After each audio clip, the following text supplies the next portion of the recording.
the Ronin Pawn, and welcome to a twitch.tv/Ronin live stream on twitch.tv/Ronin Pawn.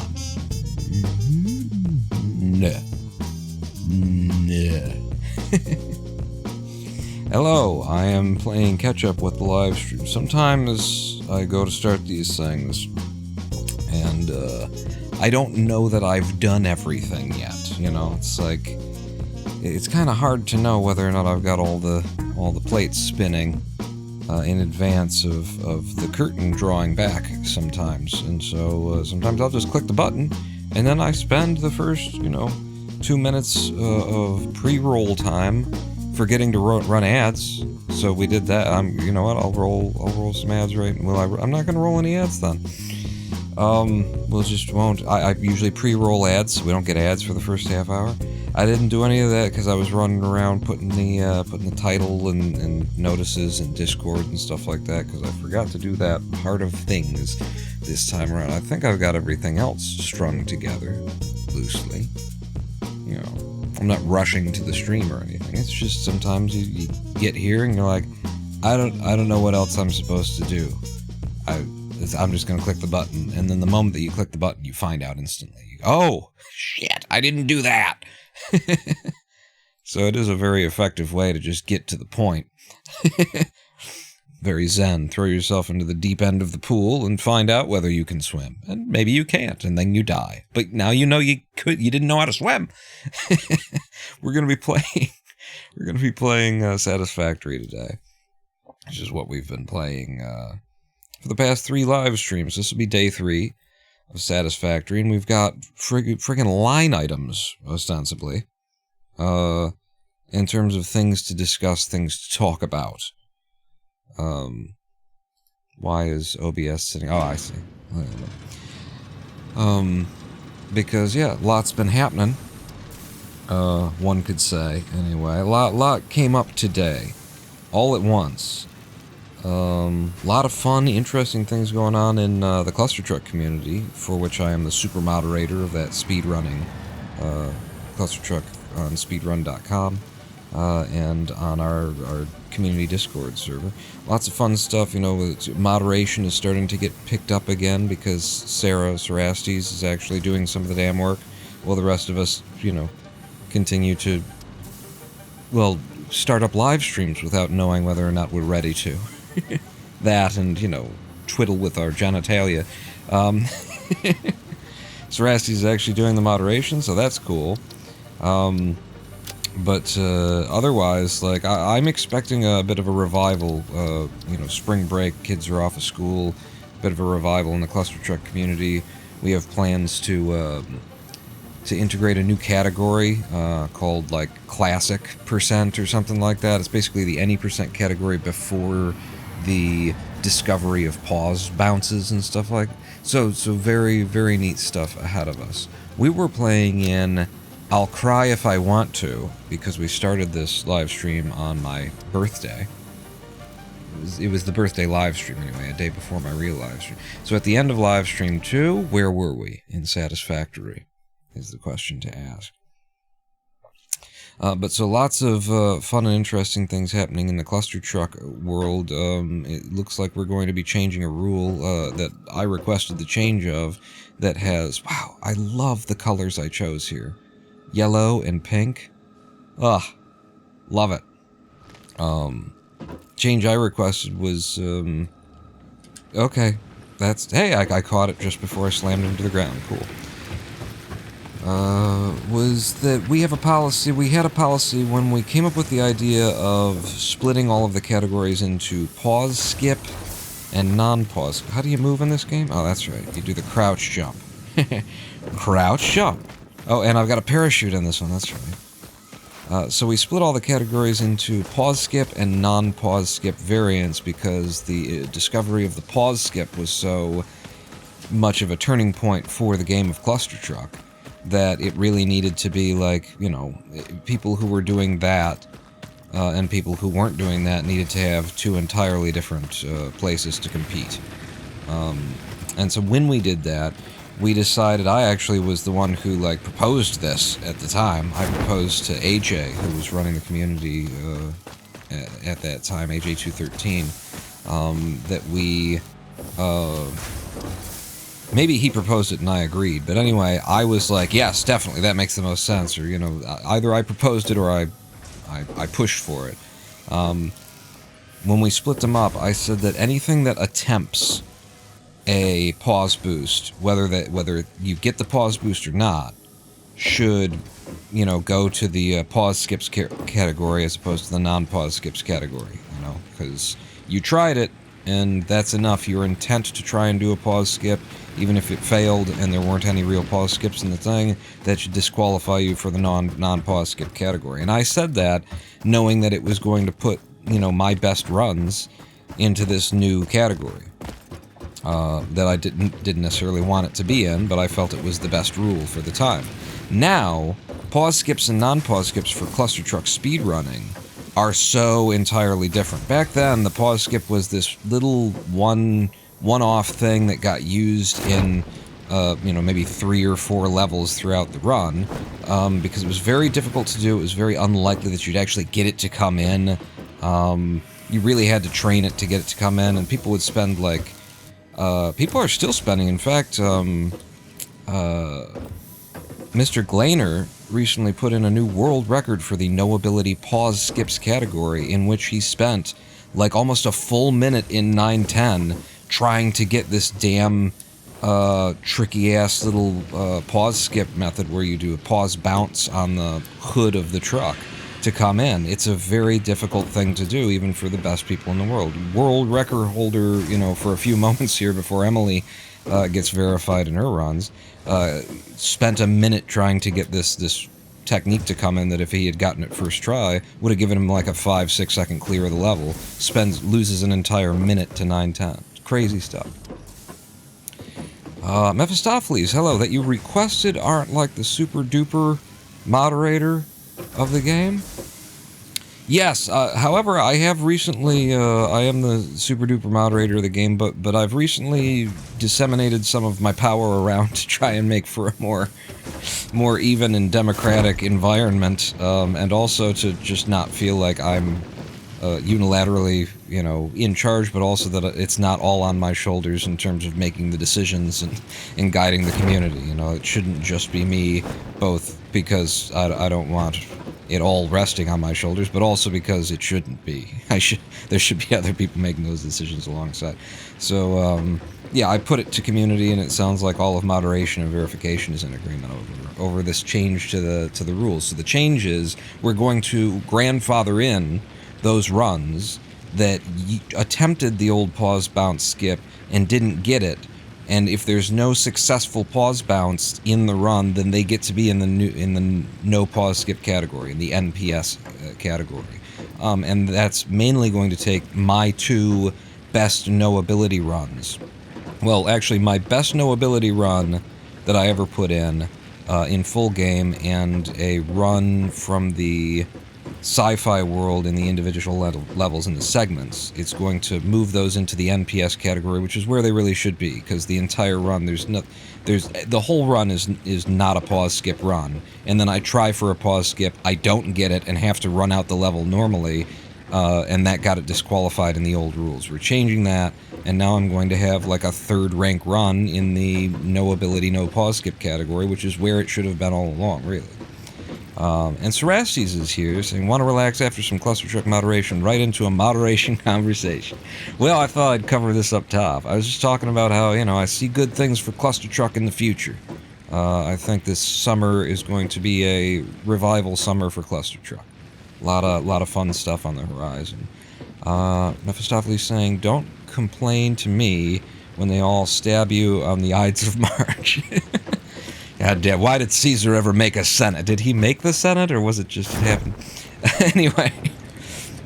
But yeah, that's what's going on in Cluster Truck right now. So one of the interesting things going on today, another interesting thing going on today is that Diana Cohen's, I think that's how you say her name, of Physics Girl YouTube fame, that's the channel, that's what she goes by on YouTube, who has for the last 3 years, 2 or 3 years, been bedridden and suffering with ME/CFS as the result of long COVID, which is just, the newest flavor of ME/CFS, just a new pathway to ME/CFS. She has spent at least 2 of the last 3 years bedridden in what we would call severe or extremely severe, depending on whose chart you're going on, whose severity chart you're reading from. I would call it extremely severe, that she was suffering from, like a low extremely severe type A or B kind of a deal, not the deepest of the extremely severes. But for years, been bedridden, unable to communicate, unable to tolerate, light and sound in the presence of human beings and stuff like that. Just all of the usual extreme severe ME/CFS stuff. And they've just put a video out on her channel on Physics Girl showing that she is up and about again. She is out of bed. She is walking. She is talking. She is subjecting herself to too much light and too many activities, being a little bit overexcited for her remission, her first remission, because that is how this goes with ME/CFS. What I just saw in this 12-minute video is not good. I don't like what I see. I like that she's better, that's good, but I don't like that she's making all of the mistakes that I made, and that all people who go through extreme severe ME/CFS and then come out of it with a little bit of a remission make the first time around. You're going to make this mistake once. You're probably going to make this mistake twice. You're going to do too much. You're going to be walking around out in the sunshine and stuff like that, trying to reclaim your old life like it's still waiting there for you, and the odds are it's not. And it's a hard lesson that abled people don't want to have to deal with. But it's 90% of the time, your life is not waiting for you. You don't get to come back to it. You are now a disabled person, and it's hard to go from being an abled person to a disabled person, because there's a step in the middle that most people don't realize exists. And the step in the middle is, for a while there, you're an abled person with a disability. And what I mean by that is, you have the mind of an abled person who still thinks like an abled person, who still sees yourself as an abled person, and who thinks that these limitations are temporary and they will pass, and you're coming back, or you're going to figure out a way to live with it to where it just doesn't even matter anymore. It's not going to hinder you at all. You're still living in this able-bodied or this able-minded person's, space. But you are a disabled person, and so you're an able-bodied person with a disability, is how you think of yourself. The truth is, you are now a disabled person. You are now severely limited in your capacity and your ability in comparison to what it used to be. And I think that Diana, even after 2 years of suffering, is living in the headspace of a able-bodied person with a disability, and has not yet accepted that she is a disabled person now. She hasn't had to think about it because she's just been in such, she's been in the hole of ME/CFS. She's been in the pain hole, in the hole where you're not allowed to think or feel or have anything without also experiencing pain alongside of it. And that is, you don't get to think about like what it means to the rest of your life. You just lie there and you wait for the pain to hopefully end, and that's all that life is until you get out of that. And she's gotten out of that now. But now she's got enough of her mind to have to like confront the reality of what this is going to be. And now long COVID, I think, ME/CFS that comes by long COVID, I think probably has a higher rate of recovery from ME/CFS than the other forms of ME/CFS. But even if it does, statistically speaking, I don't think there's any reason to believe that the statistics aren't saying that if you have been as bad as Diana got, that you're just going to get it all back. Some people do. I've heard the miracle stories. And you know what? There's also billionaires in this world who think that they did it all themselves and all that kind of stuff, and they want to sell it that way. Those are the miracle stories. And some of them are true, and most of them are a version of a fiction that someone's telling to themselves and others. But the statistics are the real thing, and statistically speaking, Diana is never going to have her life back until or unless they come up with a cure, which is only going to happen if the goddamn government and the people fund the goddamned research at a rate better than $15 goddamned million per fucking year. But what I saw in that video was a woman doing way too much, way too quickly, after having come out of this. She is on her feet, she was walking around, and that's fine, but you can only walk around on your feet. You could 12 minutes upright. If you are at the place where you can be upright that long, then you only get to have 12 minutes upright, and you better have an hour horizontal after every 12 minutes upright. Going out on a walk, like is talked about in that video, you know, they talk about the fact that she, like, went out for a walk on her own one day recently, and her husband and caretaker was, you know, justifiably like, what? Where are you going? Come back, and running after her. I have been on that walk myself.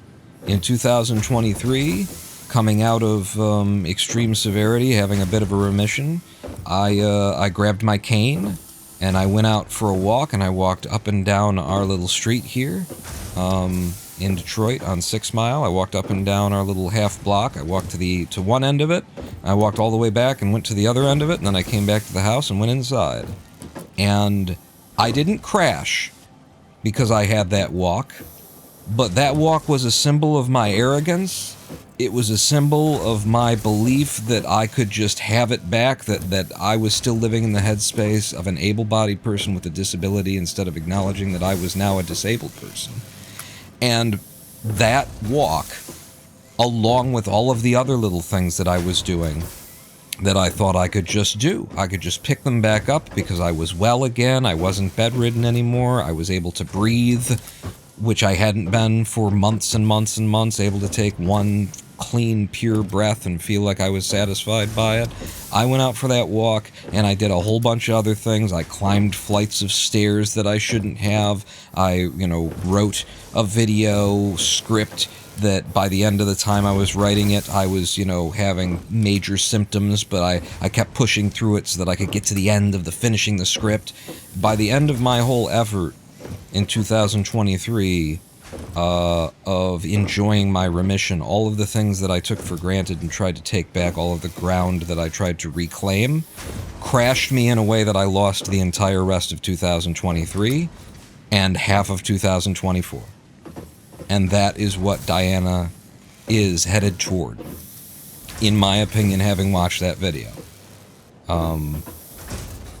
I don't know. It's a 12-minute video. They don't give you all the details. They don't tell you how long that she's been building toward this, all that kind of stuff. But I see it, and I have a smell about how long it's been that she's been well enough to be up and out of bed and stuff like that. And it's too much too fast. It is too much too fast.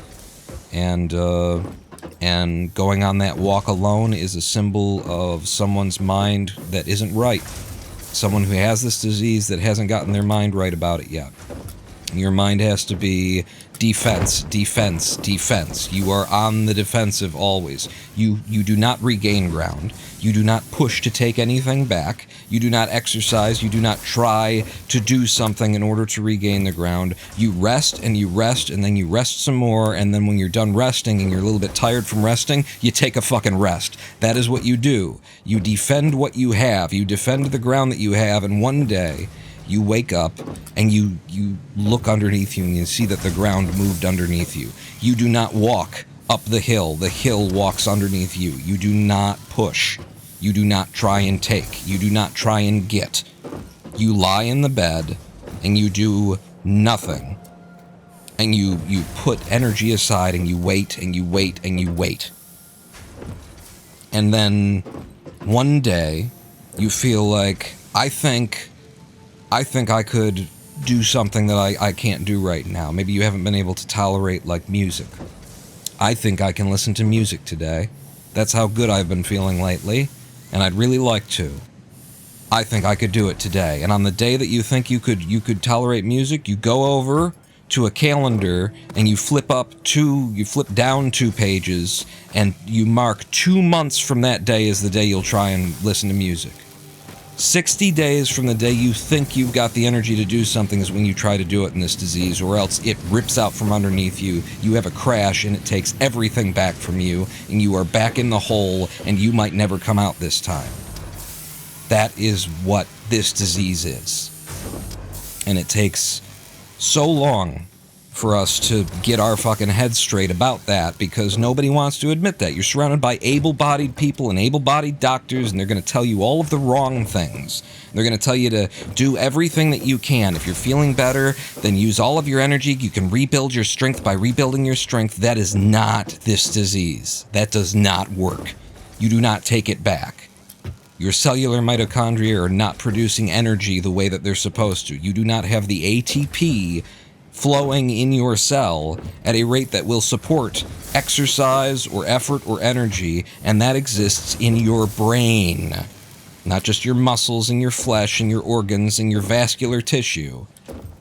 In your brain cells, you are also energy deficient.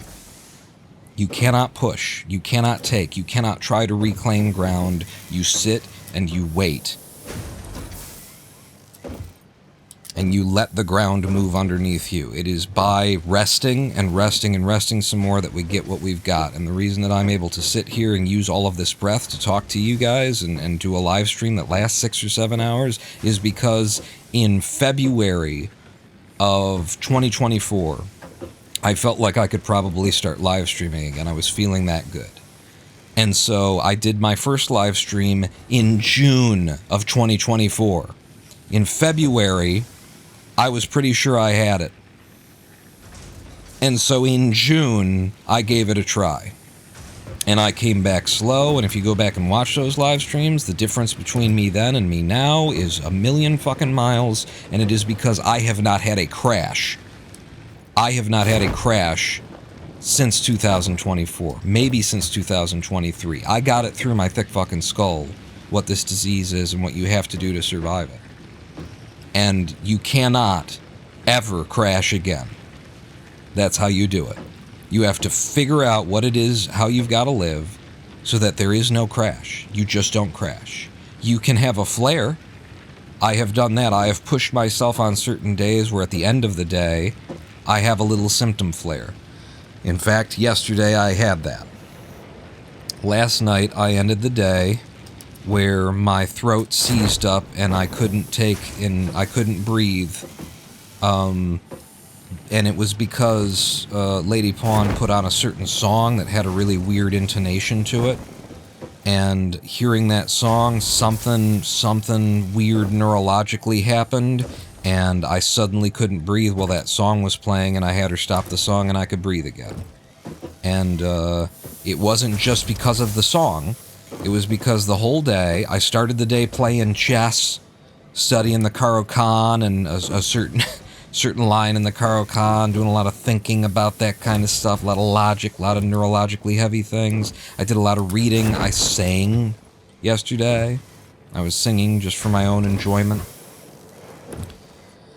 I did a lot yesterday. I spent a lot of energy, and by the end of that day, all of the energy that I'd spent had created some, inflammation in the brain in a certain region, and then a song came on that the vocals were underneath this kind of layer of static and fuzz and weirdness that the person who had put the song together just, wanted in their song. And I was trying to listen through it, and 2 or 3 seconds of me trying to find the words in this mess of audio, suddenly I couldn't breathe. Suddenly I couldn't get my throat to respond, to open up. And so I came in here, I came into my bedroom, because I was in with Lady Pawn. I was in her bed, staying horizontal like you have to do with this disease. I was in her bed at the time, hanging out with her, and I came back in here and I meditated for a half an hour, which is as still and as quiet as the human mind can possibly get is in a state of meditation. And so I got the most powerful form of eyes closed neurological rest that you can get for a half an hour, and it felt so good. I haven't meditated in so long because I've been doing so well. Felt so good that even when I decided the meditation was over, I just laid here with my eyes closed for another 45 minutes, and I wasn't meditating anymore. I wasn't, cutting off the strands of thought as they started up. I let the strands of thought go. But it was so good to just rest with my eyes closed. It's so incredibly powerful in this disease to do that. It's so incredibly powerful in your life if you just start doing it, whether you've got this disease or not, if you learn meditation. But that is the kind of thing that will happen when you figure out how to live your life correctly with this disease. You will not crash ever again. You must never, ever, ever crash. And it sounded like by that video by Physics Girl on the Physics Girl channel on YouTube, she's still crashing. That she is trading crashes for activity, and you can't do that. You cannot do that, because one of those crashes, it's a coin flip on every one of those crashes, and one of them is going to take more than you think it's going to take.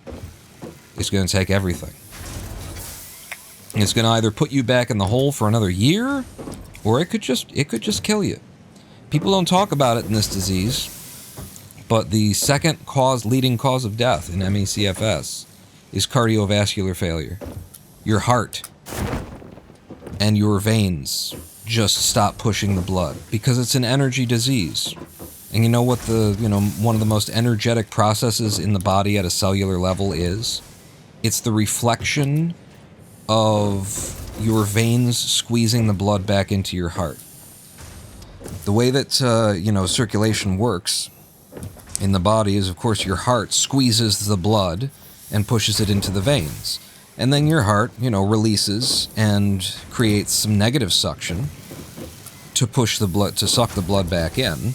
But it doesn't create enough to get all of the blood back in. You need forces on the other end, and there are multiple forces on the other end that push the blood back into the heart.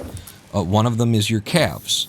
Your calf muscles are referred to by some as the second heart of the body, because your calves squeeze the blood back into your heart.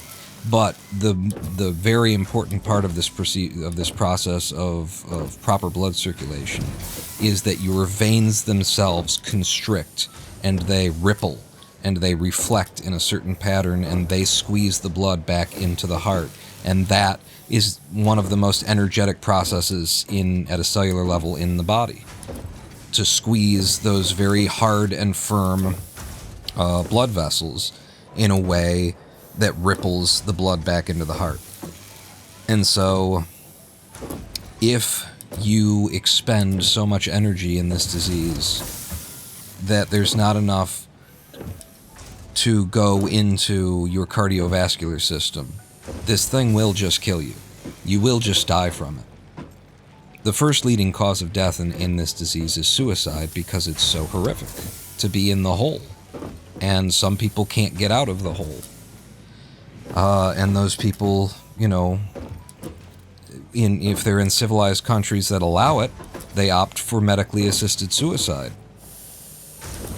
And if you're not in a country that will help you do it, then you do it. You save up your energy and you do it yourself. And it's a horrible thing, and I wouldn't encourage it, obviously, but I'm also not going to condemn it. If you knew what it's like to be in the hole, as I know what it's like to be in the hole, you wouldn't condemn anyone of saying, if I'm not going to come out of this, and it doesn't look like I'm going to come out of this, then this is not a life that I'm living. This is just a torture. And if the torture has no end, then if I'm not going to get out of it and have a life after the torture, then let's just end the torture. So the first leading cause of death is suicide in this disease. The second leading cause of death is cardiovascular failure. And that needs to be in the mind of everyone who is living with this disease.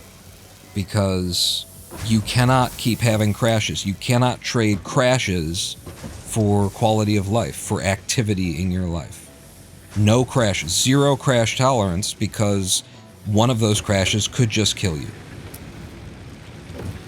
So you've got to figure out how to live without crashing. And it can be done. I'm doing it. I've been doing it. Look at me. I'm live streaming. 6-7 hours I'll sit here talking to people now. 2022, I was a lump on a floor mattress in the living room with a black sock over my eyes because, to keep the light out, and a construction-grade earmuffs to keep the sound out for 3 months. I went from 180 pounds overweight to 130 pounds in 3 months. Because I couldn't eat anything. I didn't have the energy to lift my arms to feed myself, and I wasn't hungry. My stomach was ruined. My bowels were twisted and torn. Which is a big part of this disease, irritable bowel syndrome, and also just the connection between the brain and the bowels in your body. People don't know. People don't realize how direct the connection between brain health and gut health is. But honestly, I'm at the point where I think the first signs of neurological distress are going to be that you feel bloated. If you're going to have like a neurological issue that's going to arise, the first thing that's going to happen is you're going to feel bloated, you're going to feel gassy, you're going to feel burpy, that kind of thing, and then the neurology will catch up to you. But I can tell, and I need to start paying closer attention to this, because last night I could have not had the weird I can't breathe issue that I had last night if I would have paid attention to my gut. My gut was telling me, you have done too much neurologically today.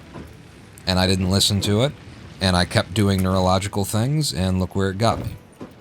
It got me,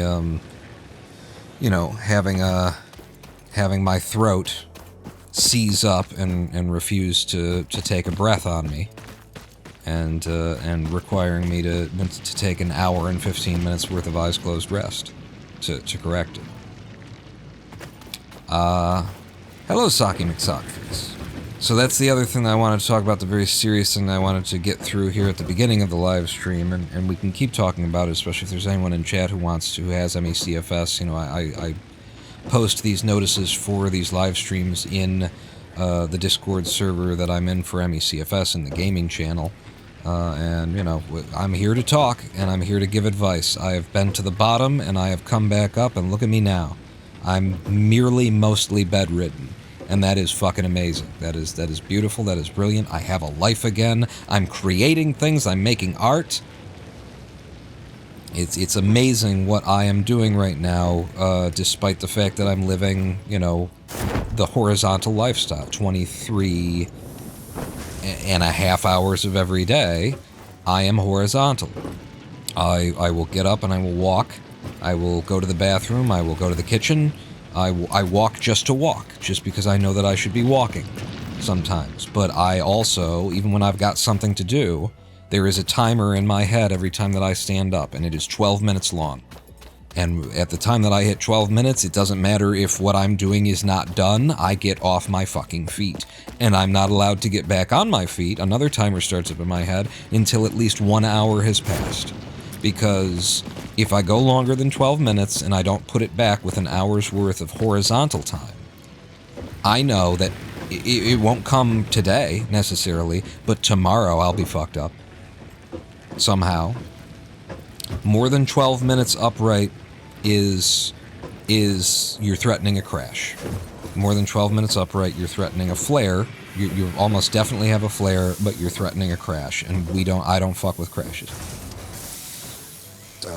Socky McSockface asks, do I still have my cat? Yes. Lady Pawn takes care of our cats now, so actually I believe we have 11 cats at this point. I say I believe we have them because we have 6 cats that live upstairs.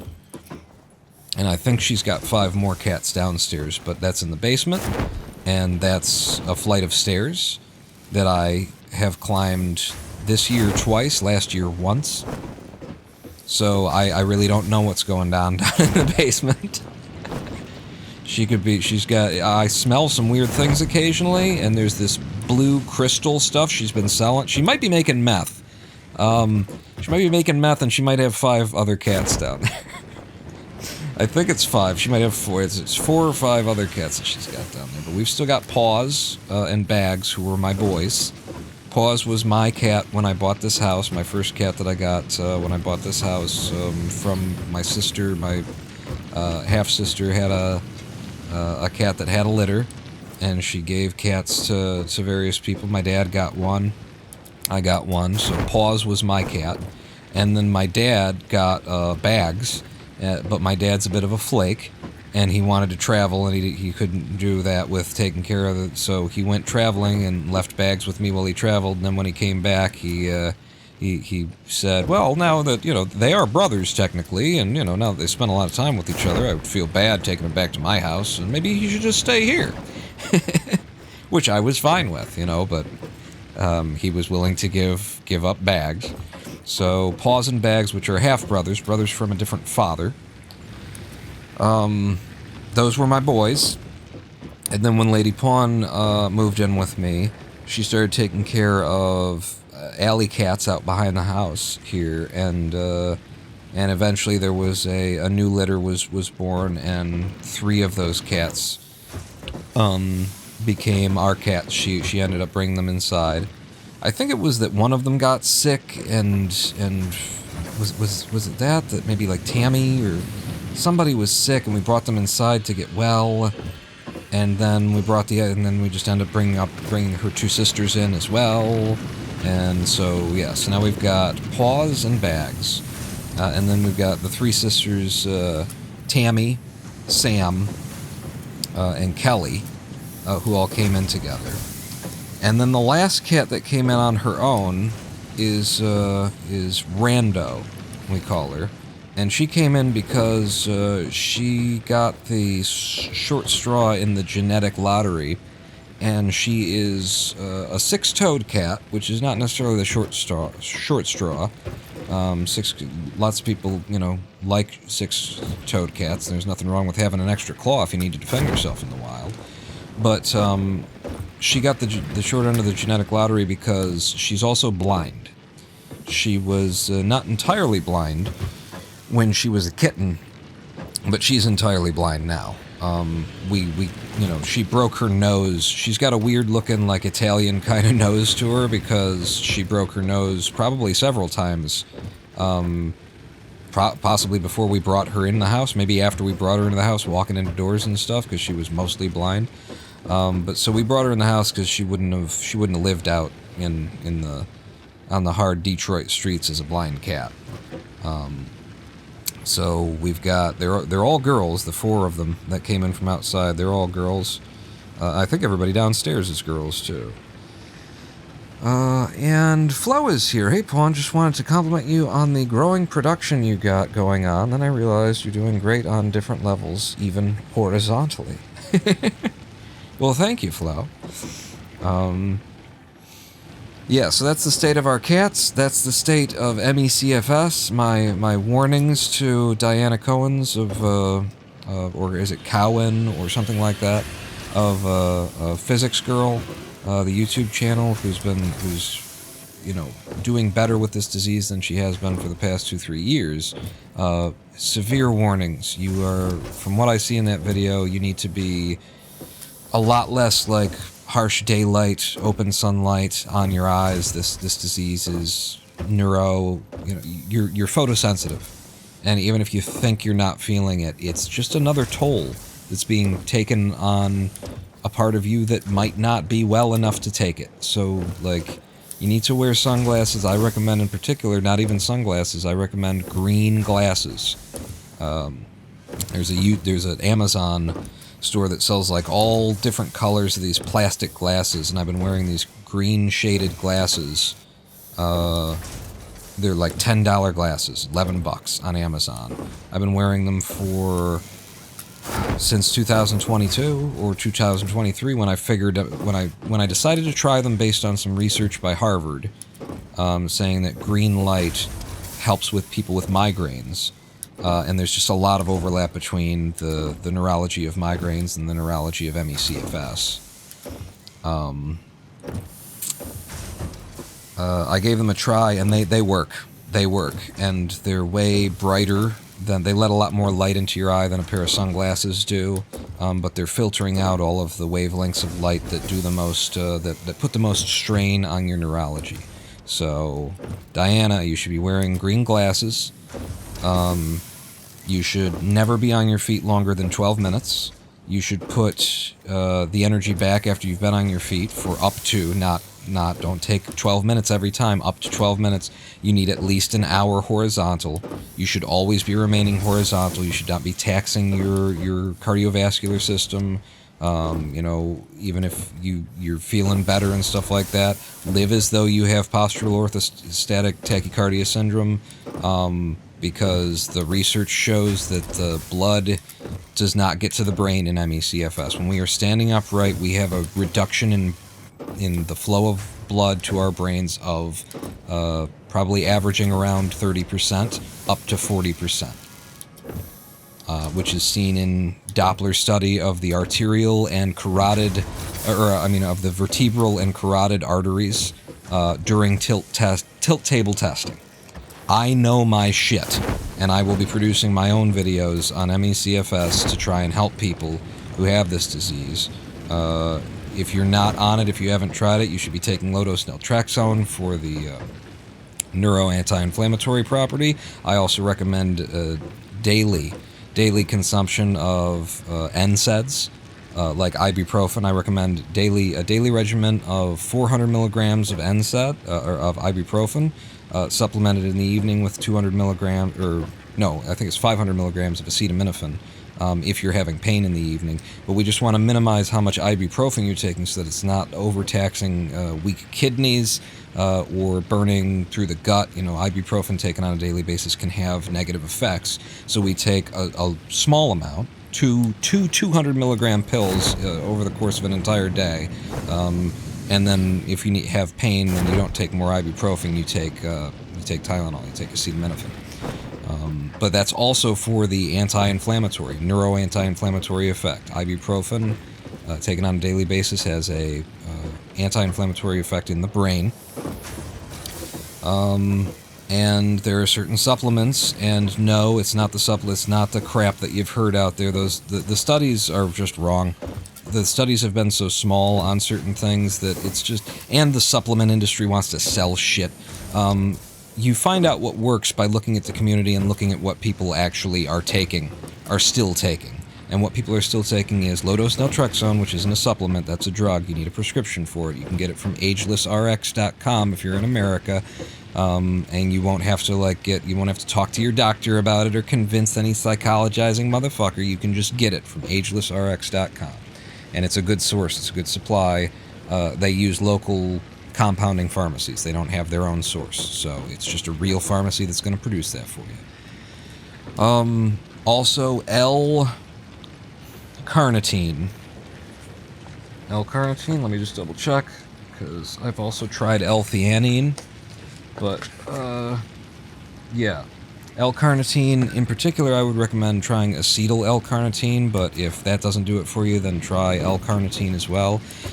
Really, if the acetyl doesn't work, then probably the L-carnitine itself isn't going to work, but it's just worth trying everything that is L-carnitine related because it is a huge gain. If it works for you, it works for a lot of people in this disease. If L-carnitine works for you, you're going to get a huge gain out of it. Same with LDN. And the people who suffer from LDN... the people who, I said that right. The people who suffer when they try LDN, my opinion is, you just need a lower dose of LDN. You need micro LDN, or you need ULDN or VLDN, very low dose naltrexone or ultra low dose naltrexone. I think LDN works for everybody. I think the people who have had a bad experience with it just got too big of a dose to start. And we're hypersensitive to chemicals in ME/CFS. Socky McSockface says, my cat Bruno sadly had heart failure, had to put him to sleep. My other cat, Panda, his sister, is still being the lady of the house. Well, I'm sorry for your loss. Bruno and Panda,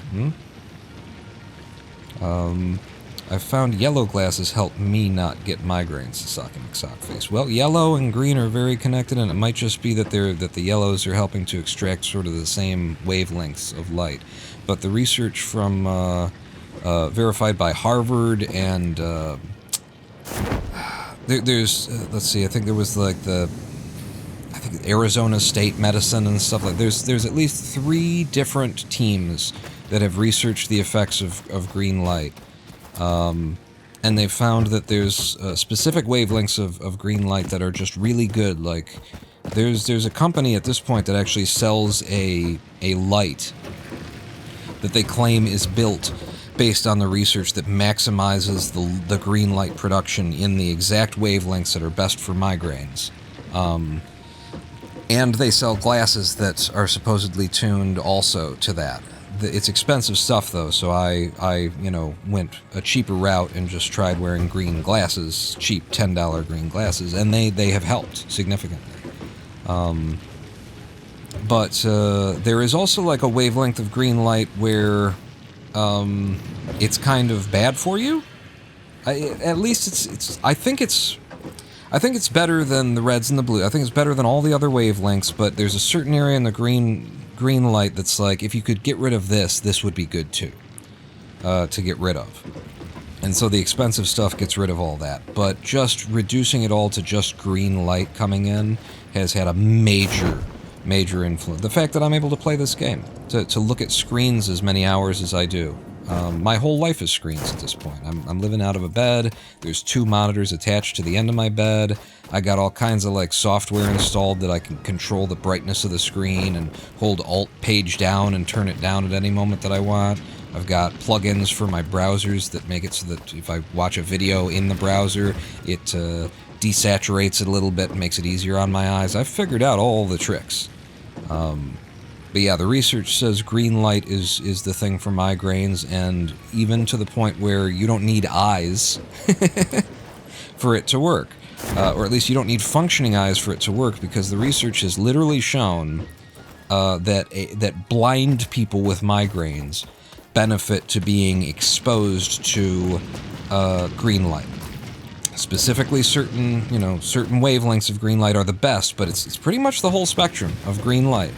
Leaned toward one side of the spectrum is where it's most beneficial, but it's pretty much the whole spectrum.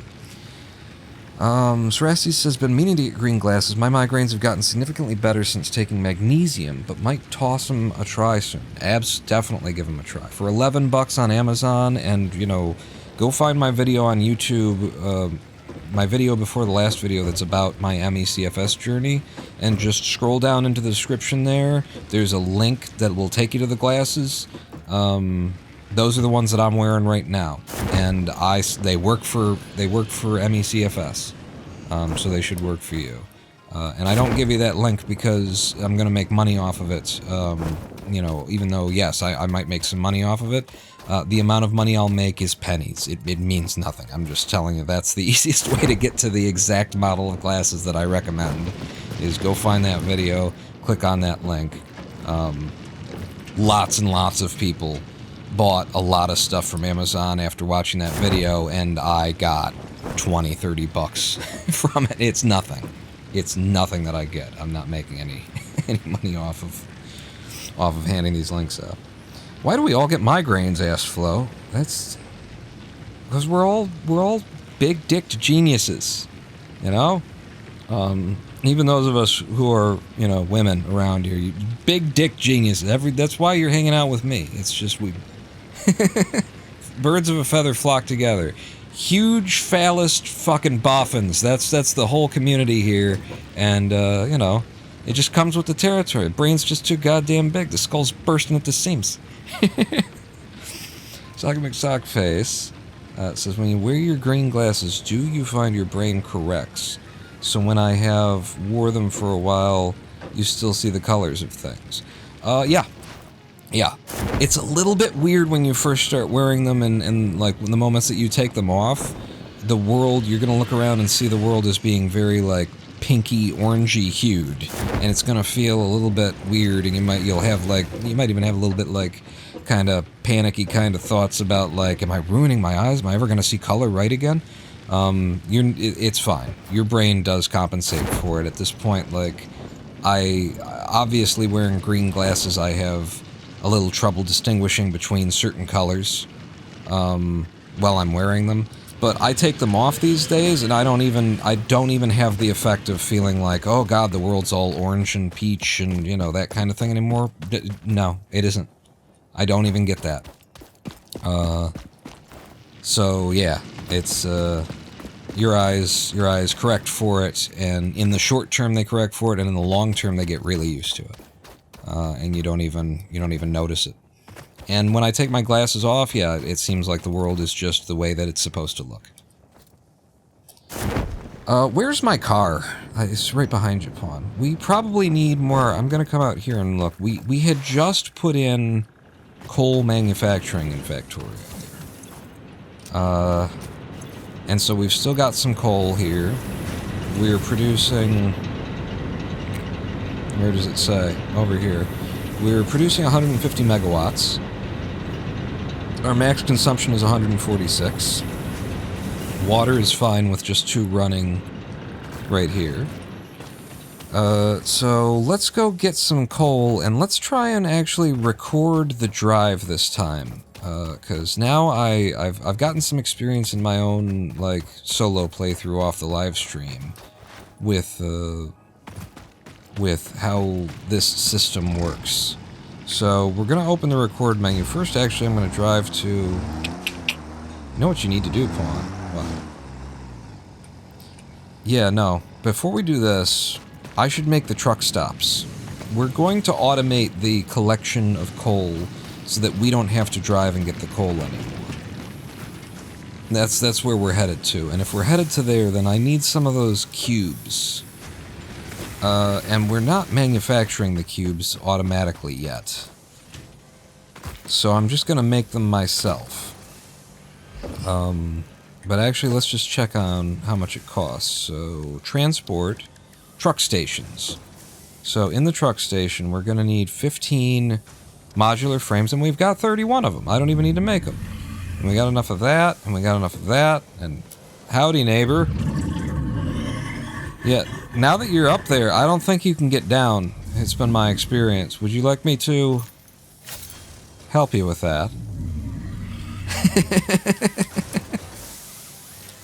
Take a few legs off. I've never killed one of those. I don't know if you can kill one of those things with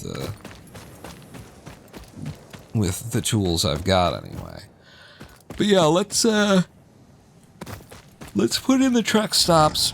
And let's automate the collection of coal here. Now the main problem is going to be trying to figure out how it is we drive to our coal site. I will get lost and have to turn around, and it sucks that ends up in the recording. It means every time that you send the truck to go get you some coal, it does all of the stupid movements that you did while you were driving it. But that's what we'll need to do. So for now, we're probably not gonna need these 2 on top of each other. Yeah, we won't, and then there's another upgrade coming that I know about where you get like a double stacked storage. I haven't had it, I just have seen it in the menus. So we'll just have one of these, and we will have a truck station piped into it. And let me just take this opportunity to again shit on the beautiful thing that the developers of Satisfactory have made here by saying, did you not notice that when you go to place this, like, this sucks. It's centered around this little fucking nubbin, and god damn it, I can't see where I'm trying to place the damn thing. Come on, guys. Every now and then I shit on them.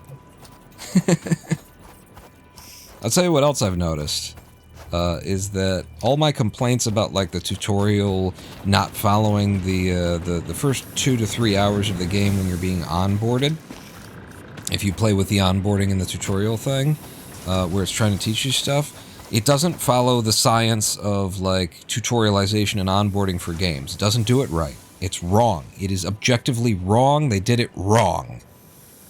but they don't do it wrong in the game. So it tells me that they know the rules, and they just didn't follow them, probably because it was just easier to not follow the rules. It was just easier to just bang it out and get it done and slap this onboarding sequence on there, and then we move on with our lives. Is that correct? Or... Fix-It reminds you to drive vehicles accurately through a truck station's dock area while recording a path. Yeah. This ensures it will connect properly once everything is automated. The truck station can be set to load or unload, and can also refuel vehicles. Unlike some pioneers, truck stations care about saving humanity. No. Is this... You are the output. See, I thought I got that wrong, and I did. So truck stations care about saving humanity. Screw you, game. I'm helping.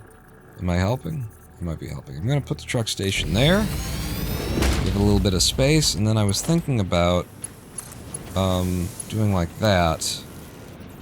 Or even, will you go up fast? That's what I want right there. So if you need a little bit more room, I'll give you that, a little bit more room. So give me the truck station. No, like this. And then tell me where your edge is, like that. And I'll just pull back, I'll pull back some more, and I'll pull back some more. Like that. And hopefully that's enough, because I would have it go up like that, and then look, we got space underneath where we could have it come out and go somewhere else. It's clean, it's nice, it's clean, and it's tight, it's wet, it's hot. Hot and wet and tight and clean. So here's a truck station, and the idea is that if I put the truck underneath here, and if I had something in its belly, in its bosoms, if I had, let's say, I'm not going to put something in there then, but if I had something in its bosoms, well, it's underneath here, then I could press F, and the machine would come and take it out and would, empty it. It would fill its belly with it and then empty it out. So we need to, like, find our coal. And by the way, we have a map that I didn't realize that we got until I was playing on my own. At some point we unlocked a map. And so we can see all of the places that we've already been to. And I have no idea in this world where our coal is, because, like I say, I'm playing another seed, so... Where's the coal? I feel like it's this way. Like, maybe that way in particular. See, now that's not...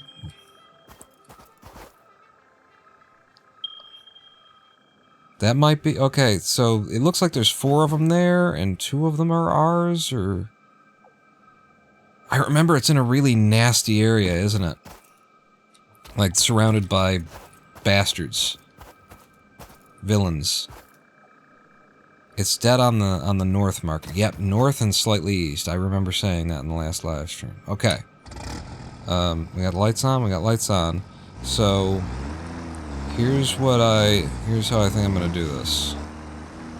I'm not sure if this is how this works.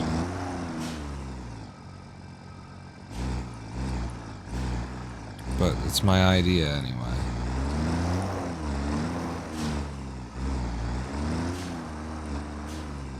So, I'm going to start recording here. And I'm going to just sit here for a minute. Boy, I should sit here on the way back. Yeah, actually, let's do that. Let's, stop the recording. And instead, let's have me turned around and ready to head off in this direction with the recording. So, start recording, and I'm just going to sit here. And I think right now it's also recording like the time that we're just sitting here. So this will give me like an opportunity to sort of jump in and grab my truck. And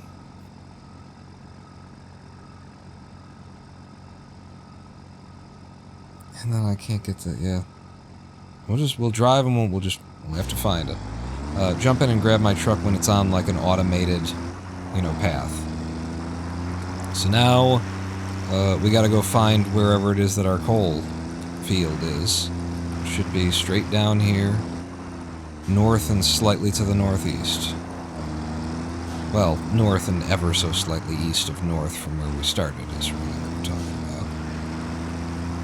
So I'm hoping that I take a reasonably efficient path, because this is going to be the one that we always use. So do I have to get up there? I feel like it was low. I feel like I can probably just go along... Oh, yeah, here we go. Here's a bridge that we built.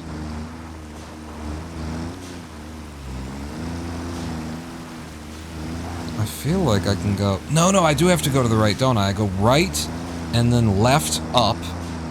I'm remembering. Oh, there's sulfur there, too. I'm going to grab the sulfur at some point. Well, no, don't remind me. I'll just have to see it again. We go up this way. Some of it's coming back to me. And then we go over here toward the big tree. And then there's a steep downslope that goes into a territory full of wild beasts that want to kill you. And we go past the first coal outcropping and we'll see our proper coal factory. This is actually a pretty straight shot for not remembering what it was when we got started here. So there's something that wants to kill me. Oh, two things that want to kill me. I think I might have just ran him over.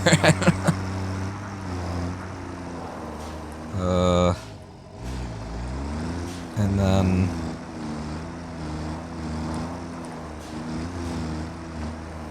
I don't know. Am I allowed to do this? Like, if I get out, is the recording still going? I might have to make this trip all again because we have to put the truck station down. And I'm gonna put it here.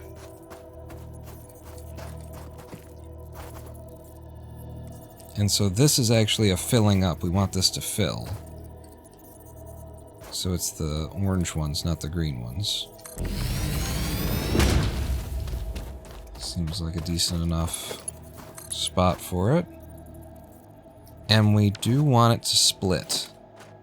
I gotta redo my my hotbar here too. I now know how to use this stuff in a way that isn't stupid.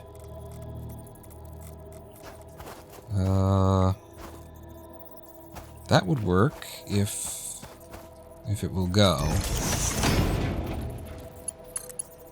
Yeah, it won't go.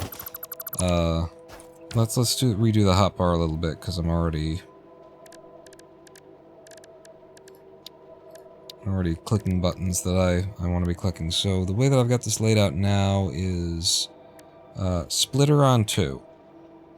And then 3 is that. 4 shouldn't be that. What the hell is 4? I think 1 is actually, I want it to just be power lines. Yeah. So power line, splitter, and then belt. And the neat part of this that I will show you that I didn't know about is that E switches between, like, types of things. I suppose I put the conveyor lifts on 4. That might be how I've got it. Conveyor lifts, production, we'll put a constructor there, and then foundations there. And then you need to just not be. So I think if I just hit it twice on anything, then that'll get rid of you. So I think this is my standard layout, and the cool thing about this is that if I select the wires and then I hit E, you see at the bottom there it says quick switches E. If I hit E, it switches to power pole and then back to wire. So you can have one thing on the hotbar that like represents multiple things. If I have the splitter on the hotbar, I hit E, it switches over to a merger. And so I only need to have one of them on the hotbar to have access to it. If I have the conveyor belt Mark 1, I hit E, it goes up to the Mark 2. And everything works like that. If a constructor, hit E, it turns into an assembler. The foundation, hit E, it turns into the 2 meter, turns into the 4 meter. Just really convenient little setup here. So I've got everything laid out that way in my other playthrough now, having figured that out. And I haven't watched any, like, content to learn this stuff. It has, you know, I've just found it over time. Transport and truck station, you damn fool. And give yourself a little bit more space this time, because you want to do a splitter. And the easiest way to do that splitter would be, make sure you're like this. Except for the inputs there, and then you want to line up on both lines, please.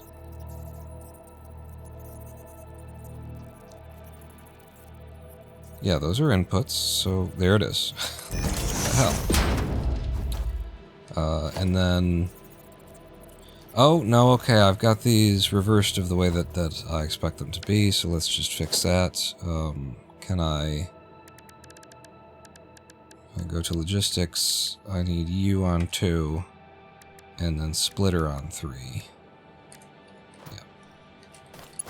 My fingers are like, that's not where it's supposed to be. Damn fool. What? It's just because we were in the wrong mode. Okay, so this one up here is actually for fuel. So when the truck is parked in here, anything that's been stored in here, if we look inside here, there's a fuel area, and then there's the cargo area. So stuff that comes in there gets loaded into fuel, stuff that comes in there gets loaded into cargo, and then it will actually fill our truck with coal to fuel it as well when it's sitting in there. So now it needs power, and my question is, how are we doing? We've got max there. We don't have any... Oh, we've got 4. Wait, no. We don't have any sitting in there? It's just all on the belt? Wow, that's shocking even. You produce 30 megawatts. How much do we use? 5? How much does this consume? I've never even bothered looking. I should know. 20. It's expensive. But it's not running that often. So give me my wires and hook you up. And now we've got a truck station online. And this guy has been sitting here. I hope it hasn't been recording the time that I wasn't behind it. But let's carry on, because I think we're here.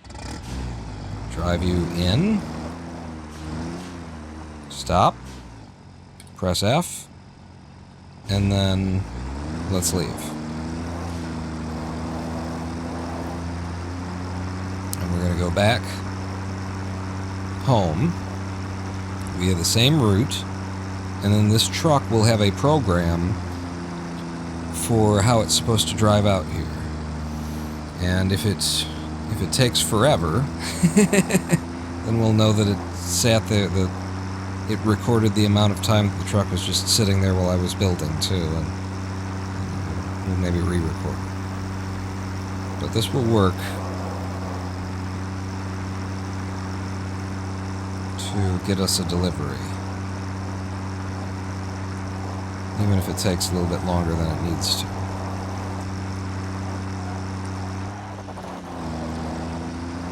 Woo! That's good. That's part of the recording.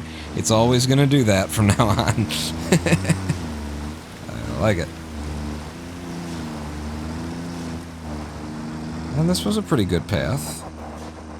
Oh, okay. That was... I didn't need to diverge there. Try and remember that next time. Come out of this low pass and just keep going straight.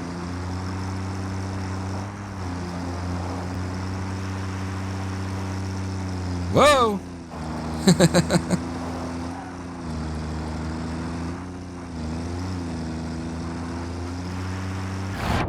Uh-oh. Uh-oh. Let me, make sure that we're passing at a low point of the river here, I guess. Which it looks like it's lower here.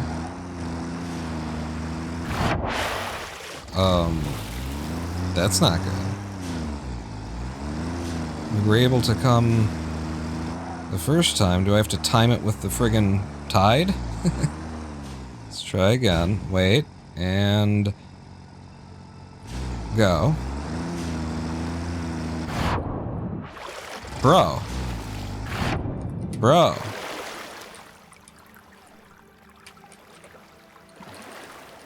Tractor is submerged in water, can't enter or use. You fucker! You let me through in one direction, won't let me through in the other fucking direction. What the god damn it, and how do you fix this problem? Hmm? I have to just dismantle it? And, Jesus Christ. Hell of a fucking game you got here.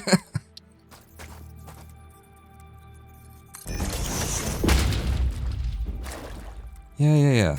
No. Maybe not at a wicked, stupid fucking diagonal that you know I don't want. Why would I or anyone have... What? Dumbass game?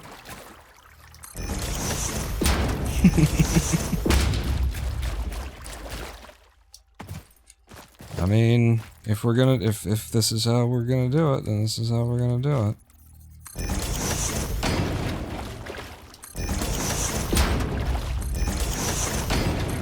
Make sure that you got a road next time. Alright, we're gonna do that whole round trip again, I guess.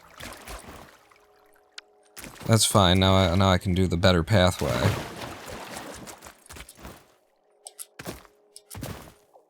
Giant tractor like that. Oh, it's in a foot of water. It's not even above the friggin' tires. Settle down. I never tied you into power, so we need to power you up. Go behind the garage and power you up. Where... So you come from back here. I'm just curious whether or not you've got an opening. You do. So, yeah. Put you in there. Alright, so now you got power. We're gonna do the whole loop again. After I rebuild the damn truck.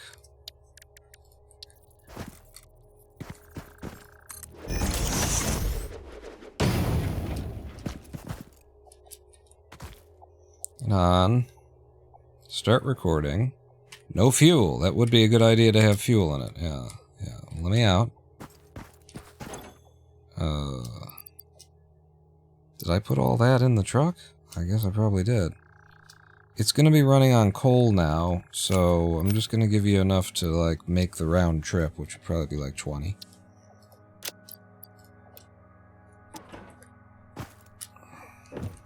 I mean, I don't want it stopping in the middle of the trip, so I'll give you 40, but I'm gonna take it out of it. No, I'll give you 40.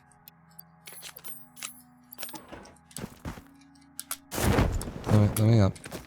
Alright, start recording. And we're gonna sit here again. Just for a minute. Oh, you got a horn! I wonder if it's recording me blowing the horn. I'm not gonna blow it anymore.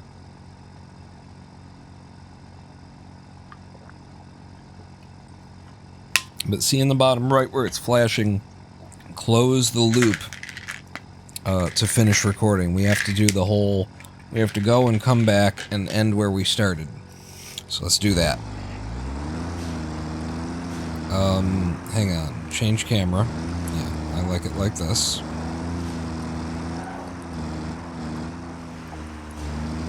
Apparently when you rebuild it, it doesn't remember what your camera mode was. Which is interesting. It tells you that the camera mode setting is attached to the vehicle, I would assume. Attached to the object as opposed to, like, the player. That one's not so deep that it needs a bridge, apparently. It's nice. And then we come out of here, we just say straight. Because we're gonna go up this hill and to the right. Whoa! And there's a bridge that we need to follow. Oh man. I forgot that there was a bridge.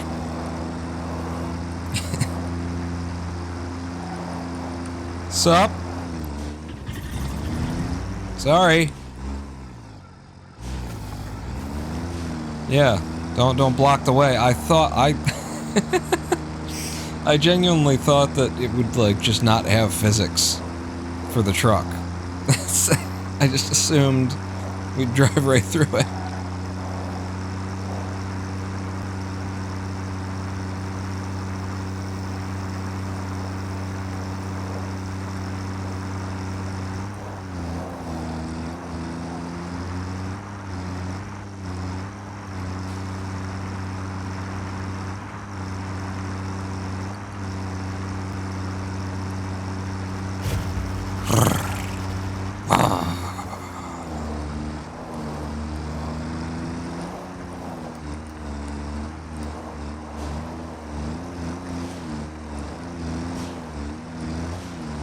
So we pull in, we do a stop, and there's actually coal waiting for us here, because it's been running. Loads me up.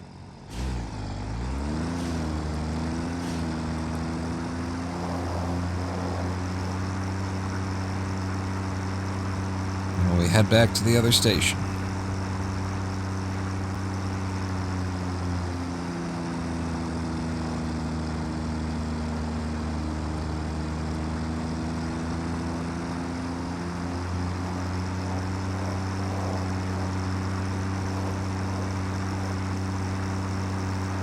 And then when we make this turn, I just got to remember to slam into an alien species on the hill, or else it won't be it won't be symmetrical.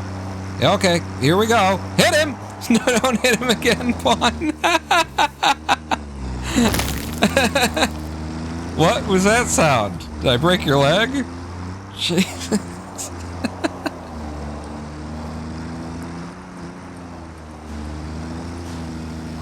Yeah, them Duke boys getting into a mean mess of trouble.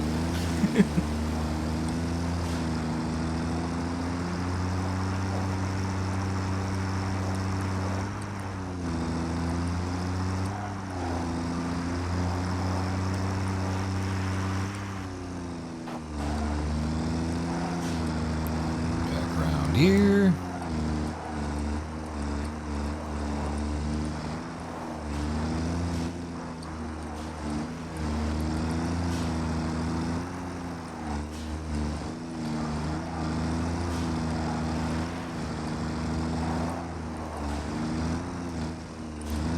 And so then the idea is roll into here.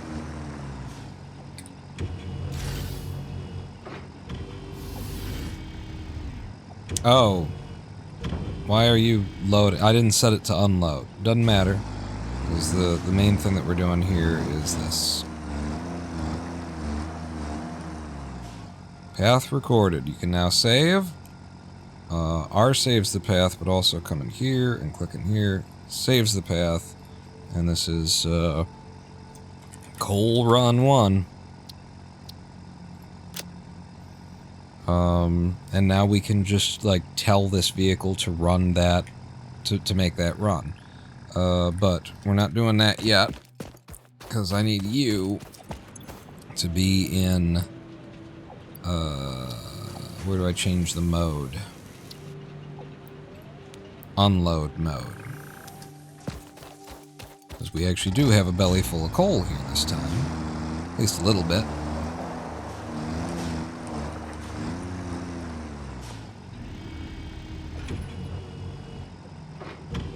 There you go.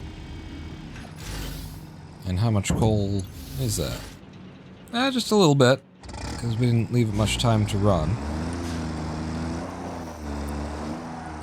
But, yeah. So now, what I could do is I think I just put this guy here, and I open the record menu, and I put on autopilot. No, like, I load the path first. Load coal run. Load it. Path is loaded. And then enable autopilot. And then I step out of it.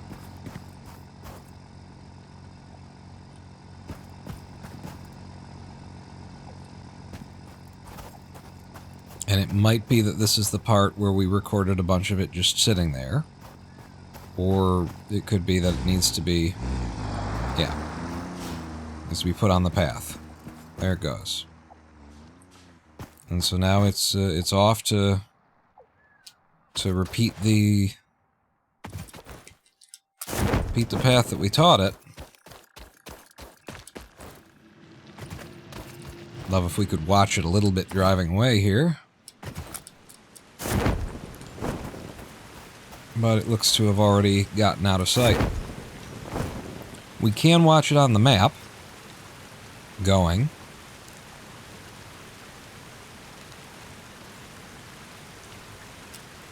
And so we've got our sugar cube making its first coal run fully automatedly now.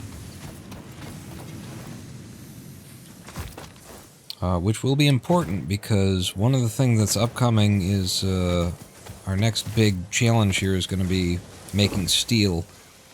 And steel is an alloy of coal and iron ore. So we're going to need multiple sources of supplies of coal. Now, another thing that I'd like to set up before we get it far from it is I want these things acting as backup power supplies, because now that we're burning coal for power, we're always burning that coal and always making the same amount of power whether we use it or not. So having a couple of these that are feeding energy onto the grid to cover us when we're drawing more than we expect to be is desirable. What are you connected to?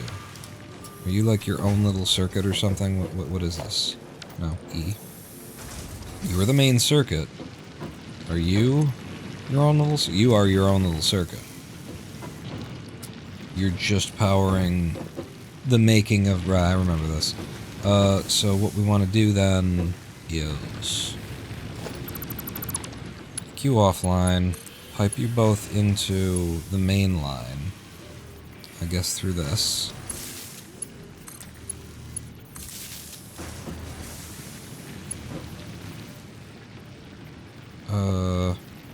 Oh, you've already got that doesn't help me then, does it? I need the two of you into your own pole is the idea, I think. And that's what I have here. So, two of you into your own pole, and then also connecting to the main grid. And so now we have a maximum capacity of 200 megawatts, 150 from coal, and then, what? 50? It shouldn't be 50. These are worth 40 together. Where's the extra 10 coming from?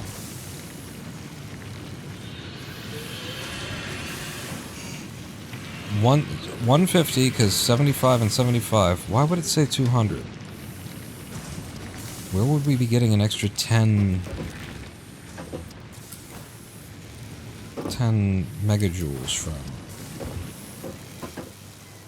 Nothing makes 10. It's 30. It's in intervals into somethings of 30. Yeah, you make 20 megawatts. I don't... That's weird. I don't think the math quite works out on it. So we've got a backup power supply for when we go over. How's our truck doing?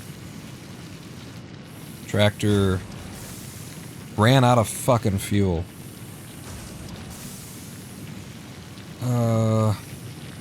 Okay. I'm not going to make a second tractor. Am I going to make a second tractor? Having my own is it's a unnecessary convenience. Unnecessary convenience. I guess I'm going to make my own. I'm going to make a second one. And it'll be my tractor. So for that, I just need a couple more modular frames.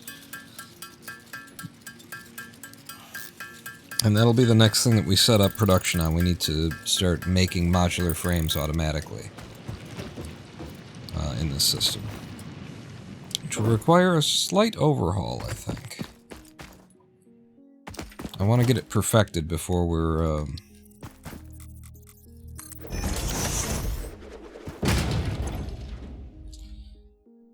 I want you running on coal, too. I want to get our current field perfected before we're on to steel. Have you got any still in your belly? Yeah, I want a full stack. Okay. No, there's no place to get a full stack. You'll take what you get. And you'll like it.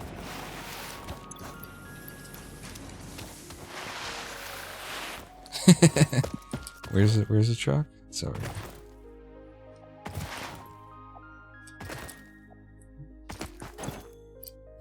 There's your fuel.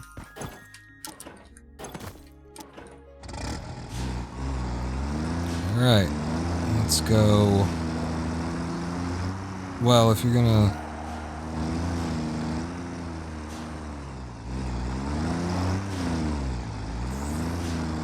It's fine, I'll split the fuel that we've got. Be right near the source of coal. But this will also give me an opportunity to grab that sulfur that we saw. On the side of the road.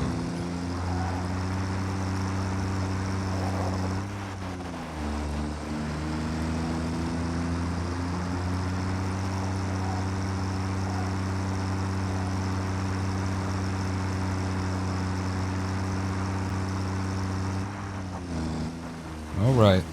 That bridge.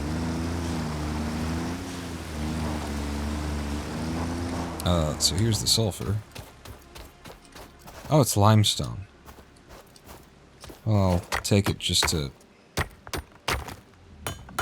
rid of the eyesore of it.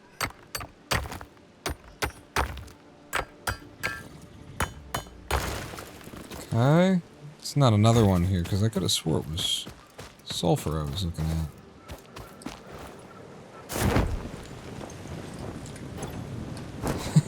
The entire back of the vehicle is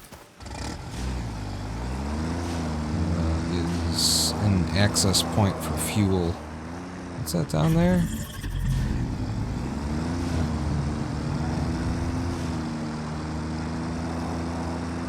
Access point for your trunk. Whoa! Just spun out because it's a really steep hill. That's very good physics here. But probably just, you know, Unreal. Unreal does this shit well. You had to be... You never got there.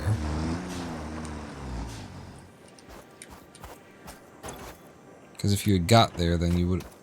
Are you kidding me? Oh, it was because it was blocked. So there's your problem. Put 100 in the fuel tank. It was blocked by the other kind of fuel.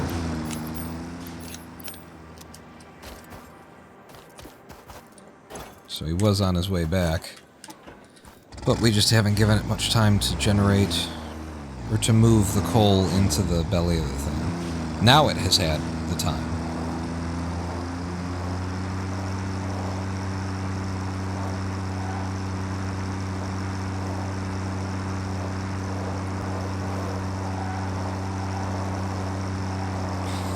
Shall I follow?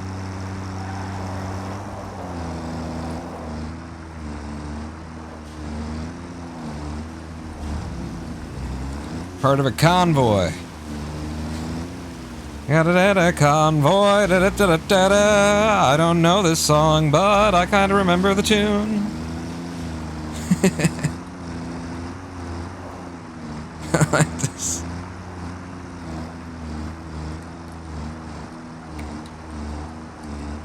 Was I really going this slow, though, when I was driving them the first time? Because I feel like...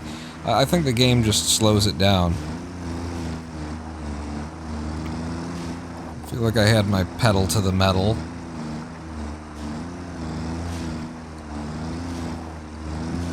At several points. You know, through here, maybe, sure, I would have slowed down a little bit, but then I would have gotten on the goddamn gas. Went.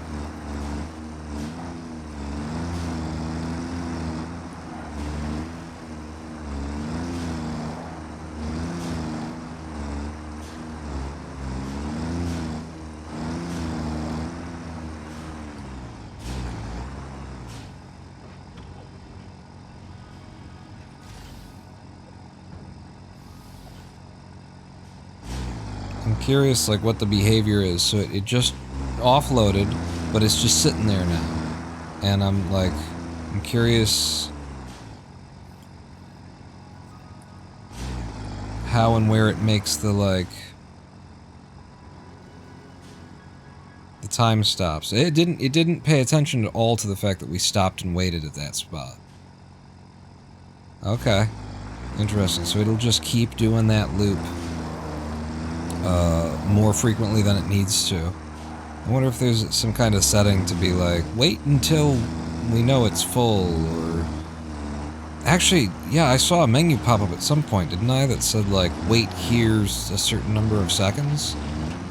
I'm gonna park this back up. I'm gonna go over here and see if that's, like, something I can interact with from the path. Edit this node. Delete the node to edit the path of the vehicle. I don't want to delete it, but I'd love to set up, like, a delay. So then it doesn't record exactly your movements, it records, like, the path. It's the truck is only ever driving between here and here. And so it's making whatever corrections it needs to make in order to do that. It's not actually recording, like, every little move you make. Every little step you take. I'll be watching you. Here we go. A vehicle waiting node, 13.5 seconds. Let's make this a significantly larger amount of seconds. 5 times 6 would be 30, so 300 seconds would be a 5-minute wait time. So it will make that run once every 5 minutes. That seems reasonable. That's an amount of time for it to, like, actually harvest a decent haul of coal to make it worth going. Makes sense to me anyway. Might even want it to be longer. The headlight on this thing turns on its... You could just... You know what you guys could do? Developers, I know you're watching. You could just make that automatic. When it's dark out, just have it turn on, you know, and give it, you know, like they do with real headlights, so that they're on when you don't actually need them that much.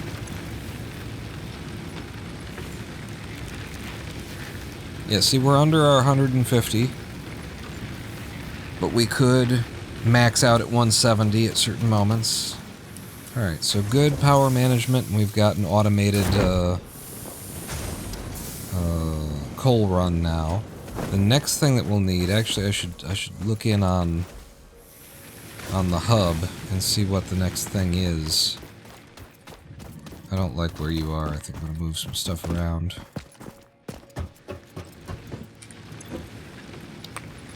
Basic steel production. So we need a bunch of modular frames, and we should set this up to automate that production. So first things first, don't I have a tower that overlooks this whole setup? I do. It's back here.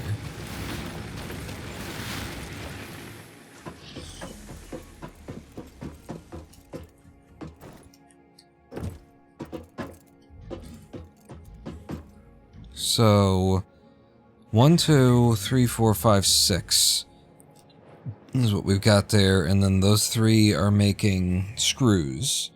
So 6 are being fed with iron, the 3 in the middle are making screws, and then we're pushing things together in order to make rotors on that side and reinforced plates on this side.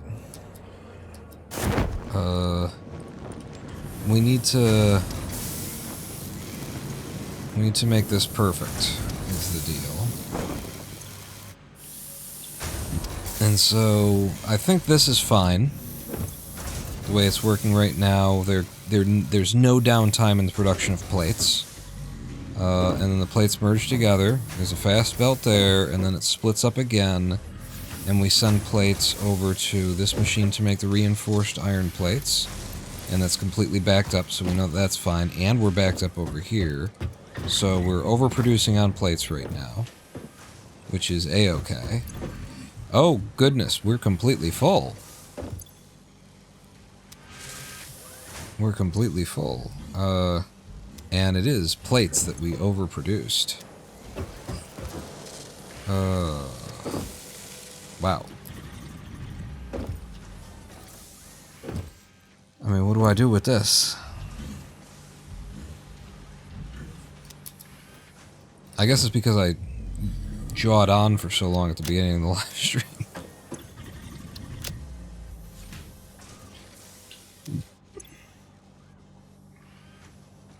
Yeah, we got quite a bit of everything. But reinforced? Not that much reinforced. I mean, I guess I'm just putting in some more storage for now.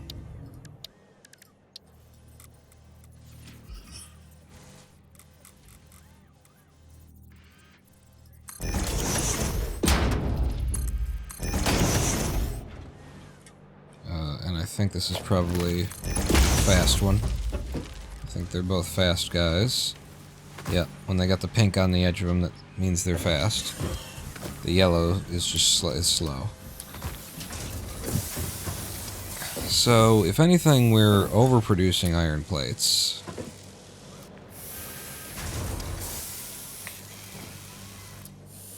But 2 of these running at max, like, will eventually something, and etc. and so on. I'm going to leave that as it is. These are making rods, and so 2 of these are feeding the 3 screw production here. And then we've got another 2 that are also making rods that are piping together, and then that's a fast belt, which takes us over here, and it splits it off so that some of them are going into storage, and the rest of them are going to this guy.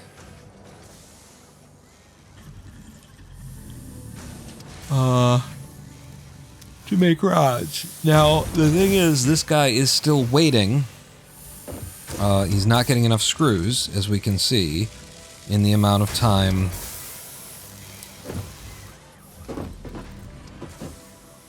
And I think we got more rods than need to be produced. So, if we took some of these rods that are coming from here to here, and we turned them into screws and added them to the feed, then we could make sure that this guy is doesn't have any downtime on the making of rotors.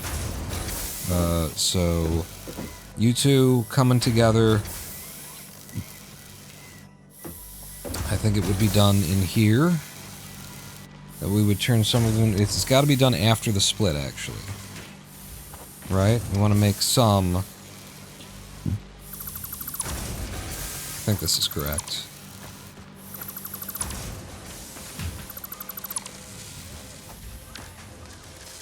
So, splitter, and it's going to go back here. It's going to be just as close as you let me get it.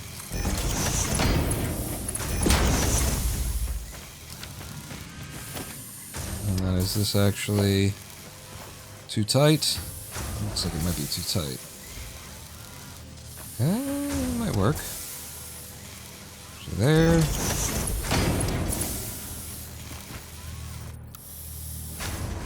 What's your problem there? The slight down, or are you at an off angle? Let me try from this way to this way. Sometimes if you connect from left to right, from this guy to this guy, it attaches, but from this guy to this guy, it doesn't.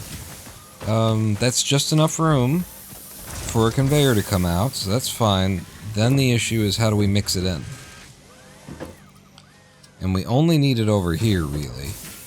But, it doesn't hurt to put it on this line, I don't think. There's gaps in every line, and if we fill those gaps...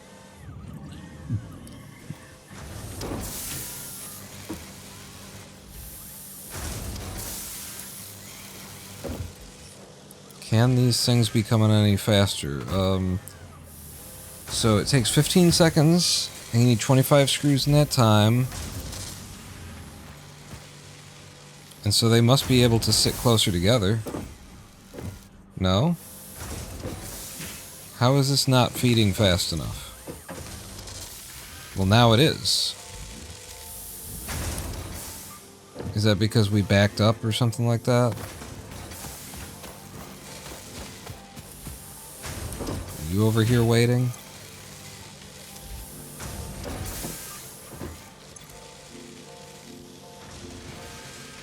You're full, you use it, it comes in, there we go. Whenever that one produces one, then we get gaps here, it slows down because it's splitting them, and they're not coming fast enough for our use over here.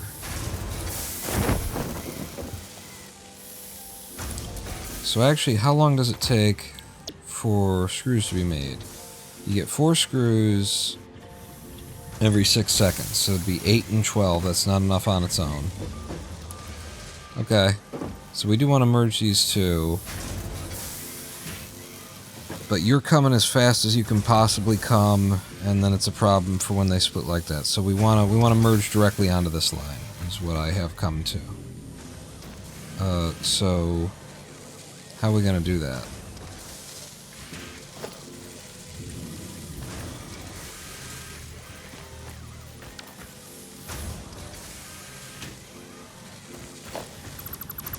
Break you. I'm going to get you a merger. And that's just way too close.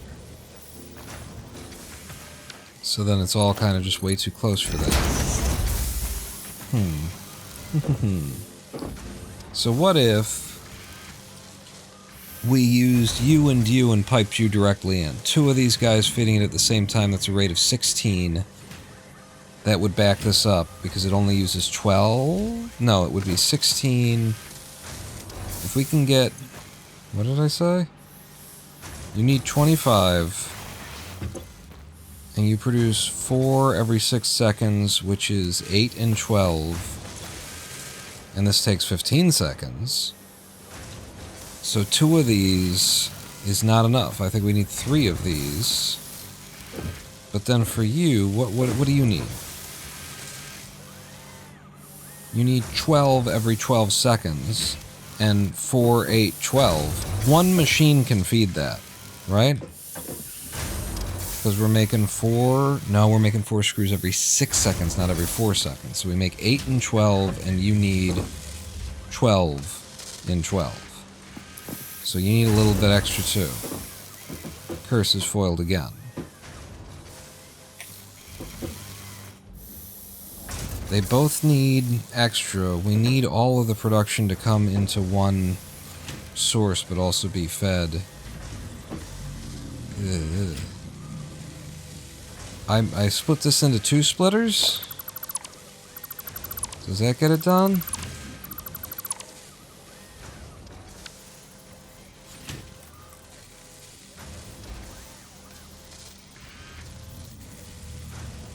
Need room for this one to come off, though. We should do like that.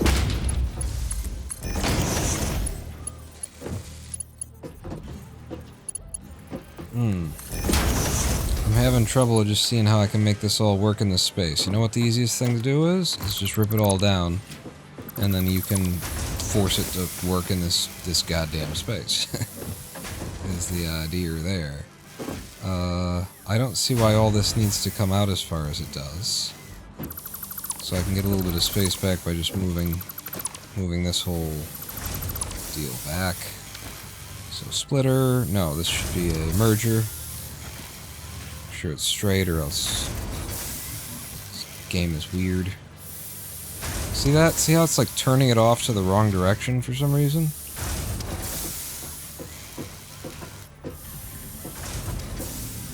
It's because of what it's sitting on, I think. I'll put you there, and then you come in. You're not supposed to be a... You are a Mark 1, but you're pink. Oh, you're only pink on one side? I don't understand. But I don't need to. So that's neat.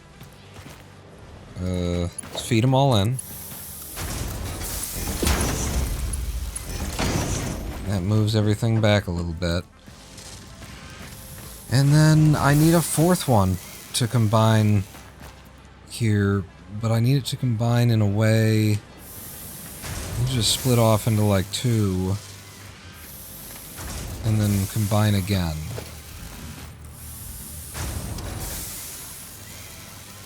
So say I had you here, right?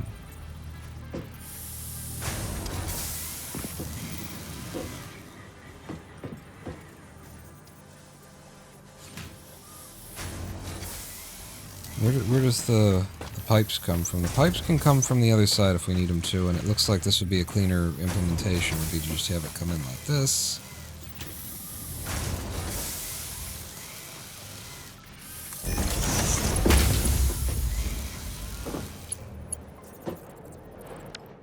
But you need both of them. You need two. You need one that goes past and one that pipes in.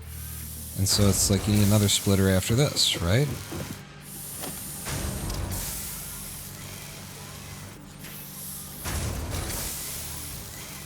If I split and then I go into a splitter again,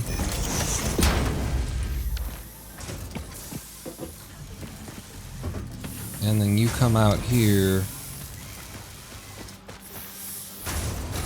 into a merger, and then the merger feeds into there and gets it from there as well. I think this isn't going to fit either. So merger needs to come out this way. Yeah, it's not going to, but I could put it on top. I could put it on top. So this is something that I also realized I could do while I was playing on my own seed. Is that you can take out like this. Which side do we want it to be? If you're gonna merge up there, and then I need you to merge. If you do there, yeah, we can do it like this. So we go like here. Give me one of these guys. We do that. We spin it around. And it's supposed to merge in. And then where does it come out then? Boy, am I having some trouble doing the geometry math on this one. I didn't even check if you'll connect to that. Yeah, no, you won't connect to that. So maybe I could stack these as a splitter. Can I do that? If I need to double split, then this should work very well, actually. Do like that. Turn around like that, and look at what it does. Ah? You get that. And now we got that feeding into there. This will actually have to be a tier 2, the fast version. Yeah. And then out of here, we can now combine this line and that line to go into here, and then bring the pipes around the other side. And then this line comes out of you and goes into here, but like that.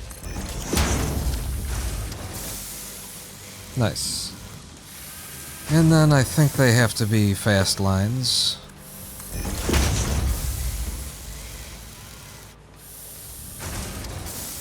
I believe that's the deal. So that's all three of them feeding that right now. Killing it, crushing it, whatever, and the two of you come out, and can I have a merger that goes in straight into this? I don't think it's gonna make the turn. Yeah, it'll make the turn from, I don't know, actually. So it would make the turn from there, and it does make the move from there. But that ain't the problem point. You need to bring this in from two different directions. It's more of the issue. Yeah. You need to merge together and go out in that way. Right. Right. So, I think this is a trick I can pull. Let's make sure we're in build mode straight. And then I'm going to put you down, and then I'm going to raise you up. And then I can put a splitter, or a merger rather, here. But it's going that way. I don't want it going that way. So you can kind of build the path and then put the merger on it is the idea. Can I just go straight in?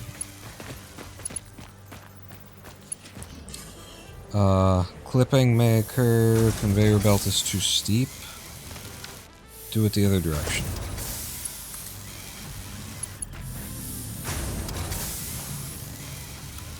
It would have been cleaner if it would do it that way. Apparently it won't. So then try it this way and see if that changes anything. It doesn't. Yeah, and then this is at a weird wonky angle because of that. That's what I didn't want. Alright, you bastard. You bastage. So now we're doing straight.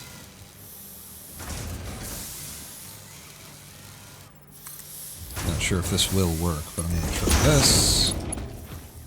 And then... Oh, now you're going up. Who told you to go up? Nobody wants you going up. God damn it. It doesn't do it either.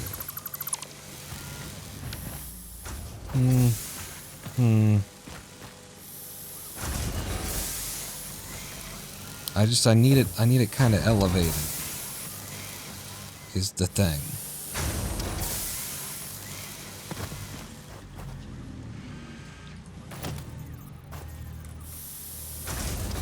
What if it were like this?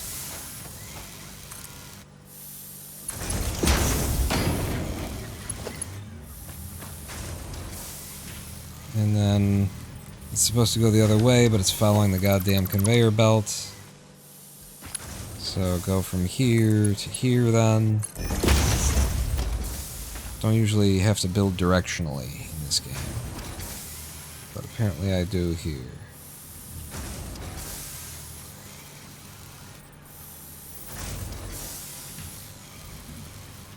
Hang on. I'm having an idea.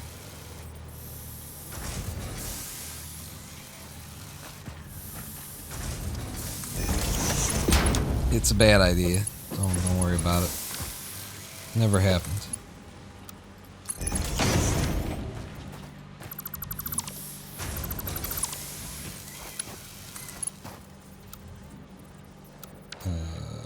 Try going the other way.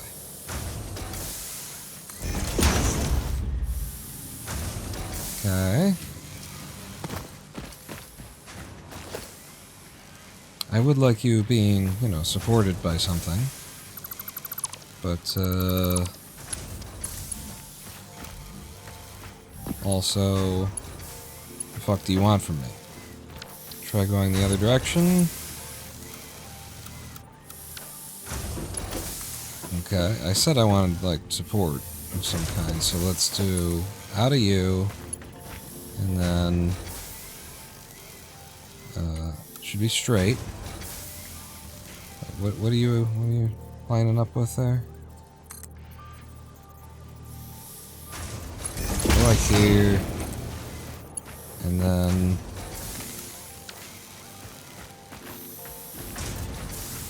okay, so if I take it further, maybe it might be possible if I take it further. That's too far. You need to have enough room to make the turn. Should be like here.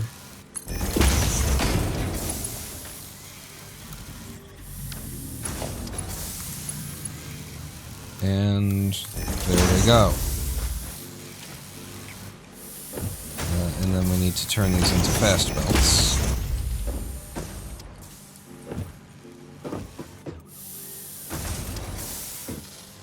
And then we just need to bring this online with power. And maybe that gets it all locked in for us. You can have 200 rods to start with. No? Yes, you can. You can have 200 rods to start with, and then we just need power. McFly. I'm just looking at where I've got power. Oh, I had this set up before. So, go ahead and give me An extra pole. What? Missing materials. I'm out of copper cable. Holy shit. There. And how am I doing on cable? Give me that. Put you back. Sort. Okay.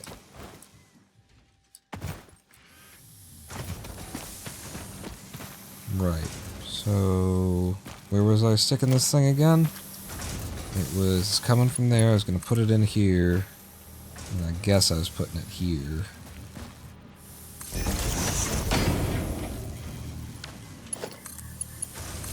Putting you up there. And now you two shall be making these guys. And does it need to be a fast flow? I don't think it does. As soon as we make contact here, anyway. Now we're filling all that in.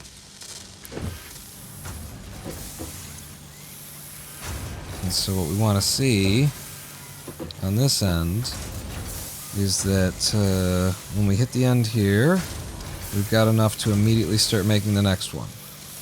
And we do. We started at 27 that time. So when we get to the end here, we want to see that we've got 52, at least.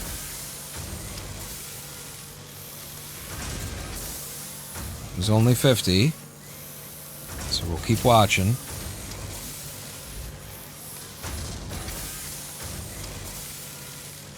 Do we get back up to 50? We do.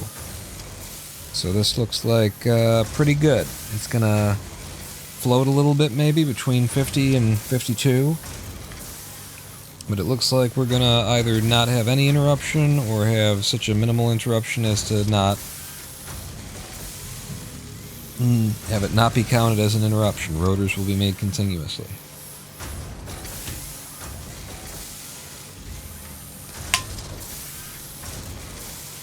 Yep, it's hitting 50. Beautiful. So we solved that math equation. And then the idea here is any extras that we've got are supposed to come off and head that way.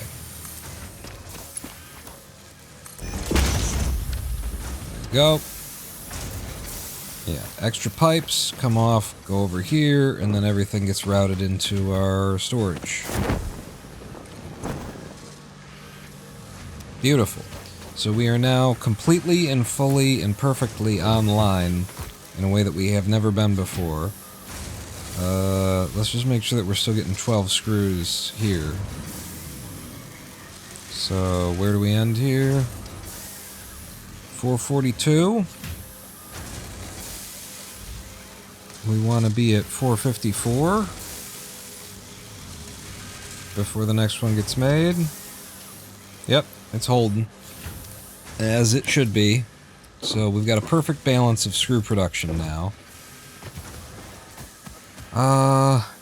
And so now the next thing is to go into production on the cubes, whatever they're called.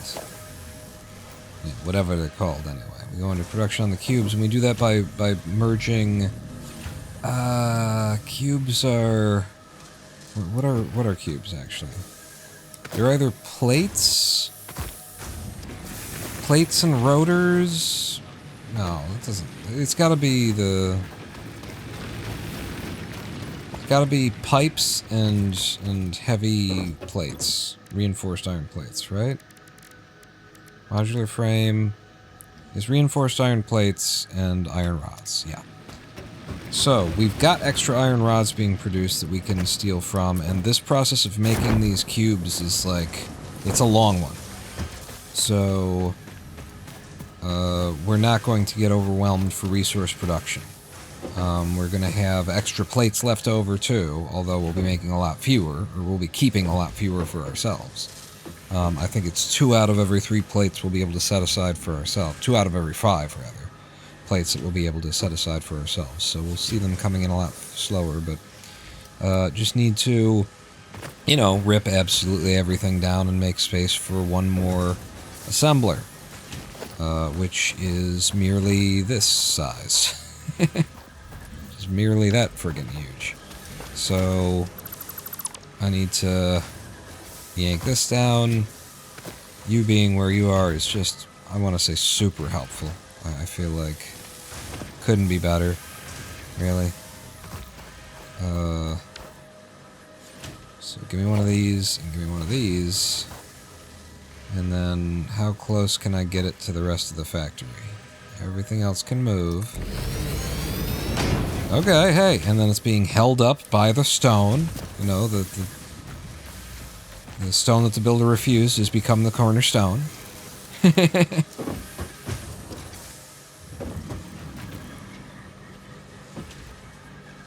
What did you used to have coming into you? I mean, other than what was coming in from over there, you know? You've got plates and heavy plates. And there's nothing else going into you, which is just a waste of a merger over here. I think it was extra screws used to go into one of these, and now we're just not going to have any extra screws, which is kind of fine because they're quick to make if we ever need some in our own pockets.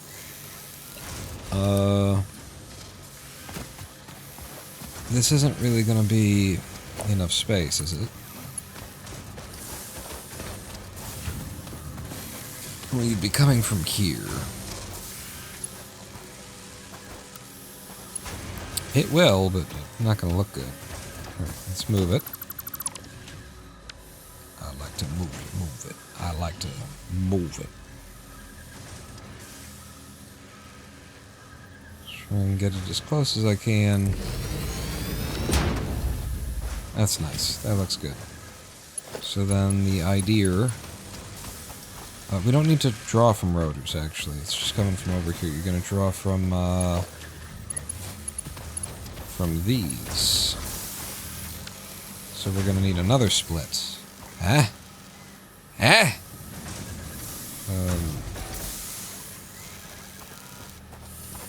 But apparently you can only, like, shove it in the middle of a thing with... Okay.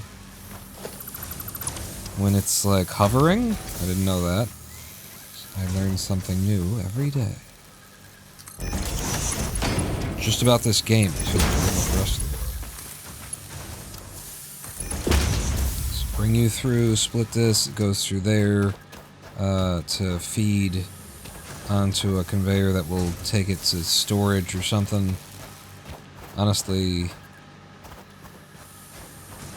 yeah, whatever. Whatever? It's gonna be a bit of a mess. So yes, whatever. It's my United States of whatever. Actually have it coming from this side. I think it'll drop better. Oh, really? So you won't? Okay. Never mind then. We'll make a nice clean connection this way. I'll accept it.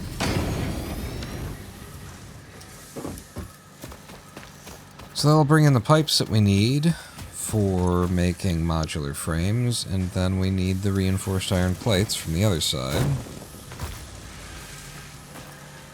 For which we're going to need another splitter. So we can be putting some away and keeping some for ourselves. Huh? 2 hours? Really? Already? Okay, cool. So you got those, and those are going to want to merge, but first you got to split. You gonna split, or are you going to merge? You're going to merge, you're going to split. Feeling like this could be a stack. If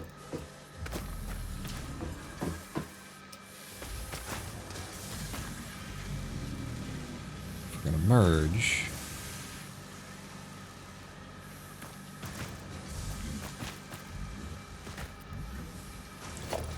Say the merger were here. And it wants to go out that way.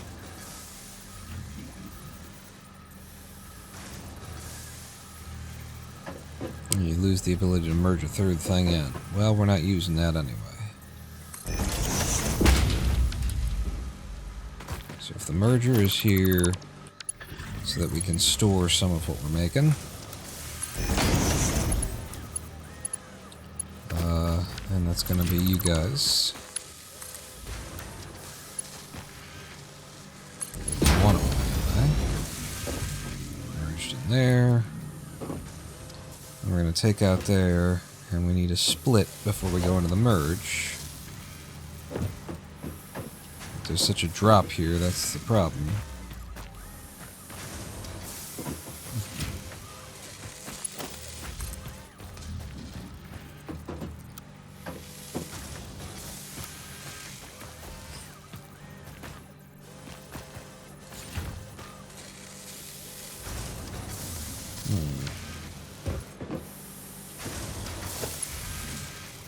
Yeah, no, that could work. Take this out of here, and then come over here. And then I think the idea would be...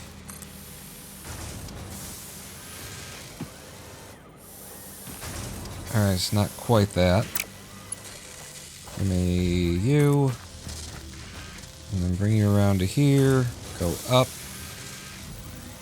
What? It's too steep. Well, then don't, though. What if you didn't? Too steep. Go up. And then from here, go across. To stay on this if you can. No, you can't. And just make sure you're still going straight. You're supposed to be straight. And then go up again.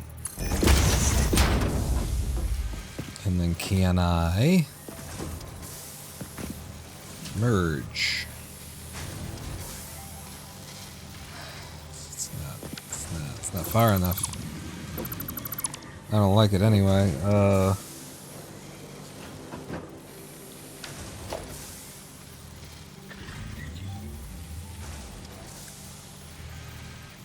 Is this supposed to merge or is this supposed to split? It's supposed to split. And then we send it, we just take it in, say this way, and then we hit like that, and then the other one's got to know. We got to go like that in order to get two, so something, and then one of them's got it, and then the other thing, and then don't forget your mother. Shit. That won't work either. Comes in here,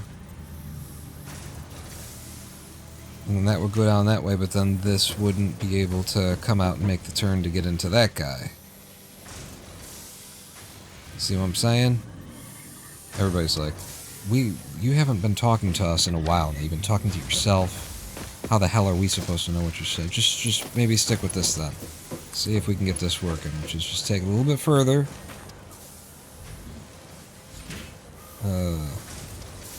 I just wanted it at, like, flat at the same... Ooh, this will get it flat at the same height. Like that. And then it is a splitter that we want.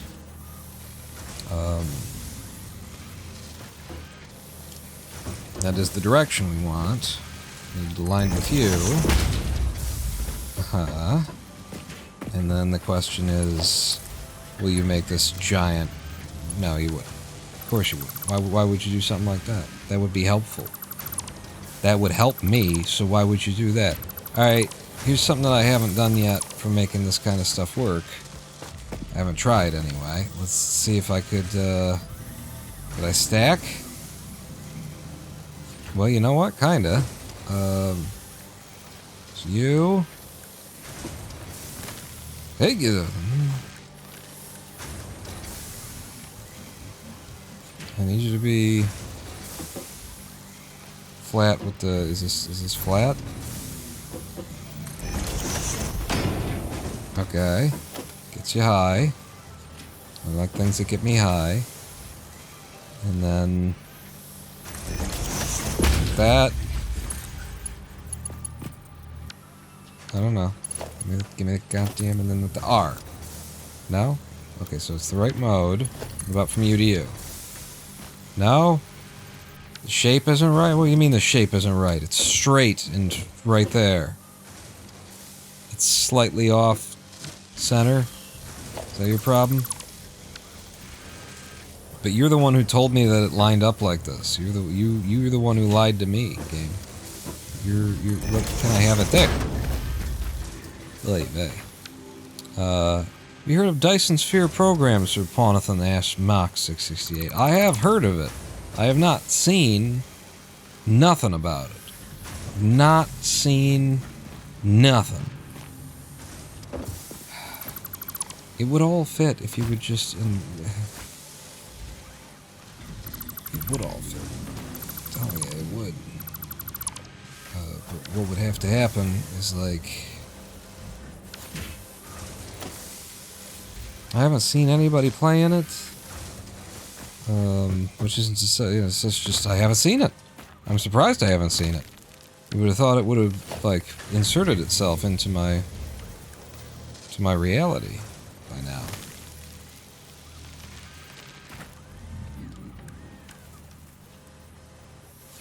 How far can I with this be?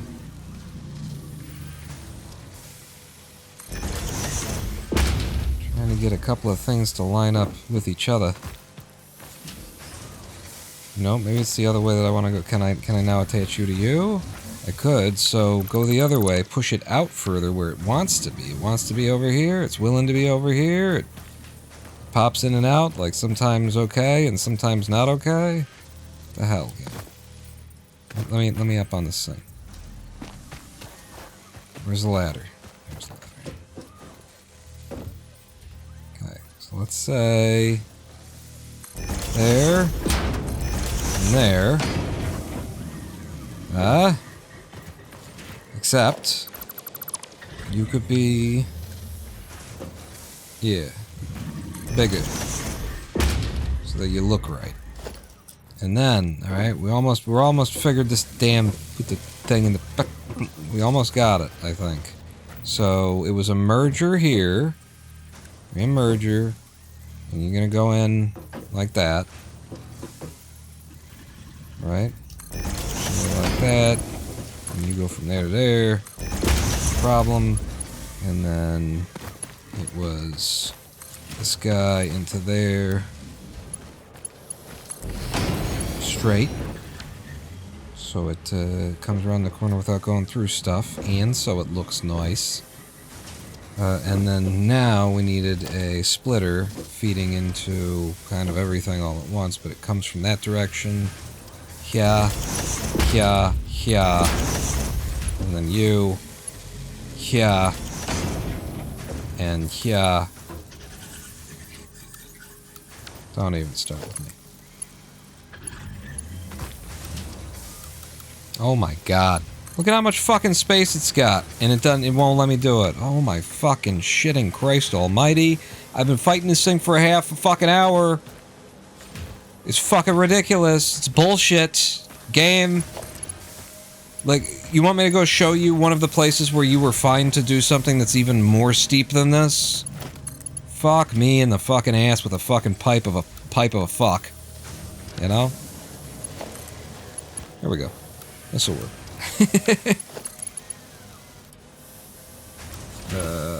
Yeah. That's how it's gonna have to be then. That's just the way it is. Some things will never be the same. Oh yeah, just the way it is. Doo-doo-doo, doo-doo-doo, doo-doo-doo. So, comes out of here. Good, that one goes that direction. I'm gonna load up. I need to give it power.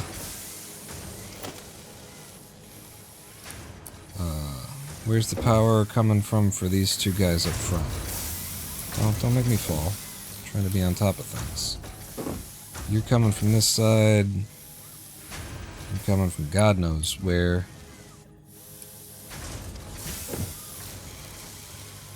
Something out there.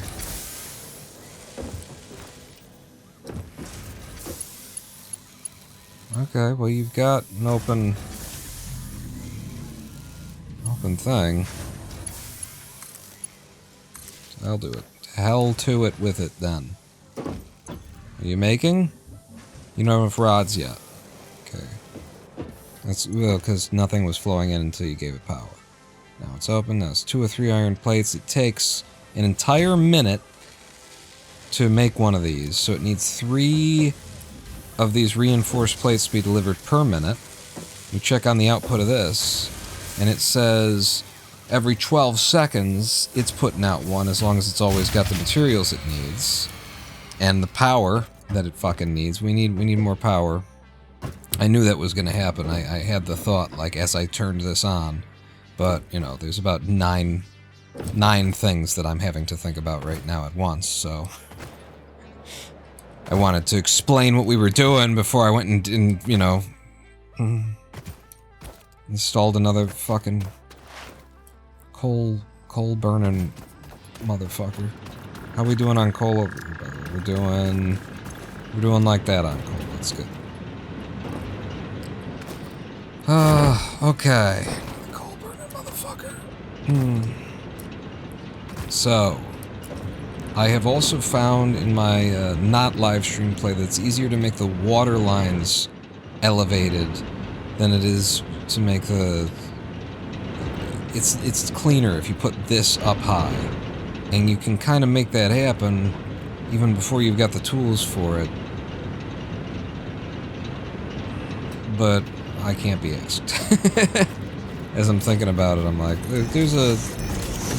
something's coming, and they'll let me do that eventually. Not right now. Okay, I don't think that's gonna work. Try anyway. Power. Coal-powered generator. Wrong direction. Right direction. Okay.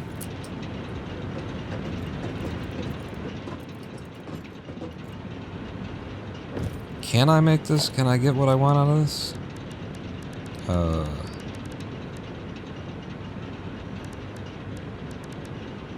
So it's logistics, pipeline.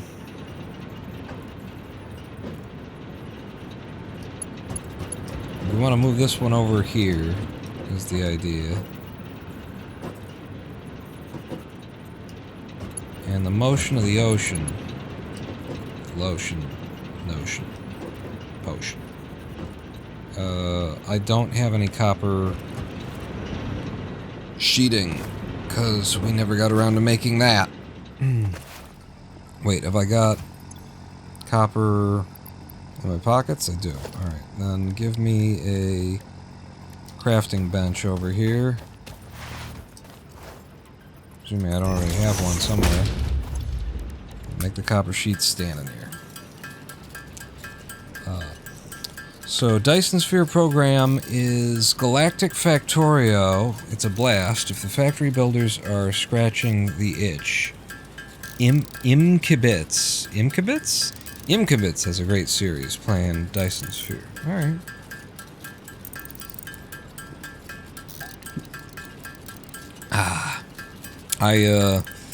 It'll definitely be a,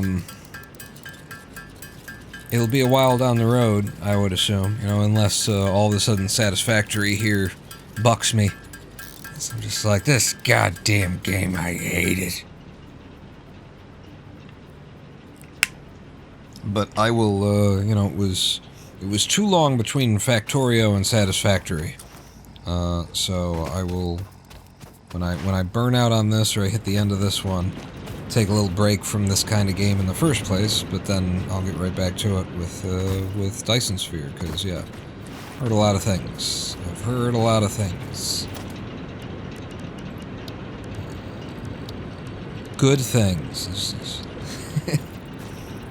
So my idea here was, if I make a pipe in midair, it's like up here, right? I just make it as high as I can make it, and then, okay, it's got to go the other way. I didn't realize, because, you know, can I put the pipe on the hotbar?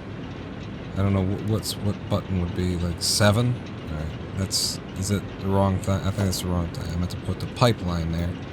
7 on the hotbar. Spin this around, right? And then the idea would be just make a pipe midair, going across here. Try and make it flat and straight and flat. And for Christ's sake, let me get on top. And when I say straight and flat and straight, I mean it. Put you there. And then I again as high as it can go. So now that we've got that bar, that should probably be enough space, I would like to hope. So now if I grab you and I hit E, it gives us a junction. And then conjunction, junction, what's your function? Is the question I've been asking all of my life.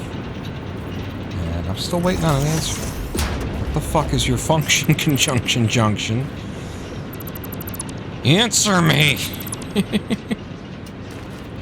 And then you down to there, but with like enough room that a thing can make it out. Actually, do I want to like make it so that it goes straight up? There's a mode for building this that it's like this, and then which mode is it? We're in horizontal to vertical.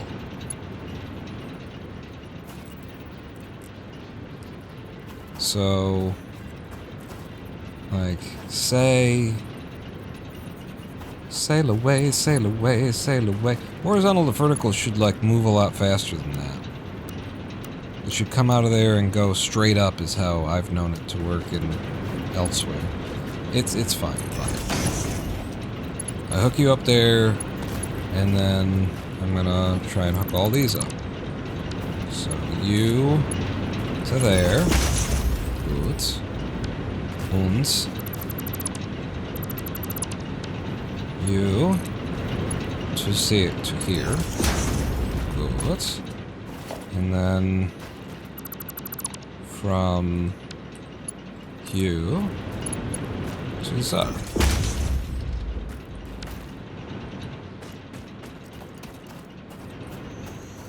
See, and now you can walk around here. And it's a little nicer. You go away. And the other thing is I don't need to elevate the coal delivery with this weirdo system anymore, necessarily. But I also might go ahead and keep elevating the coal with this. No, I gotta figure something out. Because we now need to deliver coal to 3 of them.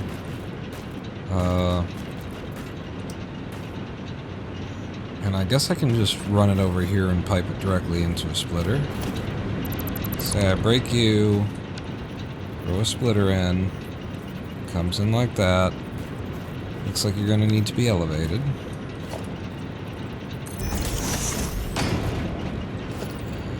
You, and then, but like as close as it can get. If you can get that close, and that's as close as it can, then yes. What's your problem, buddy?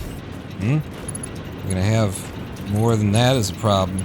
Keep running your mouth. What? Yep. Like that.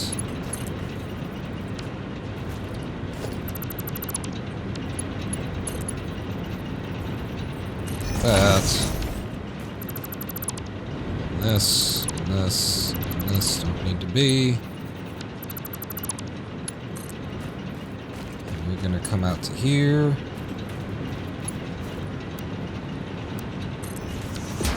Looks like this pole is gonna want to get moved. And it being a splitter and me being a very rich man, I'll go ahead and make it a fast one. I don't think it needs to be a fast one.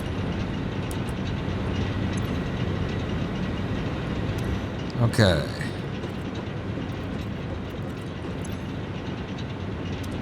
So, is this going to work?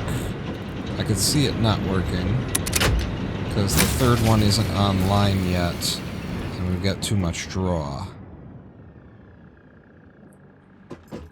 And now have I made it so that I'll be screwed when I try and turn it back on properly? I don't know. I wanted you to move anyway. What are you connecting? Kind of everything.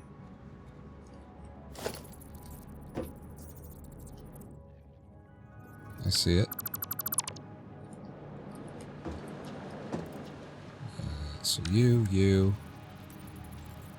Huh. And then you.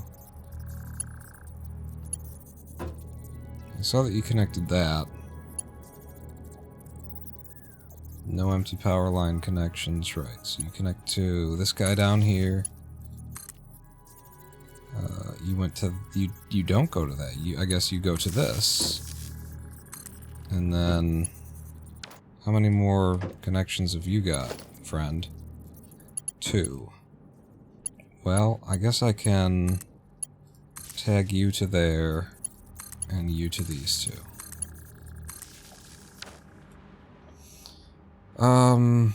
But yeah, still too much power draw. What I can do for that is just disconnect here. And then flip you back on, so you're not feeding anything that's over there.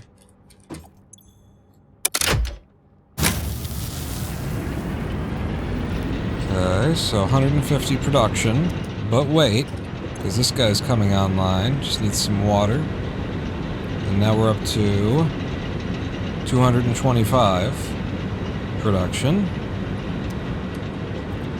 And now I will reattach.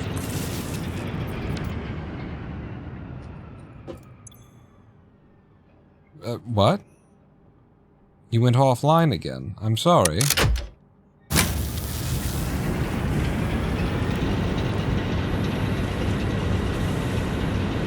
We have a capacity of 245 with overage. We're producing 225 every second. We're max consuming 189. Yeah.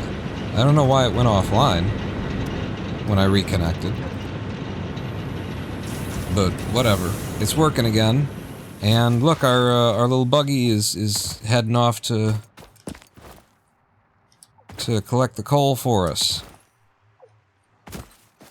Goodbye, little buggy. Bring us back some of the black oil Texas tea. But you know, the kind that's been there long enough that it kind of turned into... Then it got squeezed a bit. You know what I'm talking about. It's all fossil fuels. Alright, so now we have enough power to feed our new machine. Remember, we made a new machine. Do you remember? How could you possibly? It was this one. And it's making us Dyson sphere. No, modular frames. And it should just run continuously. Because we produce an excess of plates. Right? If 2 go in one direction... Well, actually, yeah, it's sort of like there's a halfage. There's a halfage. Because we're splitting it on 2 lines, and we've got 5 coming in, so we get 2.5 delivered to this machine every minute. And what we need is actually 3 delivered to this machine every minute, so there is some downtime in the production of these, I would think.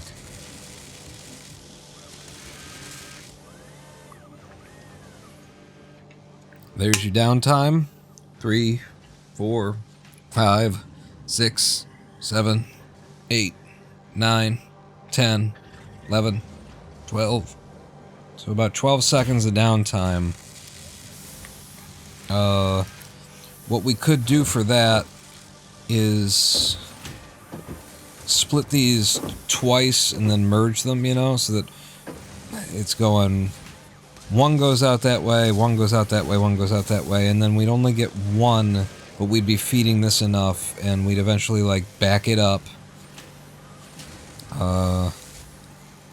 And then we would be getting 2 going out that way. And that's one way to do it.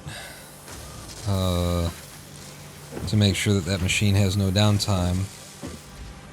And it's easy to back it up. You just throw a stack in there, which we've got.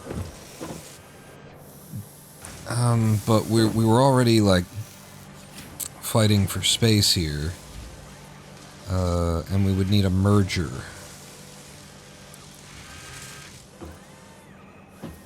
And we would need to merge this and this output, and the problem is this output because it's right there.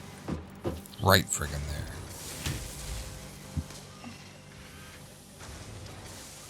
I suppose if the merger were right here and kind of a thing, that could maybe something, etc. and so forth.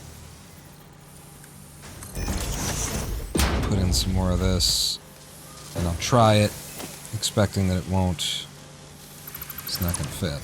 It's not going to do what we need it to do. So a merger goes in that direction.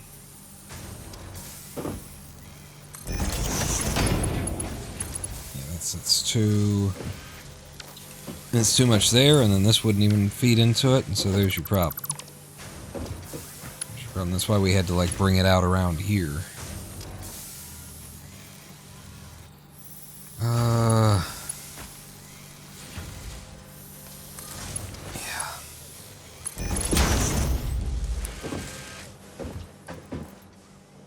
I mean, the easiest solution for right here, right now, is that. Just throw a bunch of them in there, and then it will run continuously for a minute. It'll take a long time for it to get to the bottom of not running continuously. And then we can fix it later, because I'm sure we'll end up having to, like, tear the whole field down and rebuild it or something. Where are my reinforced plates, though?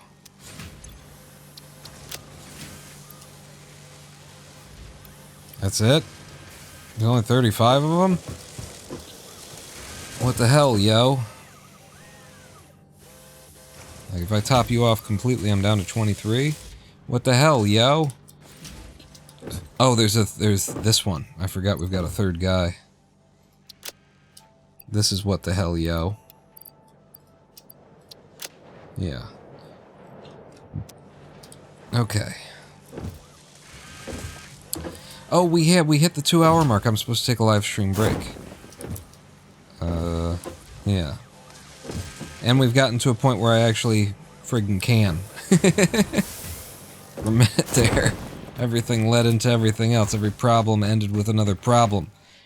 But I think we finally got there. We've got the machine online. It's making what we need. We've got the power in order to keep all of the machines online. We're actually running in excess of power, if anything. And then this modular frame is supposed to pipe in here and get mixed in, but so are the pipes. There's supposed to be a pipe output coming out of here that gets mixed in as well.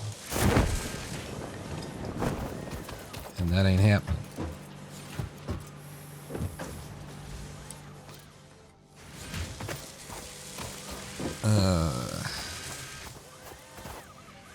That's a problem for after the live stream. After the live stream break, rather. So yeah, let's have that break. I can sure use it. Get up here.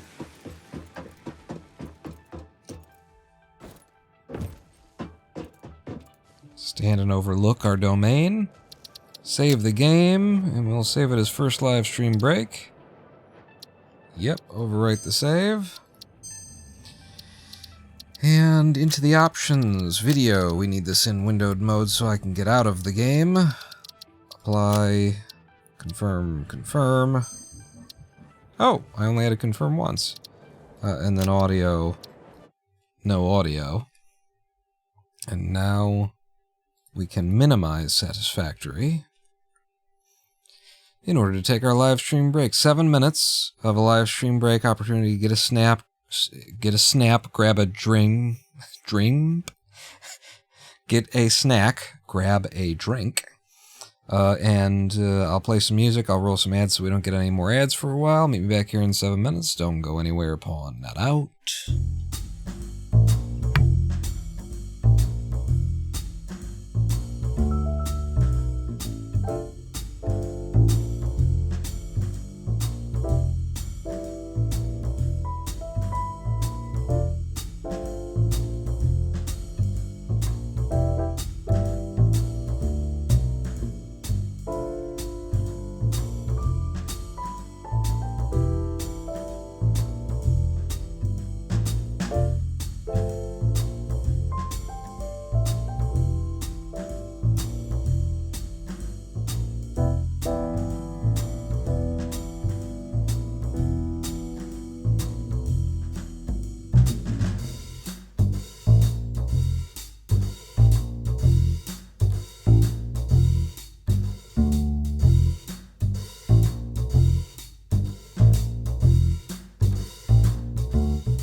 Hello, I am the Ronin Pawn, and welcome back to twitch.tv/Ronin Pawn live stream on twitch.tv/Ronin Pawn. My, that song has a lot of silence at the end of it. It was still rolling.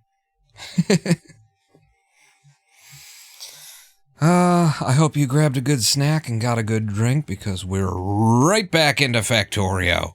No, Satisfactory. It's never going to... I'm never going to stop doing that. It's very difficult. Let's set ourselves back up to 65 on the U. And then on the video, put you back into the full screen.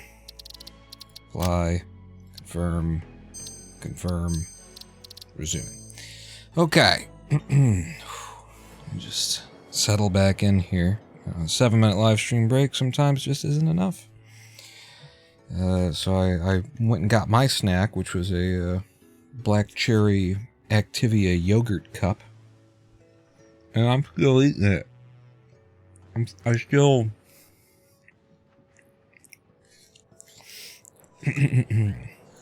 still eating it.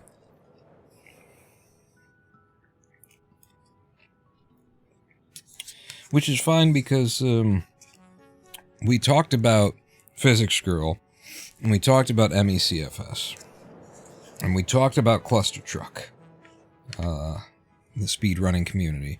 But we haven't talked about the other things in the title, and that's Capital One and Discover. Have you heard about this shit? Because I haven't. I just got the email today telling me that Capital One and Discover, that Discover is merging into Capital One. And I have to ask the question, where is the FTC? How in God's name is this being allowed? That Capital One is ostensibly a Visa-based organization, is ostensibly just absorbing one of the only competitors to the Visa, MasterCard, credit card space. How is this occurring?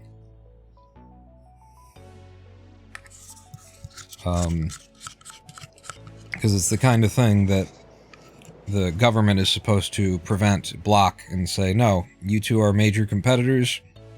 You can't possibly merge together. You're not allowed to merge together. You're not allowed to sell one to the other. It cannot be. We must have some amount of competition in the marketplace, at least so that we can pretend that it's not all monopolies. And this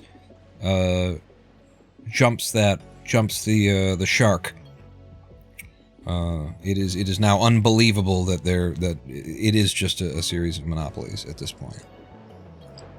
Can't even sell the lie if this is going to happen. I have to assume the only way that this could have possibly happened is that Discover is like on the verge of bankruptcy or something, which is really hard to believe. Because, you know why? Because Discover is good.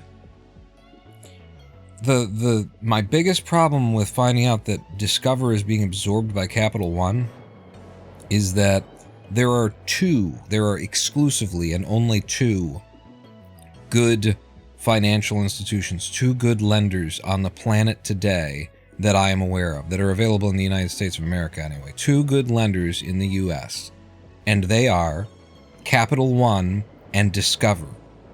And now they're just the same thing. And that's not good. That's not good that the only, like, credible, you know, half-decent, actually functional lenders in the country are now going to be one lender with two names. That's not good. I'm also very concerned for Discover's customer support. Because the best thing about Discover, having a credit card with Discover, having a bank account with Discover, the best thing about doing business with Discover is their customer support. It is excellent. It is exclusively stateside. You know, in the States, if you're calling in the States for Discover, you talk to someone in the States, and they know what they're doing, and they're well-trained, and they're not just reading a script, and they can work outside the box when they need to, and they can think, and they can accomplish things without, you know, just having to go to the fucking company script and you know, if your problem isn't on page 6, then they're just like, I don't know what to do, sir. I'm in India in a call center. They hire us by the hour. We don't work for that company. We work for another company that works for that company. Discover has real customer support, and it's the best customer support in the United States of America today. And the fact that they're merging with Capital One, I never noticed Capital One support to be extraordinarily good the way that Discover is, and I'm worried. I'm worried that we're going to lose something good by these two good things merging together to make, even if they merge together and just stayed as good as they are, we lose one of the good things because now there's just one instead of two of them. This is bad, and it shouldn't be allowed to happen. And hello, Snoo, and thank you for the subscription. 22 months of subscriptions. Welcome back to the Big Dick Club.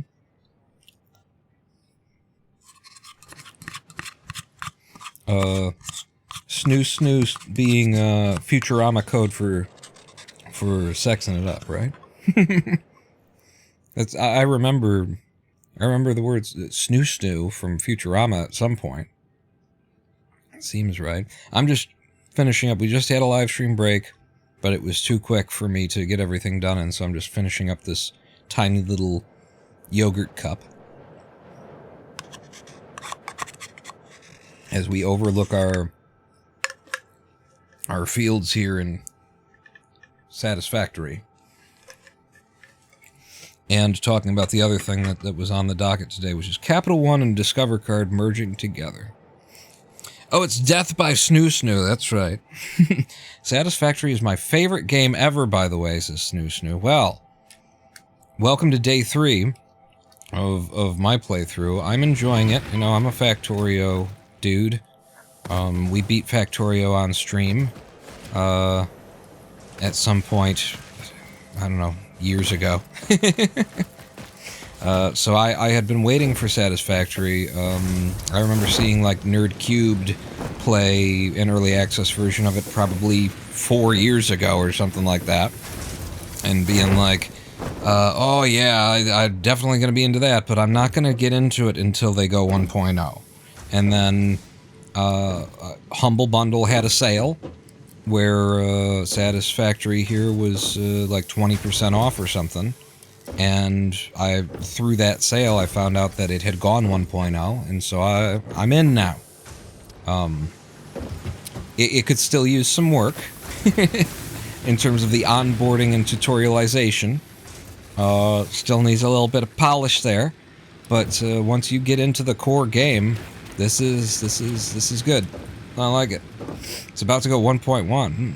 Have close to 1,200 hours in the game so far. Wow. We've done 3 live streams, so that's about 20 hours. And then I've been playing, you know, in my own seeds offline as well. So it's probably another 20 to 30 hours. It's just me playing my own seed. I've started up 2 other seeds. The first one was like after the first live stream where we discovered the game together. I went and played on my own. Got to a certain point, you know, it was fine, but it felt messy. It felt like, you know, I had started it when I didn't know what I was doing. And then now I had some idea what I was doing, so I restarted with another seed. And so I got this live stream seed, and then I got the old one that I've abandoned, and the new one that I'm currently playing in offline. And so we're catching up to that right now we need to transition into the era of steel. Yes, we need to transition into the era of steel, and we just brought this guy online to make us our modular frames, 4 more of which will get us basic steel production. Thank you, Snoo, for the good luck. I'm definitely enjoying it. I'm having a good time. We've got our automated coal run is you know, being handled by a little car over there. I'll make the last 4 of these guys by hand, and I presume I have everything else we need in the inventory. If I don't, we just got to run around and pick it up from all the different places. We've got stuff coming and going. We started in the desert for this seed for the sake of the live stream visuals, because I figured a grassy area with a bunch of leaves and stuff like that would, when I started moving fast through the area, would just end up looking not good. Okay. So we're a couple shy of everything. I need more rotors, and I need more copper wire. Wait. Copper wire? No. Alright. So, rotors... Actually... Oh no, all of our rotors are going into storage right now. That's right. Into storage over here.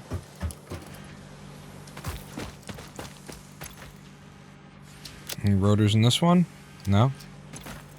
Rotors in you? Yep. Alright, fill me up. And some more.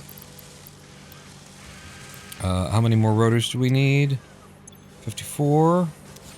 56. 56. So, give me you. And split you off into 56. And then put the 43 back. And then take out the other 100. And sort. Put this other 100 away. There's an extra one. I just like to be left with 200. And then we need copper wire, which I need another 3. My copper out here. We need to upgrade the copper field, too. But yeah, 2 of these in full will be fine.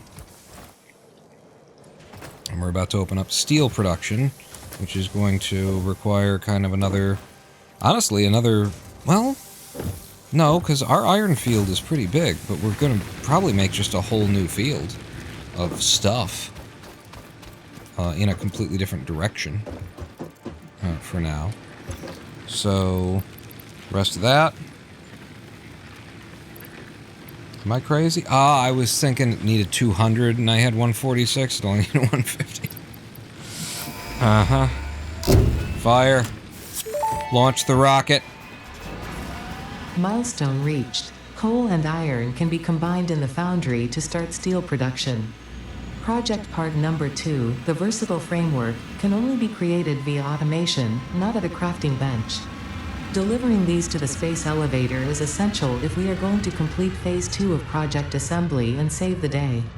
Fix-It and humanity is relying on you.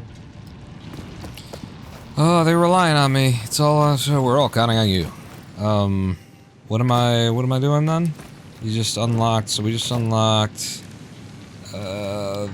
the foundry here, which allows us to combine 2 things to make alloy ingots. And so we're going to need this stuff and coal being mixed together. Now, what's our setup right now? Because I believe the way that this works, if we've got 4 of these, right? You're producing 1 ore per second. 1 second. And then these do 1 ore every 2 seconds. So every one of these can feed 2, which means we only need 2 of these online and feeding our kilns, our smelters. And that's exactly what we've got. So why is there like a slowdown is my question. I guess because we're backed up over here for iron. We're not using all of the iron. But this is this is a very reasonable like setup here, so maybe we don't want to interrupt it, knowing that we'll be able to like make more use of more iron in this field. And the reason why I say that maybe that's the way that we should go about this is because, as I recall, let me just pop this off.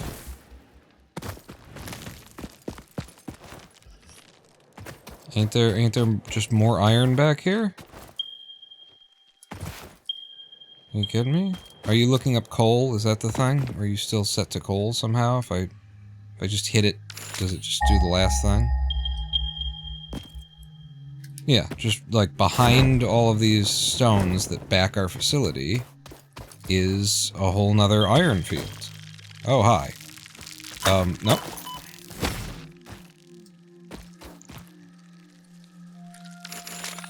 No, don't do that. God damn it. I'm trying to press fucking crouch.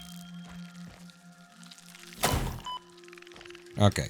He knows I'm here. Fuck off, please. It's the first time we've used our new sword, I think.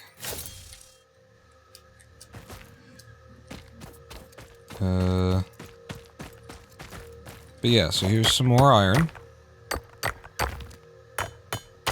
And we can mine from here for the sake of our steel.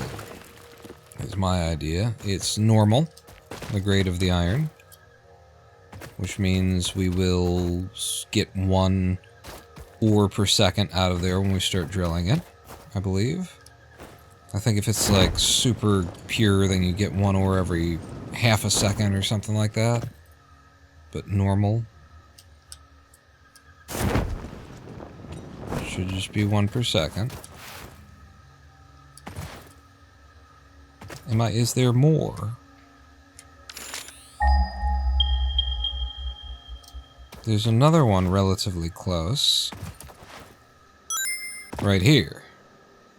Aha.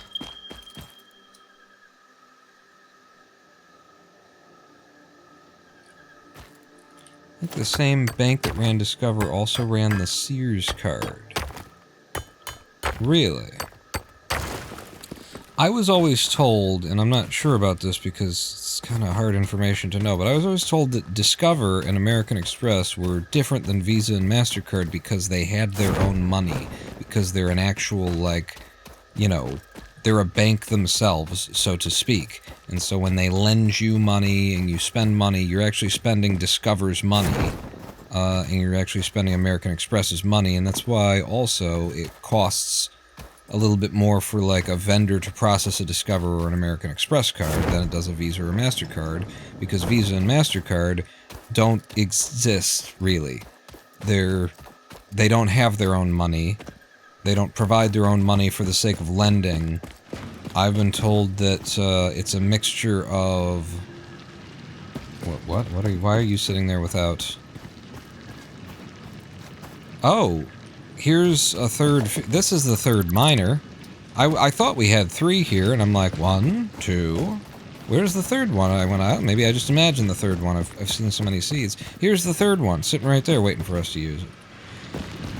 I've been told that Visa and MasterCard, yeah, that they work with other banks to, you know, that's it's just a label, it's a logo, basically. It's a card system, and then your actual card is drawn on the Bank of Omaha. But I've also been told that where the money really comes from when you look closely at it is that you're kind of borrowing from the government or something, or you're borrowing...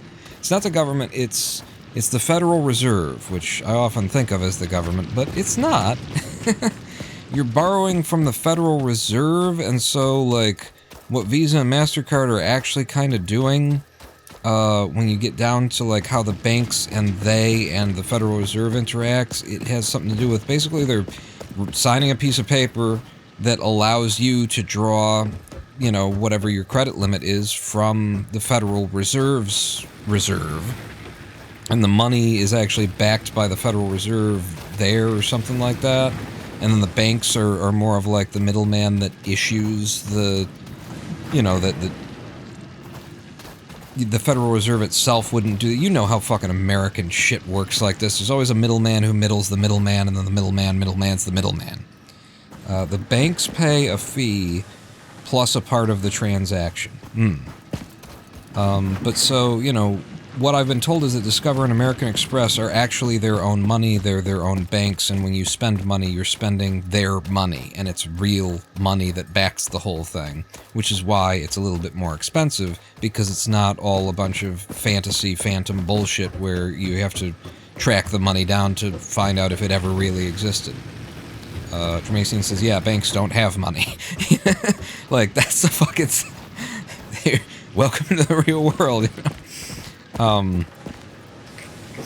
But yeah, it's like just some weird shit, and so I hate to see that Discover is being absorbed by Capital One, that's a Visa, you know, lender.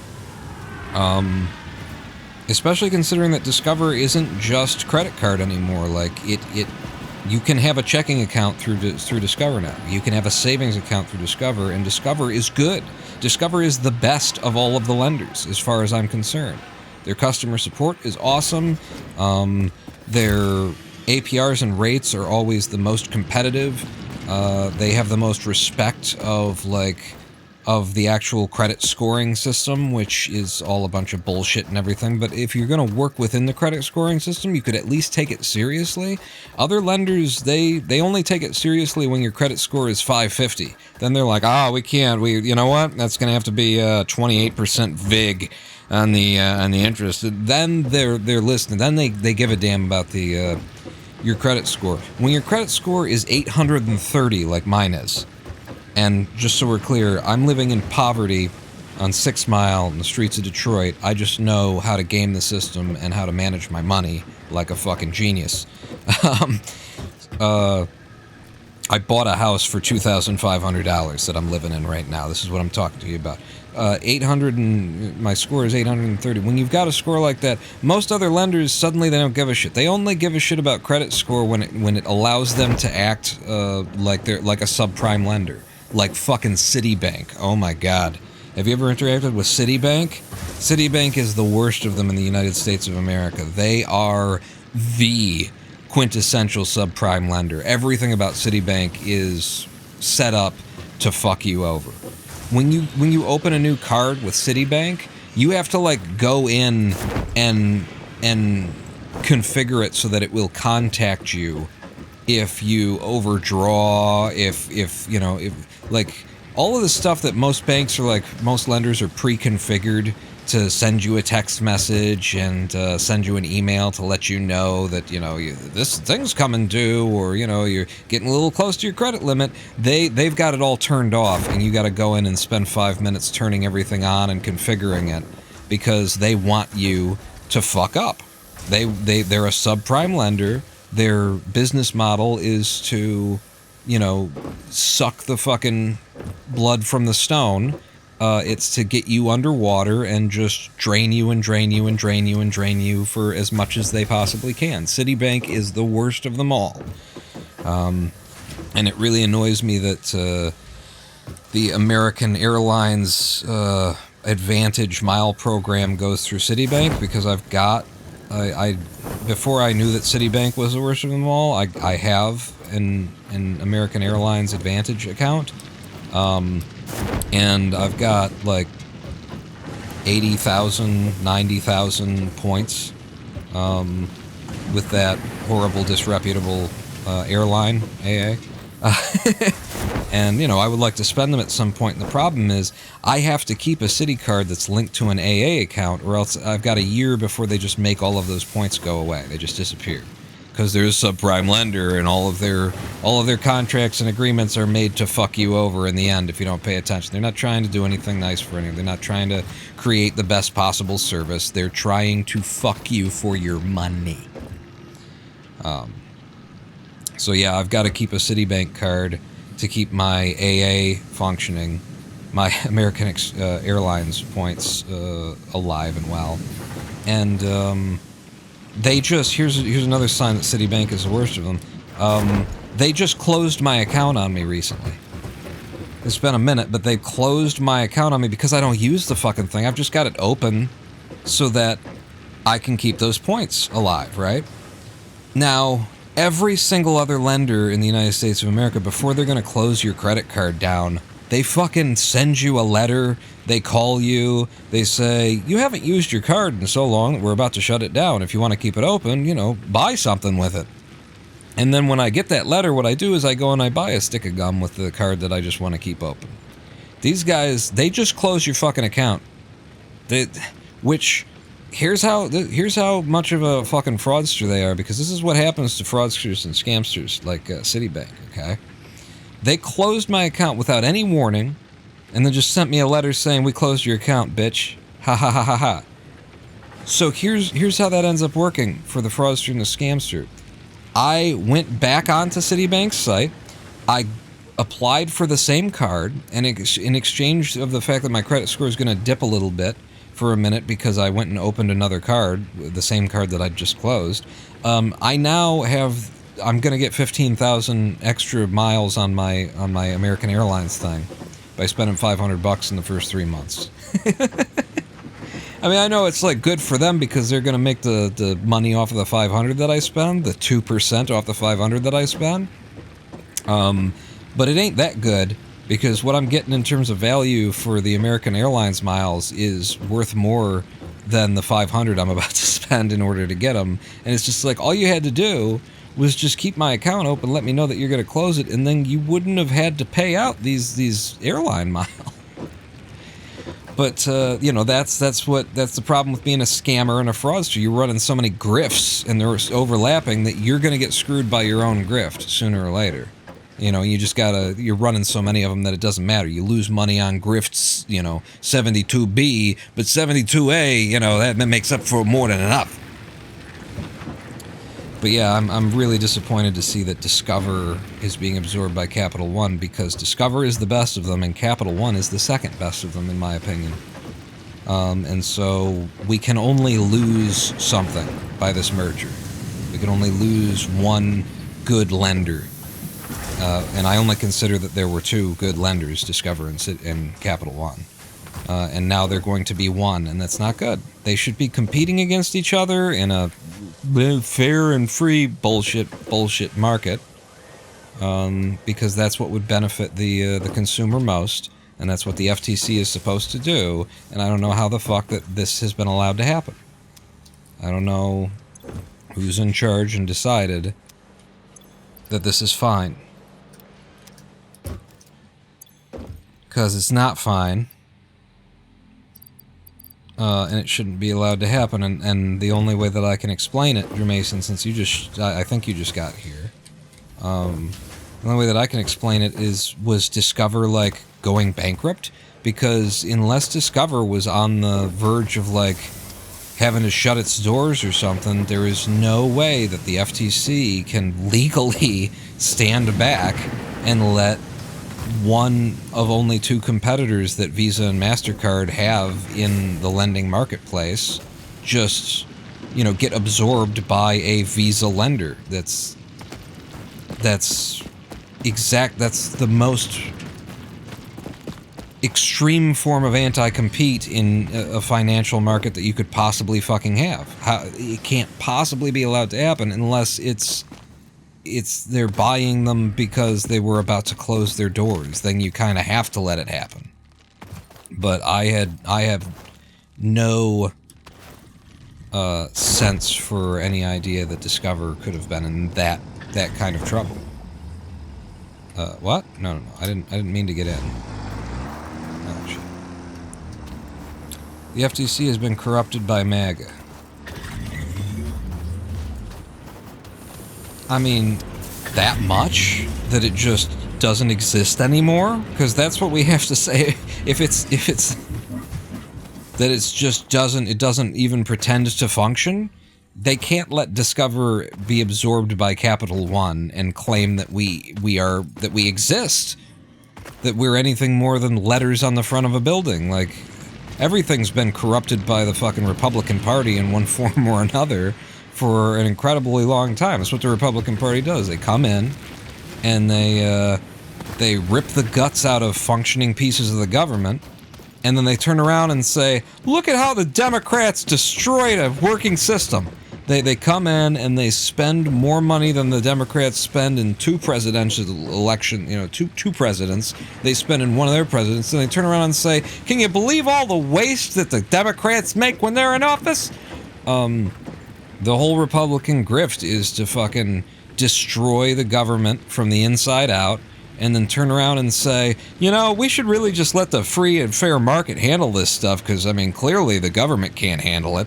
And it's like, you're the ones who made it so that the government doesn't function. You're the ones who took the fucking post office out of business we all needed to go to the post office to mail because there was a goddamn SARS virus floating around out there. You're the guys who ripped the shit down.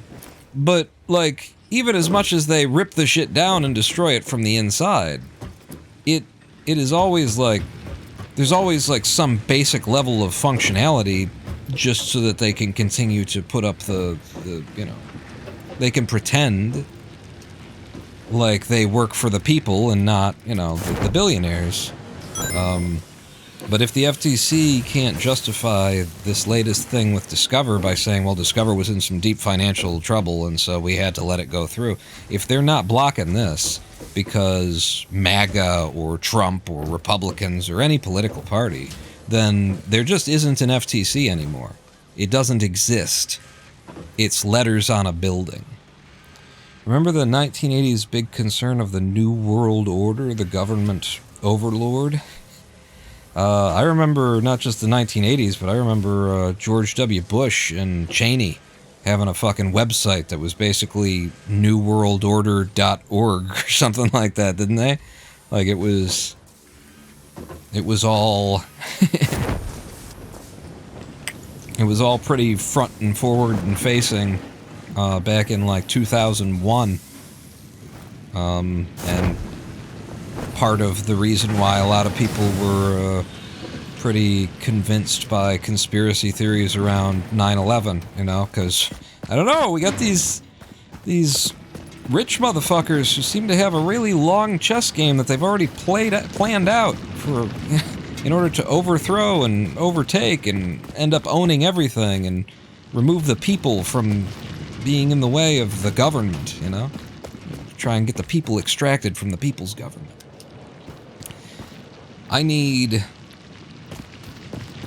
coal and iron ore being mixed to make steel, and the only question is, where's it gonna go? What direction are we gonna feed it? The coal comes in over here. I've got the...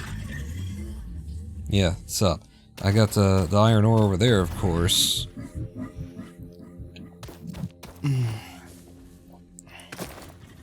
We've got this dedicated as our iron field right now. We're going to need a separate sort of steel field area.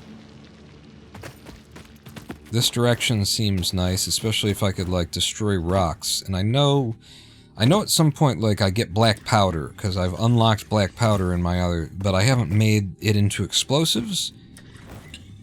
And I don't know what it can be used for, you know? Can I destroy the terrain? Can I destroy a rock like this to make an area more useful to me? These rocks are not destructible, says Snoo Snoo. Well, damn.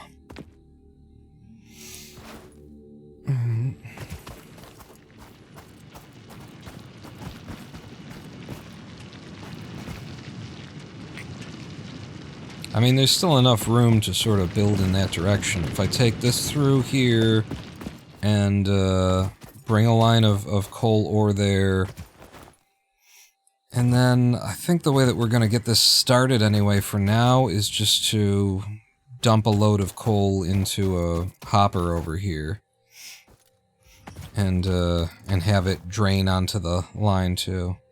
Find rocks with cracks all over, and you can destroy those. Okay.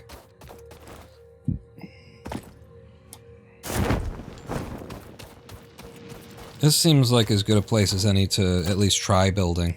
So not an assembler, but a foundry. And if I'm going to feed from this direction, and if the coal's going to be coming in from a hopper, what do I need? I need 10 little cube guys that I don't have right now.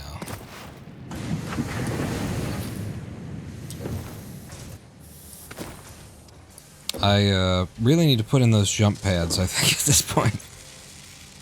Yeah, give me 50. Oh yeah, that's right, you need to be piped in to this whole thing. It's such a mess.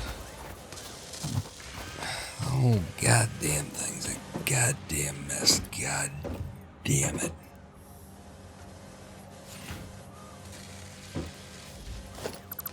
Here's my easiest way to do this, I think. It's one of you. You're gonna go in there, right? Am I reading this wrong? Hang on. I had, like, overlapping arrows that were both pointing in the same... Yeah, you're both pointing in the same direction, you son of a bitch. You son of a bitch. Bison. You son of a bitch. I just put a a merger here, and then I push you in there, and then you don't go in there. What are we in? We're in default mode. It's because you're off fucking axis angle bullshit with the shitting bull, and this game has like snapping systems that don't fucking help. Don't work. Like, I didn't build this on this, but I built one here, so now I can't. And now if I take that out, then these won't join because their distance will be, and the snapping systems just don't fucking work. It's as simple as that.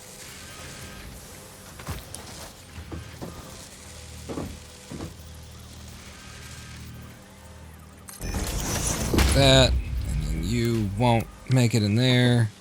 But at least you would come in there, and so it's like, if I can find the point where you two align... there you go.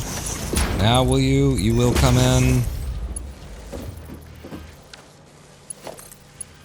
But these two won't, and we are in default mode, so if that doesn't work, then straight won't.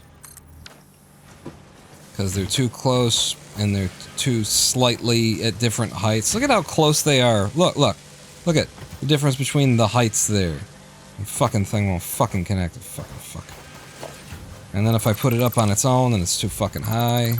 They don't work. The snapping systems are bullshit. They're lies. I spend more time fighting these snapping systems because I keep expecting that if I keep fighting them, they'll fucking work at some point.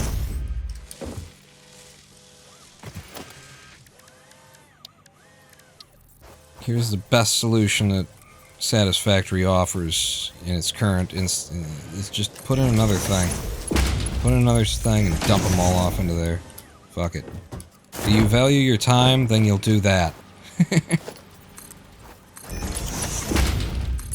Do this too. In fact, yeah, that's what we do. These are the two things that we need to join in together. I spend so much time trying to get things to line up, and all these systems are, you know, designed so that they will line up. But they don't. It's all a lie. Put something down and it's showing like the glowing arrows and stuff like that. Look right there. Look, I got the glowing arrow. If I put that down, it's not in line though. But I do see the glowing arrow that's telling me that it's in line. But see what the problem is that it's at an angle that the game didn't actually correct. You're holding control to correct the angle, but it didn't correct it, so what you have to do is line this up straight and then hold it. And now it actually, now that arrow does actually apply, and it is telling you something. These systems don't fucking work. Okay? It's as simple as that. Keep working on them. Because you ain't got it.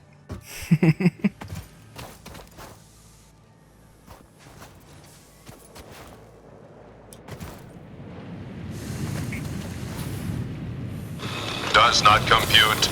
Does not compute. Matter of fact, does not compute. here's something I'd like is,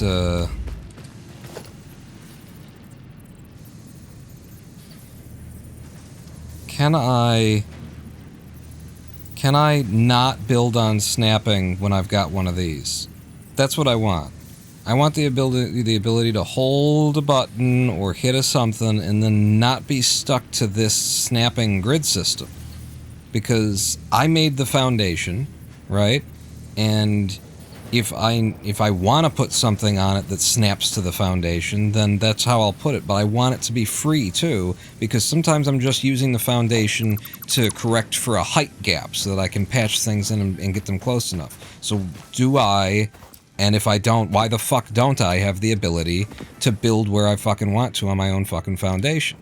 Why does it have to be snapped to the foundation's grid? Why isn't there a button I can press to, or is there one? Because there goddamn well should be. It's not fucking rocket science, guys. Have you played the game? Have you played the game, or did you just make it?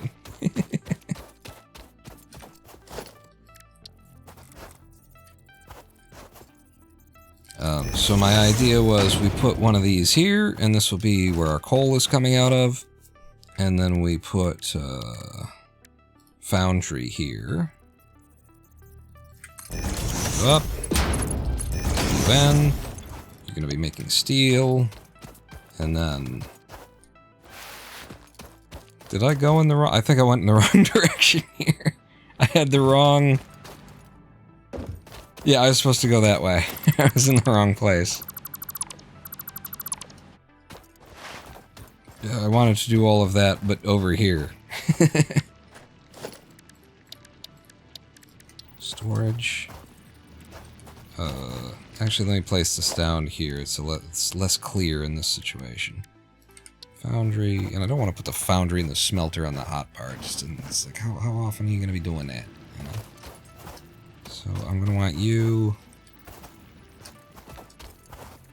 You're gonna wanna like split out into multiples. You're gonna like have 3 of them eventually. So put this one in the middle, and then you'll be able to have one there and one there. Try and be a little forward thinking about it. Maybe I should have the storage container on like 9 or something. As often as I find myself reaching for that. And then again, this is going to have to spread out and go in all the directions, so let's just have it back a little bit. We got room for mergers and splitters and everything else. This needs to get through there, so you're a little bit too far back. Set about there. And I grab this guy. And conveyor belt is too long.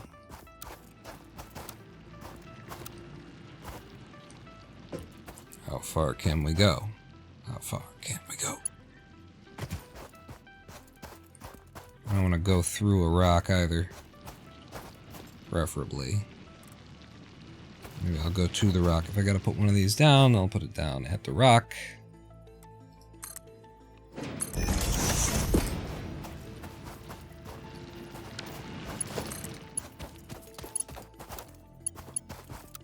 No. Alright then. Stand at you. Try and angle it correctly. Like that.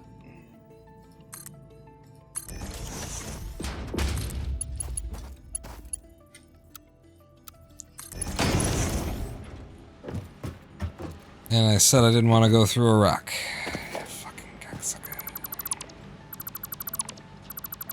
How the fuck am I supposed to see from all the way back there?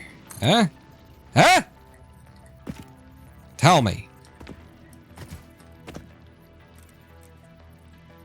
You don't know. You don't know.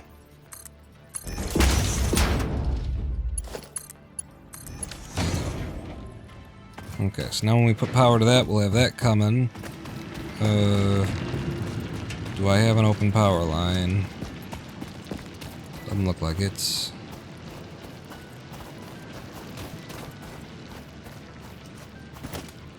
I guess we'll do this then. That. Hang on. Oh yeah, no, that's right. I forgot. You do that, and then you power this guy.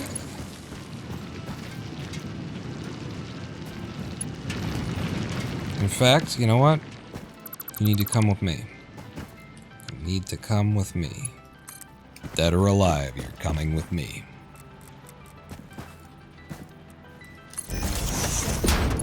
That's another game I got. RoboCop Rogue City. Another one that we get to play eventually. You go there. You go there. And then... Come on.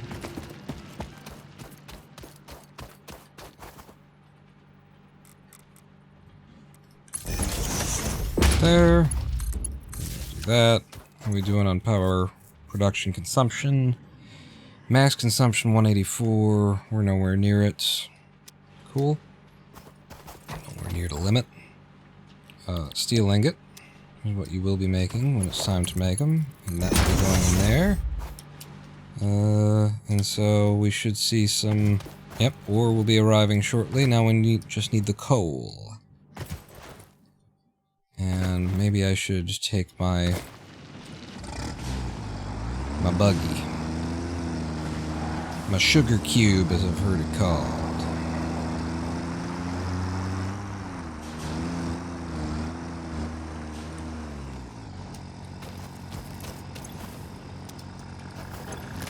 Okay. Give me as much as I can hold.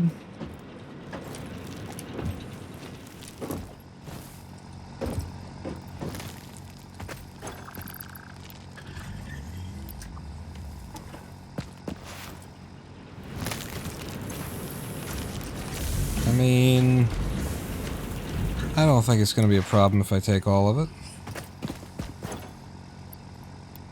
Wait, no, the other way. Yeah.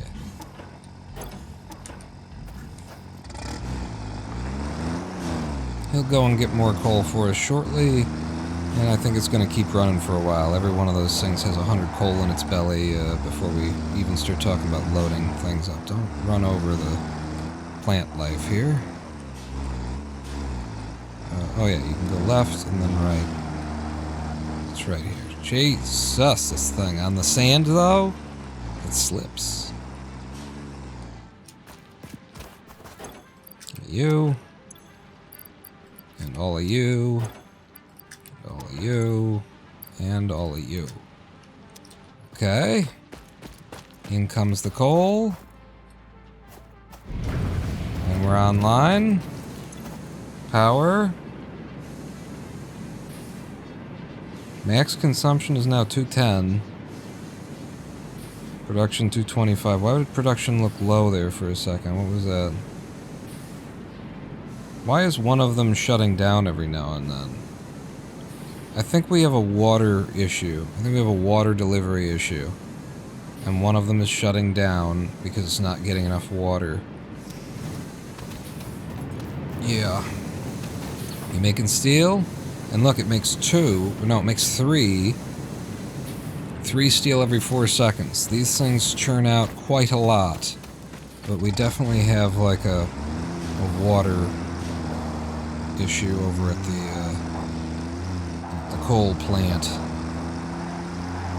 Is it your is it you? You've been drinking my water? That's the only thing that would explain it, because the coal delivery is fine, right? So, look at you, water. Look at how low we are on water.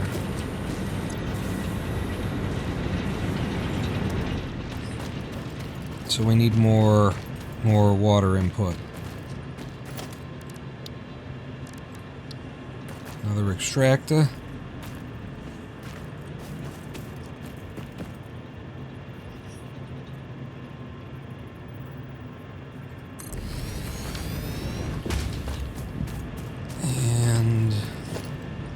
Be able to just put in one of these.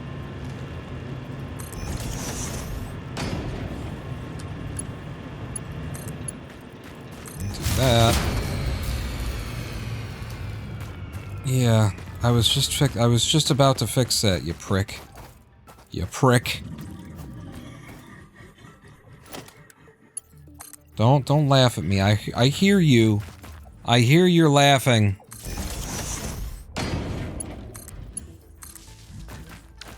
Back online, and then I don't know, might have to, yeah, I'm gonna preemptively disconnect power to the rest of the grid so we can get this online, because the water needs to start flowing first.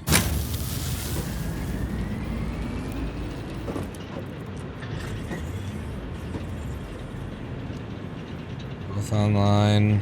Are you flowing?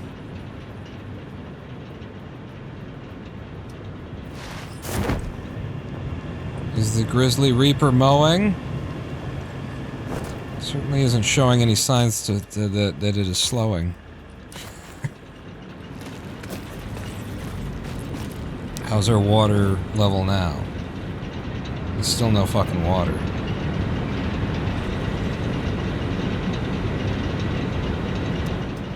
Is it a matter of the pipes not being able to transport more water? That might be the thing. And if that's the thing, then the way we make this work isn't to combine them. It's to power one of them separately. Feed one of them separately.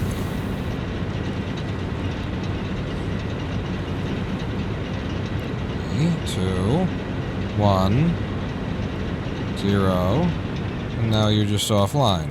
Are you not pushing water? What the fuck?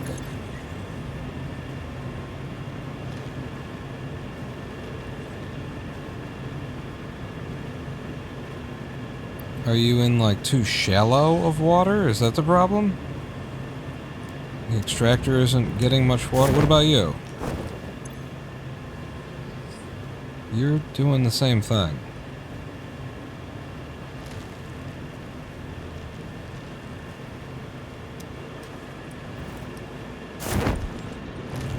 These are supposed to, like, really move, too. They're barely moving. Is it a matter of the shallowness of the water? Like, I need you further out into the deep depth?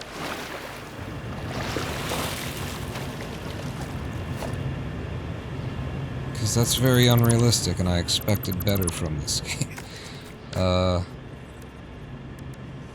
Water extractor. Okay? You're out there. Right? Power. Where's it coming from? You, out to there. You're online. Now tell me about yourself.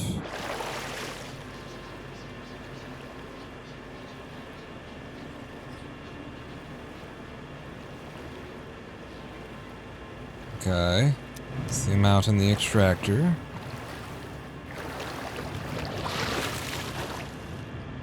And now you.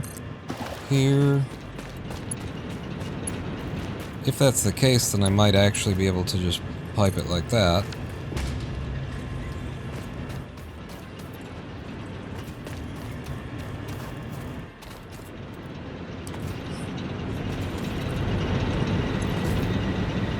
And now you're full of water.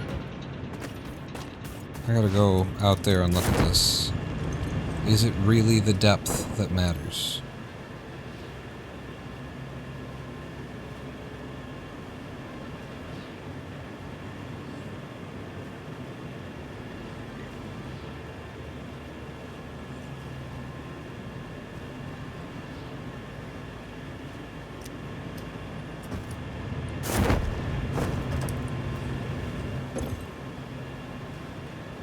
You're running normally, right?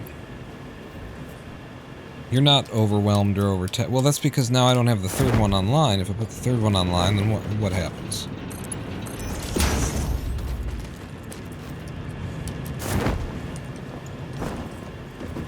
How convoluted and crazy is the system? You are online, aren't you? 150, that's only 2 running.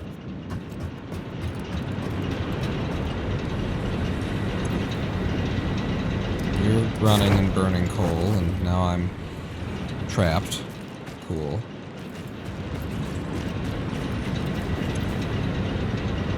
You're burning and running. Okay, 225. I also don't like that, like, it tells you, the readout is wherever your mouse happens to be on the fucking grid, which is neat, but I frequently find myself looking at the grid and being like, why does it read low? And it's because I want it to tell me what's the current and not what was happening before, but when I click on something, I'm always in the middle. That's another, like, work on the UI design. Like, you can figure something out that's cleaner than that. That's more elegant. It works. I don't know why this is working and it wasn't before. I can't explain why moving that back further got me more. Oh, we just went offline. I also can't explain why it goes offline when you reconnect everything. But, we now have our 200 and something megawatt. No, one of them is still going offline. Did you see that? Well, no, that was here. That was my mouse moving across. I expect it to be the fucking this. All you gotta do is, if I want these numbers, I'll click and drag across them or something like that. You know, this...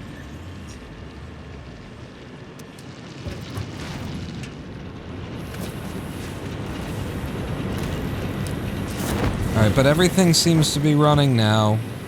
Why it wasn't after I put that down will remain a mystery.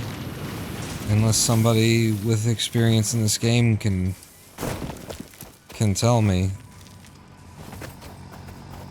that it wasn't a bug, which is what it feels like. Yeah, go ahead and fetch us some more coal, I guess, because I just wanted to turn your headlights off. This looks fine. Okay, so now back to our steel production, now that power is working.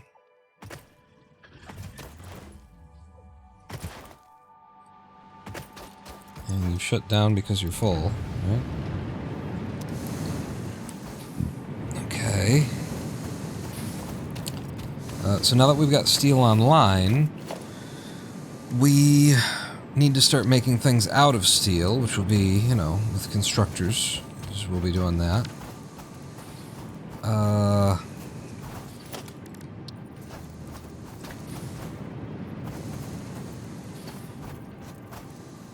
I think I'll put this one up here, and then I'll try and match the height with foundations. That seems pretty okay. And that should allow me to even that out a little bit. So... you into you. And then what are we gonna make out of steel first? It's gonna be pipes or beams. Beams are kind of the thing. But beams take 4 seconds to make one beam. So you need a couple of these.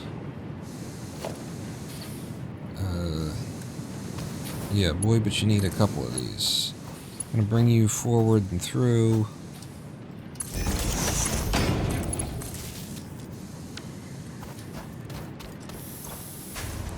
So you need some, like, several of these running.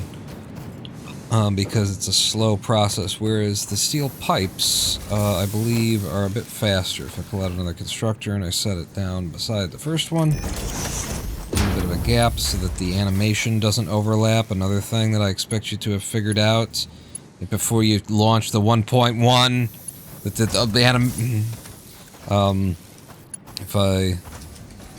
if I get in here and tell it steel pipe, you get 2 steel pipes every 6 seconds. So it's basically 1 every 3 in comparison to 1 every 4. And it takes 4 steel ingots to make one of those, whereas it takes just 3 to make this. So you get a lot more of these a lot quicker, with less, you know, cost.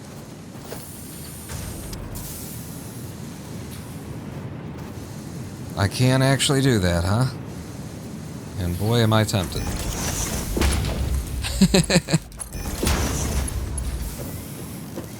Shit as it looks, like the game just doesn't make it easy. It does not make this easy. It's got a bad system. So now we're making one of each of those things. But we need to be delivering this stuff faster. How quickly do you churn this out? 3 of them every 4 seconds, so this is the fastest conveyor. Like, a faster conveyor won't help us any.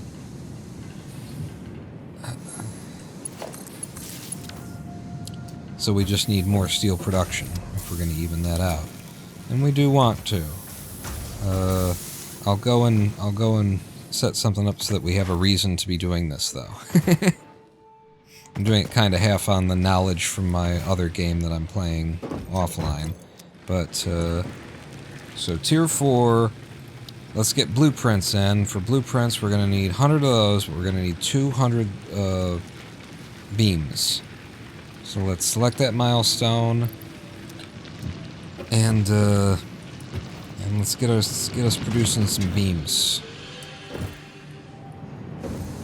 And my first interest is going to be making sure that we're always putting a beam out. Like right now, there's no beam. We're waiting on ingots to arrive. I don't like that, so we need more ingot production. So another foundry.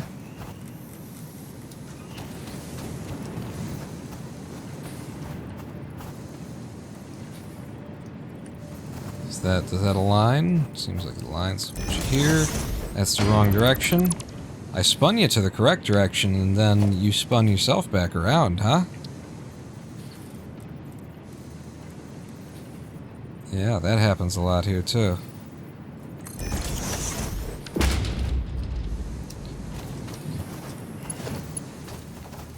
So now we need to be splitting these supply lines. And I will try and split this one back here. Beautiful that I'm allowed to put that there. Love it. It's a little merging. It's actually, we're going to need that. Yeah, that's a bad idea. Yeah, that's what I pressed. That was all the buttons I pressed. You're right, game. What do I know?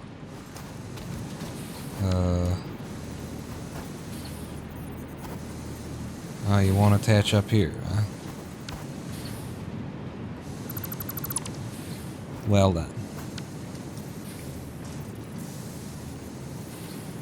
Like this.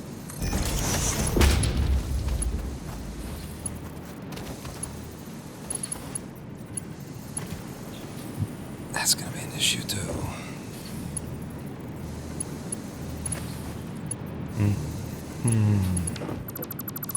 Can't be here.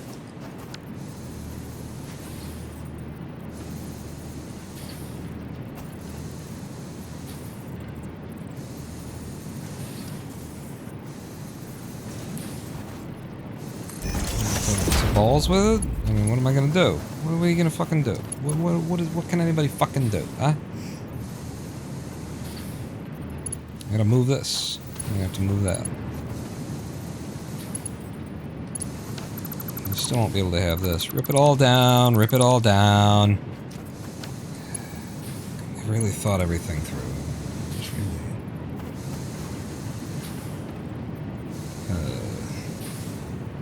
One E is gonna have to be high.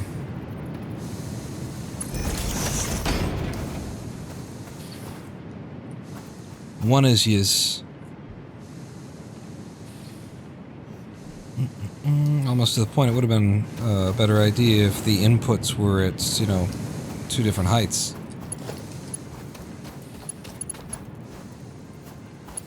Yeah, just to make it so I don't have to think so much.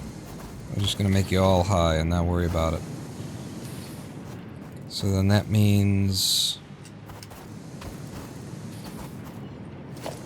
you can split, as long as you're in front of that stuff, you can split like that. And you come in here, and you don't go there, there, there. And then with the coal, I need to move it back a bit. Wait, I put it on 9. And, you like there, I guess. Is that straight, though, with the rest of the stuff? It doesn't look like it's straight. That would be more straight. And then put the coal in. Put the coal in.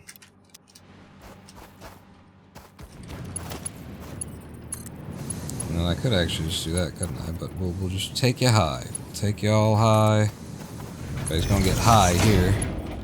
Stream title is confusing me. Are you a physics girl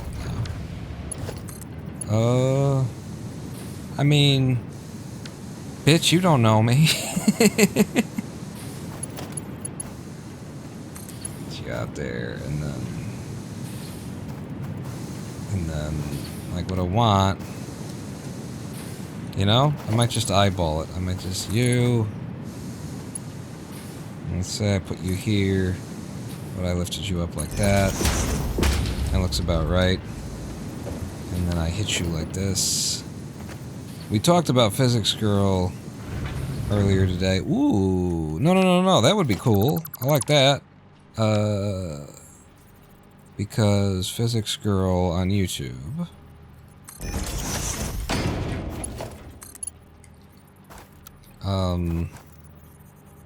Just the channel posted a video showing that Diana is doing better these days than she was before. I mean, if you're gonna be a problem,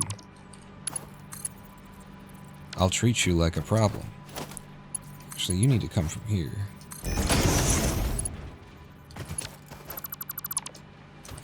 And so we talked a bit about that because I'm actually more concerned with what I saw in the video as being an overextension from someone with CFS who doesn't know what they should be doing yet, like doesn't know how to protect their limited energy resources.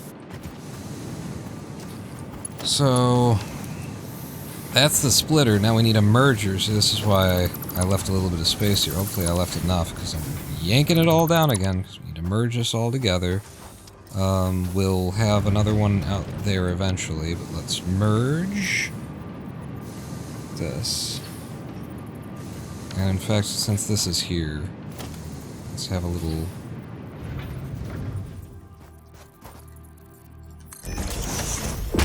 that. Get the damn thing to connect. We can't. Because it's this goddamn game. So then I can't do the thing, so I'll just fucking drop one in, huh? Just do that, and I'll have a problem somewhere else that I'm gonna have to still fix somehow. That's a splitter, not a merger. You know? If it would just do the fucking thing the first 3 times. This is 90% of this game is this.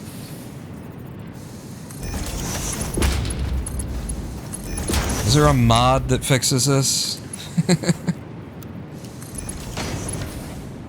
Somebody in the player base, like, come in and someone who's actually played the fucking game? Has somebody decided that, maybe we should do something about this?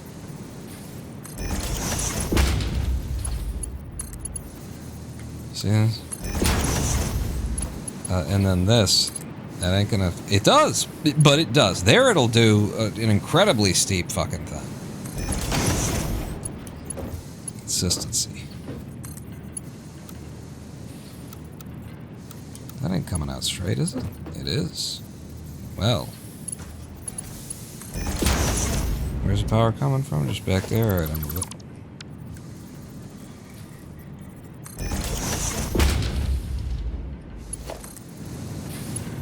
Connect, plug you in, and then this guy needs to be a fast one. And then you're not plugged in, but I did leave room on this pole for a second. What do you... Oh, I haven't told you to do ingots. You online? Alright. You coming online? Good. So our first goal here was just to get this one beam machine producing without interruption.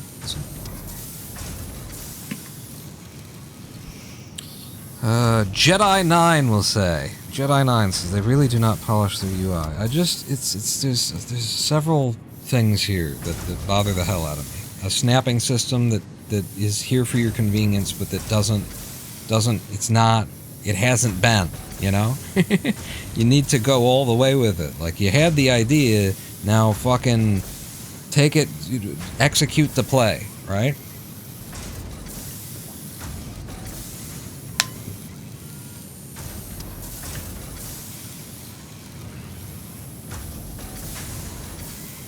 So we're not getting it. fast enough here. Even though we're feeding from 2 machines now. I guess it does come in like little bursts like this, huh? So there's going to be moments where it backs up and moments where it's loose and stuff. And this one's like overfilling with steel ingots. So if we could overload it with steel ingots, then it would start to back up, and then that would push the overflow into the one that actually needs it. Yeah, so that should solve that problem, and now we should see continuous production.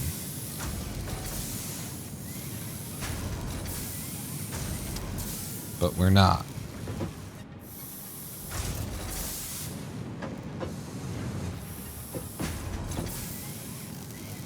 Okay.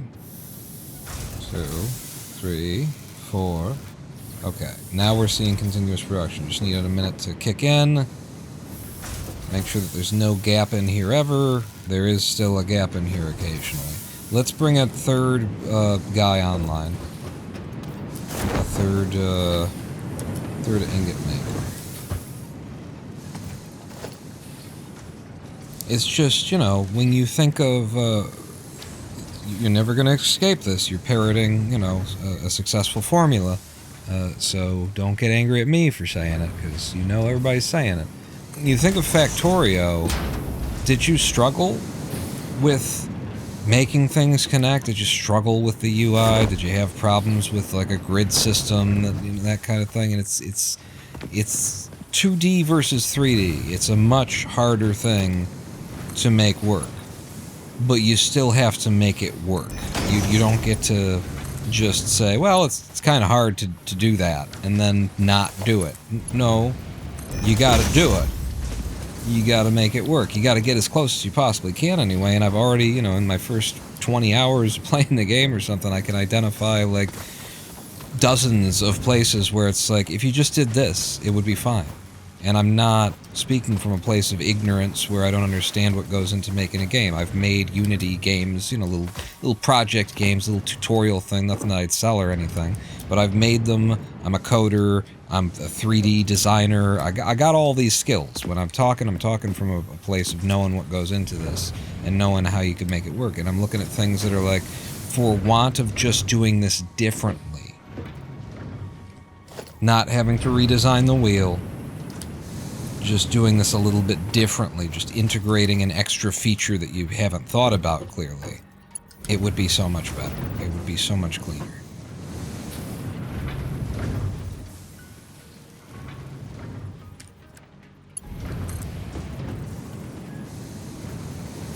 I guess I'm just doubling up here.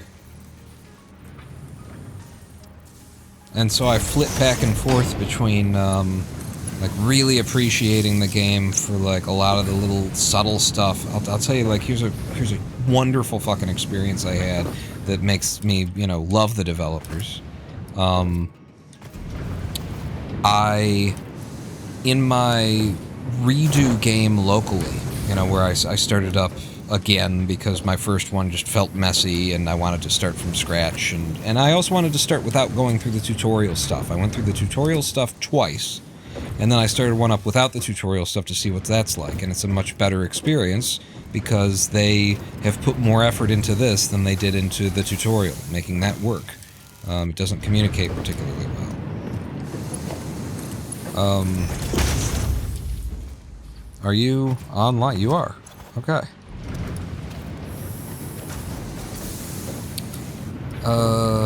Here's the wonderful experience that I had. Because I was... because I knew what I was doing coming in, I collected a whole bunch of stuff that needed to go into the MAM system. You know, where you bring in, like, a special rock you found, or you bring in the different fruit you found, and you click the button on the MAM, and then it unlocks a new thing for you, and it has like a blurb where the lady's talking and she's reading all this stuff. I put a bunch of stuff into the MAM all at once because I hadn't bothered with the MAM. I was setting up my systems first. So I had like 6, 8 things to put into the MAM. I put one in, and she starts talking. I put the second one in, she's still talking. I put in the third, she's still talking. I put in the fourth. At some point, she stopped reading her scripts for the things, and she said something along the lines of, you know, like, wow, eager little beaver, aren't we? Or something like that. And she said, at one point, like, she had like 3 different lines that she gave because I was putting things in so fast. She stopped reading them all. And at one point she said something like, I'm trying to decide now whether you're just eager to please or rude in not listening to what I have to tell you. Something like that. But it was just this little touch that, like, probably 90%, like a huge percentage of players probably won't ever notice that. Yeah, maybe not 90%, you know, because if you play the game, you get into it, you play it over and over again, you know, maybe it'll happen to you, but you've got to put a bunch of stuff into the MAM, you know, at the same time, and they had the voice actress record lines and, you know, or maybe they did it with AI, but, you know, there's a lot of effort that goes into something like that, and it's the kind of subtle little thoughtful touch that I really appreciate. And so that was a beautiful experience, wonderful experience that's like, hell yeah, keep it up, devs! Do that kind of shit.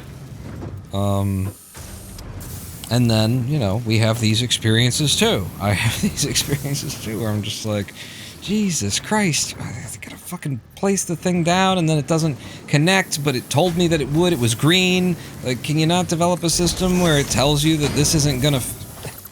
Can you not, like, there's a problem here with, like, rotating things. When you hold the control down and you go to rotate them, there's frequently, like, a rotation angle that it just won't snap to until you release this rotation and then rotate through it like this, and then when you use the control, it will go to that snapping angle. Little things like that. It's like,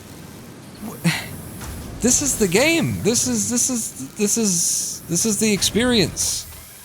This is 90% of what's going on here is interacting with these systems, and if the things don't snap and it tells you you can place it here and it'll work, and then you do and it doesn't, you've fucked up. This is the core gameplay loop. This is the stuff you get nailed down before 1.0, you know?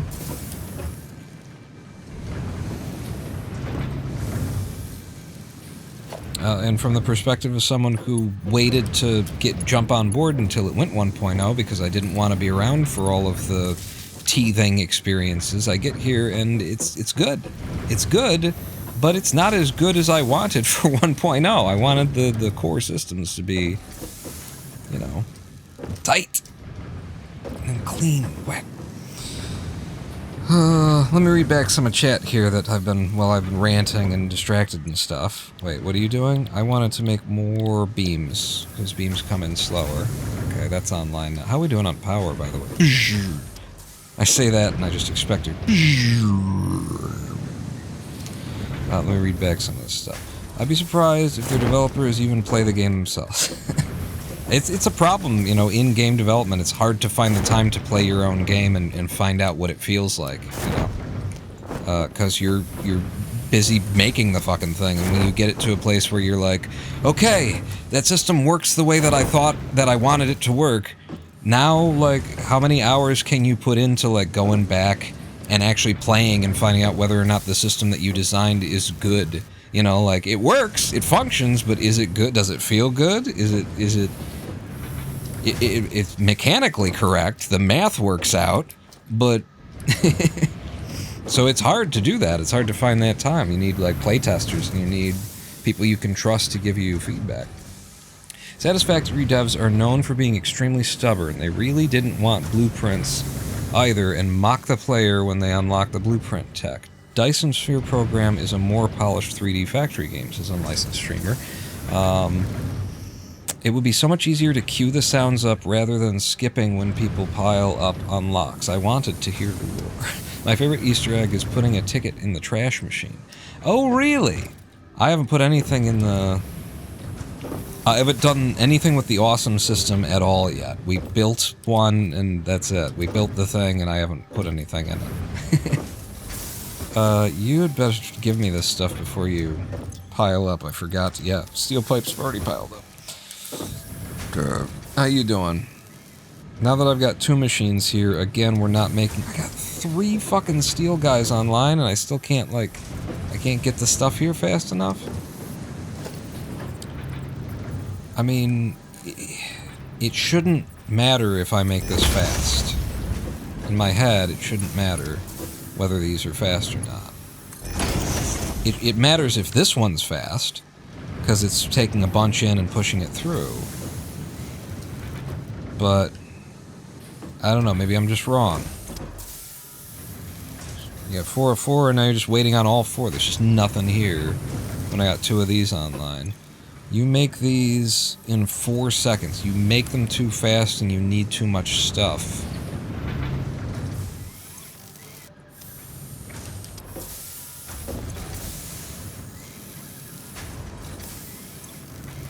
But the thing is, you only make 1 every 4 seconds, and it's slow in comparison to the other things, so I feel like I need 2 of these, but in order to sustain 2 of these, it's like I need 5 of these online? 5 of you making steel? I mean, if anything, at this point, I'm just turning that off, because I'd rather have 1 that's running constantly than 2 that are running, you know. I'll do it now, and then you do it, and then I'll do it some, and then you do it. But it really shouldn't matter now if there's only 1 of them running.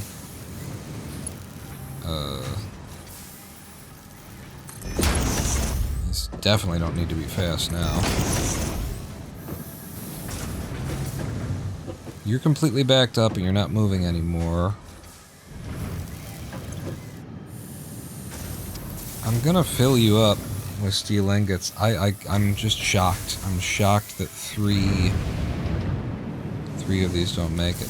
But yeah, when you say that they're known for being extremely stubborn, I heard that in my, you know, on day 1 when we played this. I was like, I know that they're trying to hide this snarkiness under the idea that it's the AI being snarky, and it's part of the fun of, you know, you're being abused by anybody, you're being taken advantage by a corporation, that kind of thing. But that's not how it played to me. It played like the devs hate their player base. When they're like, you know, if you don't remember that I just told you this kind of a thing, it's like, that's your problem. You need to figure out your fucking onboarding and tutorialization system. That's your job. But it definitely sounded like they were just angry at the player base for complaining about things that, you know, meanwhile they're saying, it's right there on screen, it's written, it's on the left. And it's like, yeah, but did you or did you not present the text at the same time that the speech was going? And do you or do you not know as game devs that you don't do that? Because you can only take in 1 at a time. You're not going to hear you can either hear what's being said or you can read the words that just came up on the screen. And you don't do that when you're in the game. In the game, when she talks, the only thing that's written on the screen is what she's saying. So they know that rule, but when it came to tutorialization and onboarding, they broke that rule, and then they're upset that people, you know, that people complain. That people feel like they're getting lost by a system that wasn't developed by, you know, people who know how to communicate with human beings. And that is frequently the situation with games like this. What is the problem here? Invalid, what? Straight and flat? How is this a wrong shape? It was because I was in that one mode. Oh, I need this. Yeah, that's right. I need this to be one of you. Will you actually attach? Oh my god.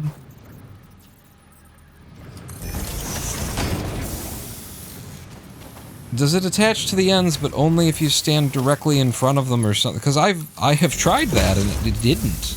It didn't do that.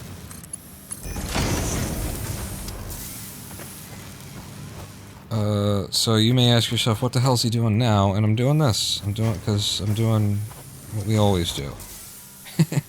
Just shoving it into something so that it doesn't back up.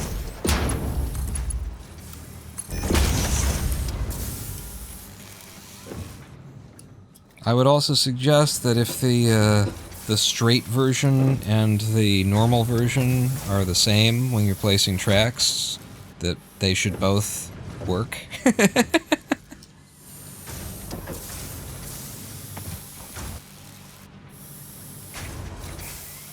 If they make the same exact shape, then maybe both should calculate to work.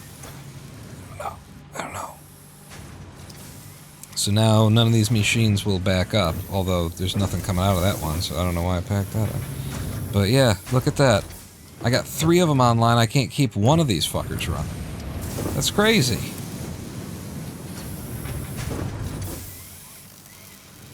Steel is a hell of a thing.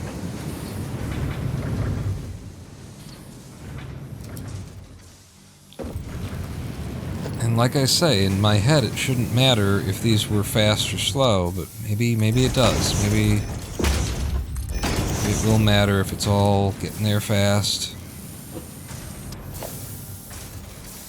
As quickly as you can produce them, there's no transit time. It's just the idea that it doesn't matter because they're at a certain schedule, right? They're gonna come on a certain pace regardless.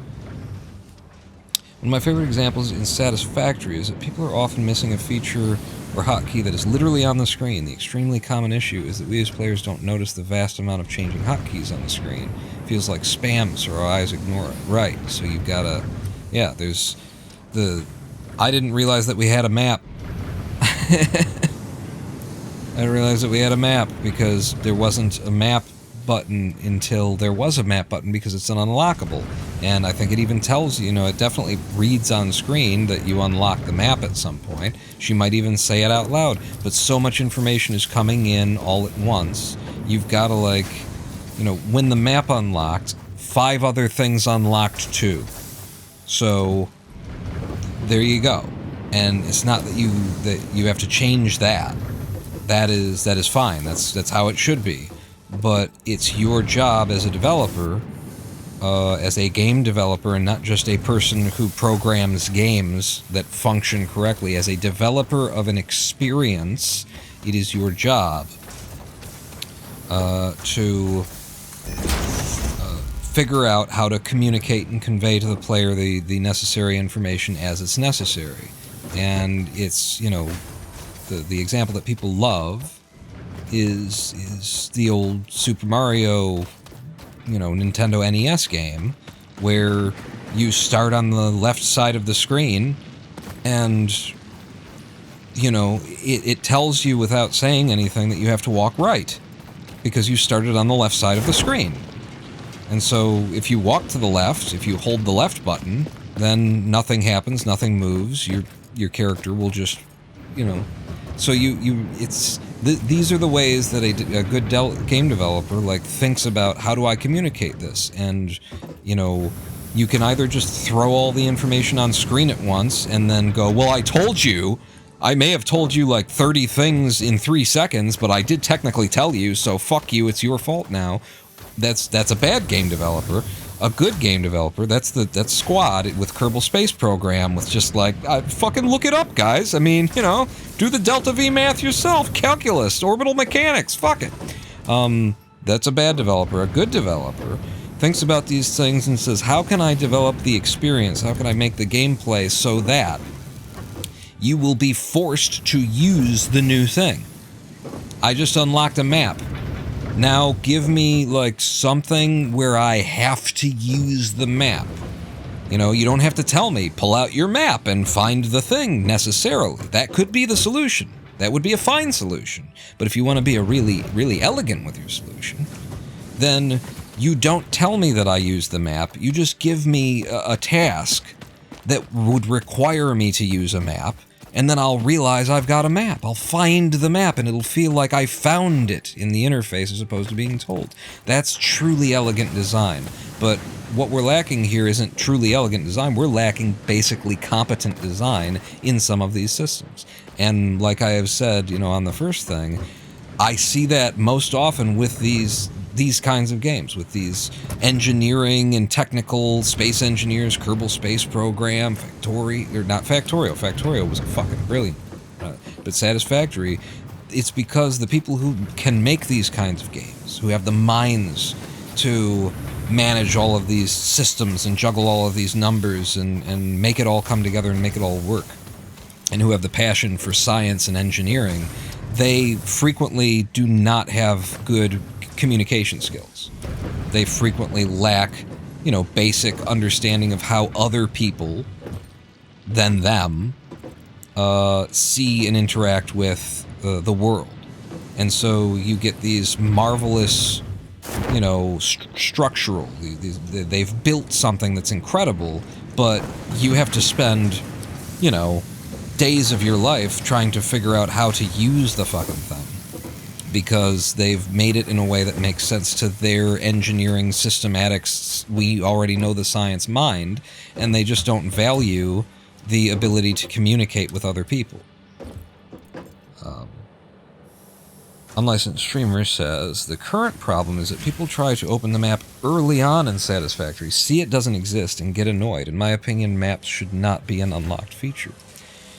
Well, here's a middle ground solution for that. Have a map button that opens up, but then nothing is displayed, and it just tells you,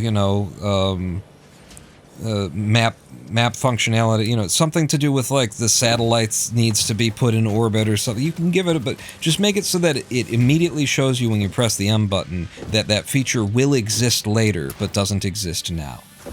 Same thing with, in the onboarding and the tutorialization, there was a point at which, what was it?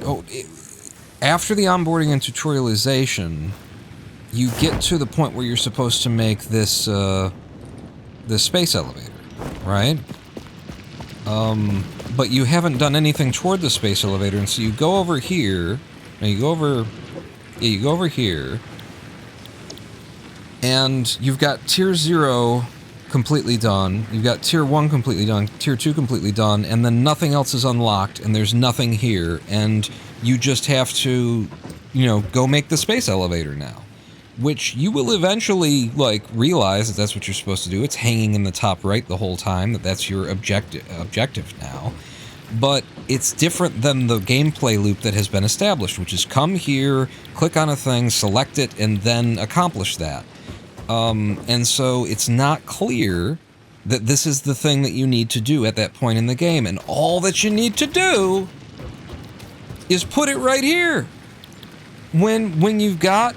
God damn it. When you've got Tier 0, Tier 1, Tier 2 unlocked, and there's no more tiers and everything else is locked, just put a fucking... You got a giant screen space here that you put things in usually. Put some words here that say, Tier 3, further tiers require the space elevator to be built. Boom. You've just communicated in a way that no one in the audience can possibly miss. And you have to do that. You have to scream it to the people in the cheap seats sometimes. And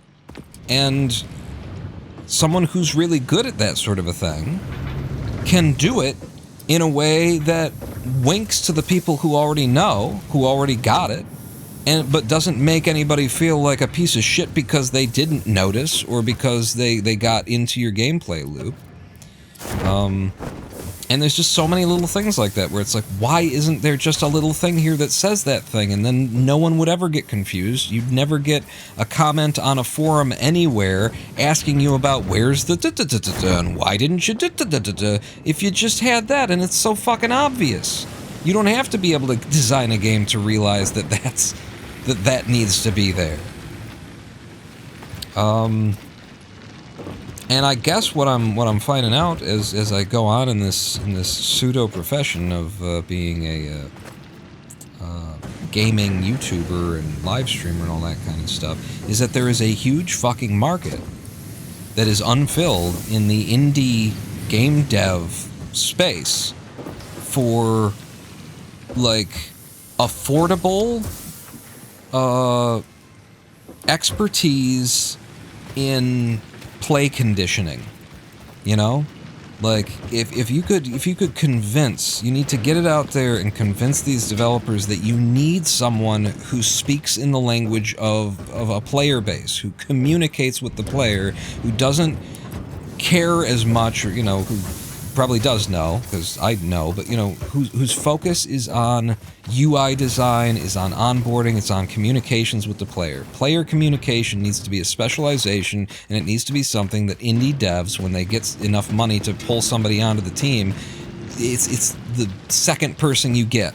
After you've got the people who are going to code the game and, you know, create your 3D models, you got to pull out your goddamn wallet and get someone whose expertise and specialty is in communicating with the player through the gameplay. Not a fucking social networking team. I'm talking about someone who can help you develop your game in a way that communicates effectively what your game is and how your game is meant to be played, and makes sure that nothing gets missed.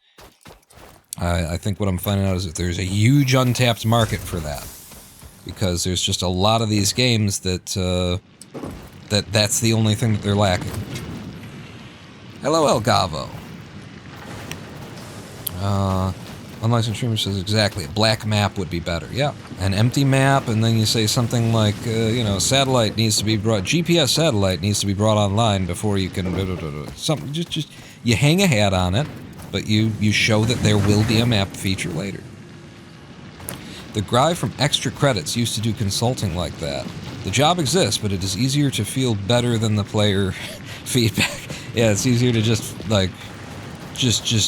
feel like everybody's a fucking asshole and they're too goddamn stupid. And you know what? I feel that way, too.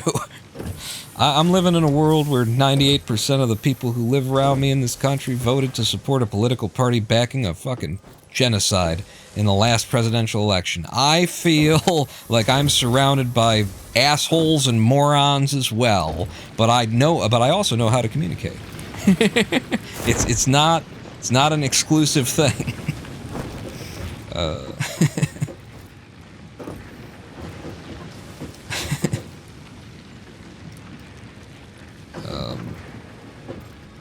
You know, you're not talking down to people. You don't have to be talking down to people to just talk to people. It is a you problem, is what I would say to these developers, and to Squad, and to, you know, to all these like space engineers. It is a you problem. It is, and it's fine. You can have that problem. You don't have to be fucking genius at absolutely everything. It's okay. It's okay. But, you know, recognize that it is your problem, and get someone who can do that end of the job for you. Nobody asked fucking Einstein to do, you know, to make his career giving speeches about this shit. They wanted him to solve the shit. You can be the person who solves the shit and then have somebody else work out the speech, but you can't just ship it to market without having done the work. This part of the work. This is part of the work, and it must be done. Now, that said, I find this game infinitely playable. 2 to 3 hours worth of bad onboarding and you know, and that kind of thing. Once you understand how it works, you understand how it works. You just gotta, like, break through a barrier. And then after that, then what you can complain about is, you know, the broken systems, is where I am at this point. My complaints have shifted from the communication mainly to the broken systems, which is the grid and the placement, and it being green when I put it down, but then when I try to attach it, it's too close, it's not at the right angle and shit like that. This is a broken system. This is part of the stuff that you're good at that you haven't quite nailed yet. But I do find this infinitely playable, and I know that what I'm going to do over time is I'm just going to get used to how it's broken, how it doesn't work, how the snapping system is not enough, and I'll just, like, you know, learn to just place it, don't even try and put this here, you know, put this here, just move it out.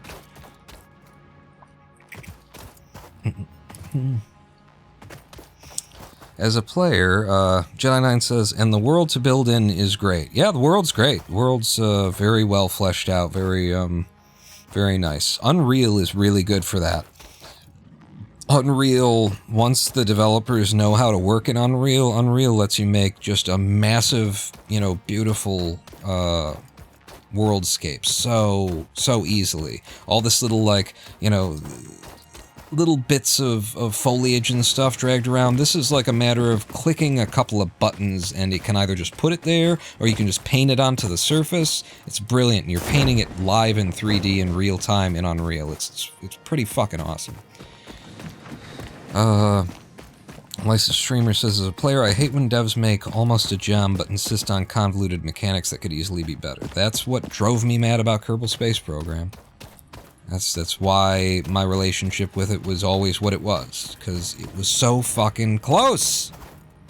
And they just needed to, make a game out of the German simulator that they were shipping, because that's what it felt like. It felt like one of those, German simulator. There's a lot of German simulator teams that crank out these simulators that are just it's amazing. You load one of these things up and how accurate it is to the real lifeness of, driving a train or a bus or, a cop car. And there's just all these different simulators that just tend to come out of German dev teams for some reason that are amazing. But they all also have the stink of where's the game? Why didn't you gamify this? You just you got the models right, you got the systems working, and then now where's the game? And,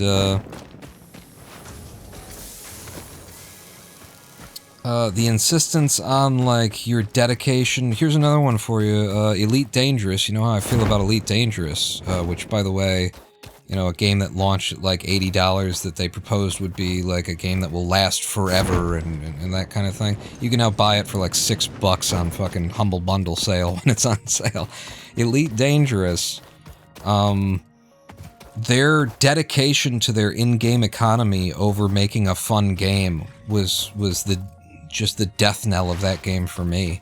They were so dedicated to the idea that the economy should be real, and if there were too many players killing pirates in this sector, then there's just not going to be any missions to kill pirates in this sector. Or, the flow of resources from one place to the other, of it being absolutely mechanically correct and real and all that kind of shit.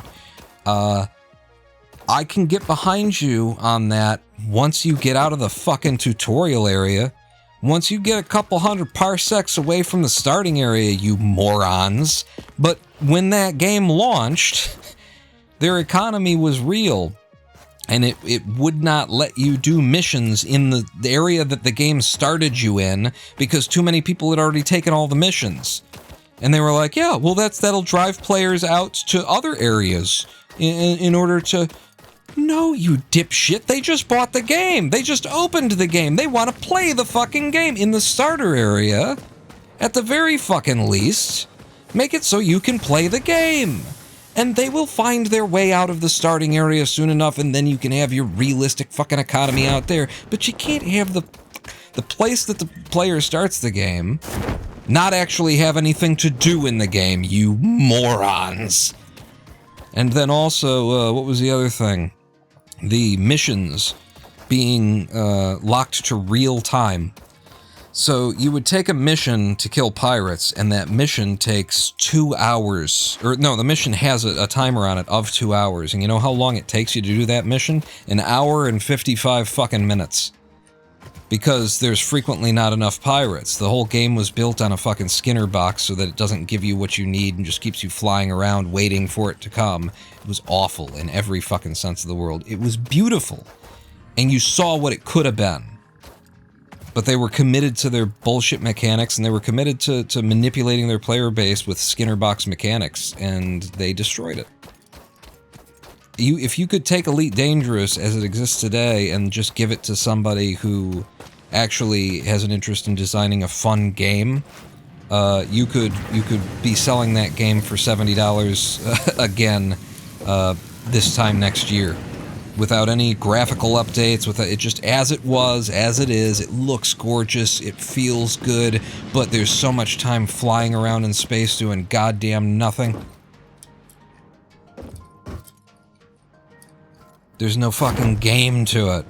And I'm supposed to, like, care about your soap opera that you're writing about some fucking queen who did this, that, and the other thing, and that's why there's fighting being done over here, and which side am I supposed to get on, but it takes a, you know, a week of my in-lifetime to actually develop enough reputation with one faction to be on that team. It's just, what are you doing, man? The KSP team focused on realistic sounds and didn't make a game. I mean, they didn't get the time, you know? I don't think they got the time.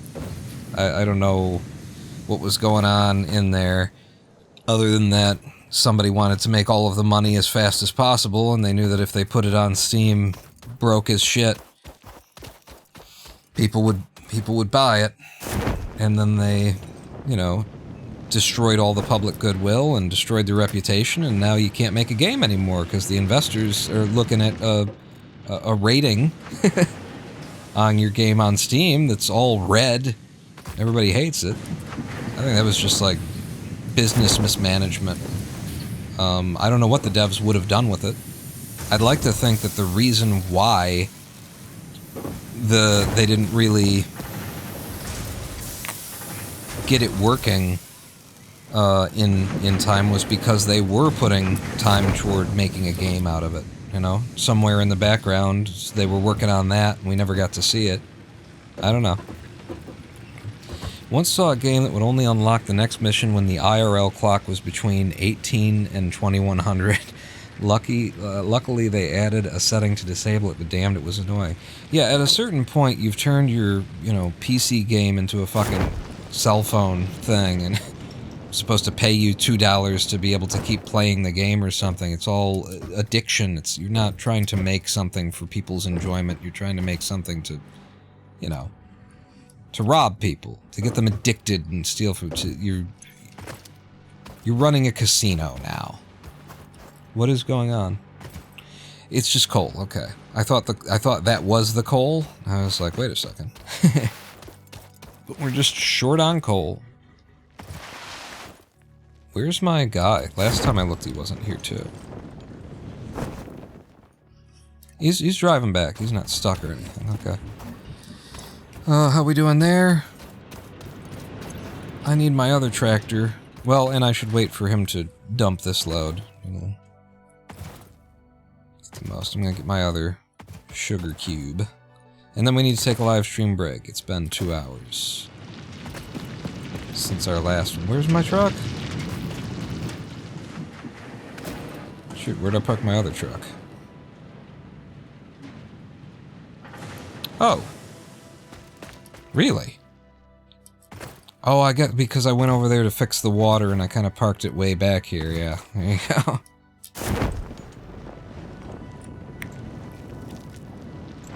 Yeah, but this is infinitely playable. Like, a lot of work has gone into it. Looks really good. You know, I don't want to overemphasize this. You know, I'm complaining about a mindset that really pisses me off because you're so fucking talented and you not just talented, but you took the time, you made the effort, you did the thing, you know? Did you already drop it? It doesn't look like you dropped it. Is this all you brought back? If this is all you brought back, then, like, you need to wait longer. Hang on. Q. Disable autopilot, I think. Just drive you over here. And then get out of you. And I'm gonna put you on 10-minute timer. Nope. Ah, got, set the wait time and confirm. Okay. But the menu stays up. Okay. Some choices I disagree with.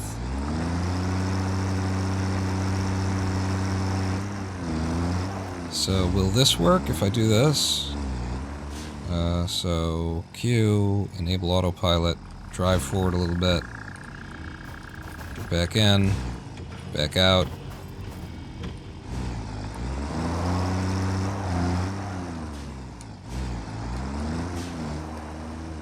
What is it that triggers the autopilot? Drive forward, get out. In, out. Autopilot is on. Maybe I have to reload the path, because I took it off the path. Load the path. Autopilot is enabled. Drive forward a touch. Then get out. Path is loaded.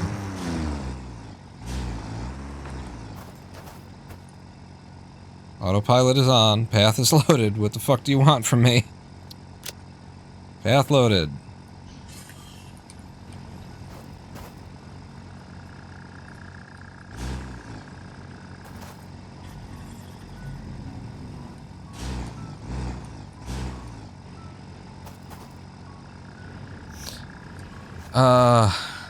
I don't understand. What do you want?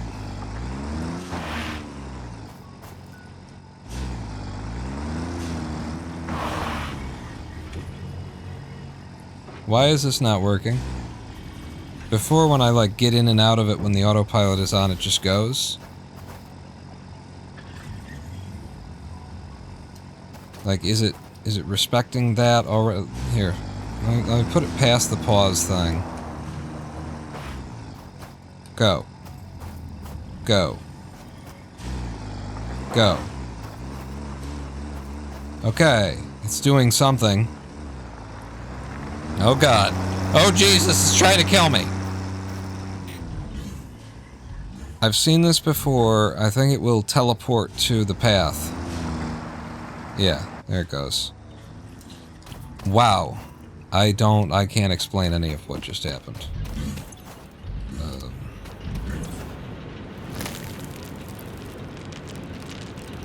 I'm just gonna... Yeah, I'll fill up with whatever I can carry. Leave the rest here.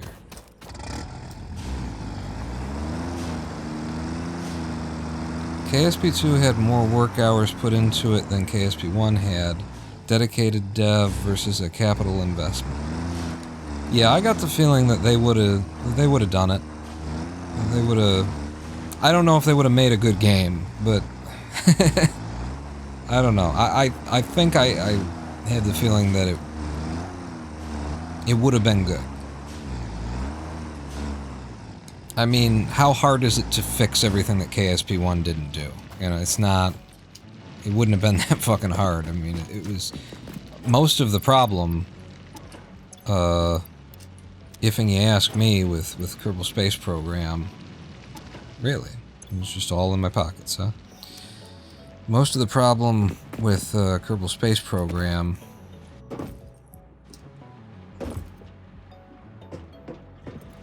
Do you need this to be fast? How long does it take? 3 seconds? Is it 3 seconds? 4 seconds.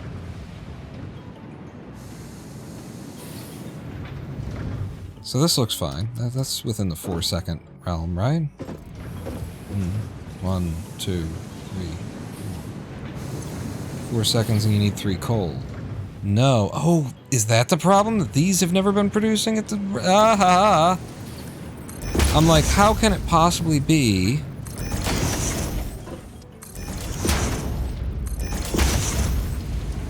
that steel is this slow, and that's why I'm still looking for a solution. I just found the solution. It's not that steel is this slow. It's that the coal wasn't actually coming in at a rate that was needed to keep production online. So we were interrupting production constantly. Do I have enough coal being delivered fast enough for this to... Yeah, now the coal's coming in fast enough. Who fucking Ray? So now they're all producing steel constantly, and they should be putting it out faster, and now you should not be, you know, getting overwhelmed. And I know the pricing policy of KSP1. We bought it at $5, where the price reflected the content. KSP2 was priced based on future potential features. I think I might have bought it at like $30 or $40 price. I think I might have, but then I got many free copies of it. I own it on Steam. I own it directly through Squad. We gave away free copies on the live stream and stuff like that. As part of the media group. But yeah, that was a fucking experience. So let me just make sure. You should be backing up with fucking ingots. You're not. How is this possible?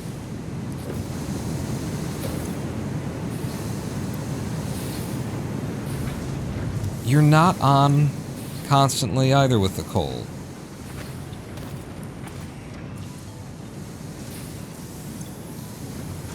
You're overwhelmed with iron ore. There's no problem there. And if you're overwhelmed with iron ore, and look at what's coming out here, how are you not overwhelmed with coal?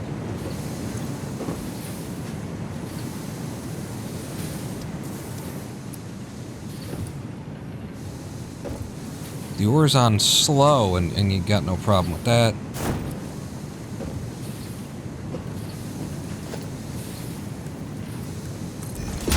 I'm putting the coal back to slow because it shouldn't matter.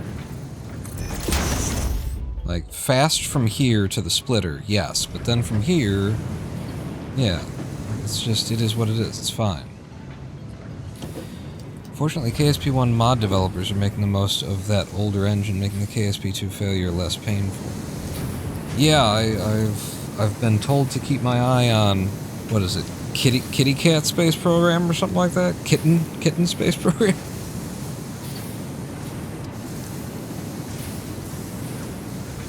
There are moments, and then look, if you get a break, look at how long the machine goes idle because it didn't have the resource before it kicks back on. That's the big problem here. That's why I'm avoiding this, trying to avoid letting any machine go idle for a minute, because having a millisecond disconnect is a 2 to 3 second pause.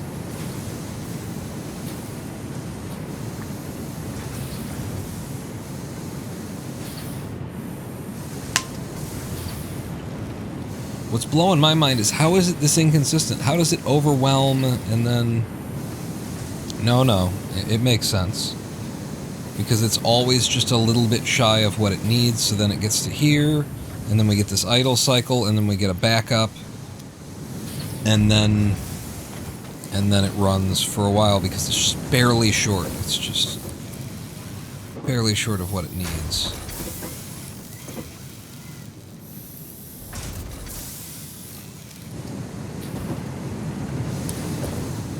So if we could keep them running, and the way that we keep them running is even faster coal belt. Like, we could also, you know, have 2 sources of coal feeding separately, but an even faster coal belt is probably the solution for us. We're supposed to take a live stream break, goddammit. Hang on. So right now I'm working on blueprints, is what I'm supposed to do. Son of a bitch. We're going to take the live stream break. When we come back, we're actually going to play the game. I've done a lot of ranting today. We've made very little progress because we've had some interesting... We've had some really good conversation, I think. And you can either have your brain work on one thing or the other, not both. So, let's have that live stream break. Over to the options, video, windowed, apply, confirm, audio, off, and then minimize this bitch. Excellent. Another live stream break. I'll play some music. I'll roll some ads so we don't get any more ads. Meet me back here in 7 minutes with a drink and a snack, and we'll focus on playing the damned game instead of complaining about the damned game. Pawn not out.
Hello, I am the Ronin Pawn.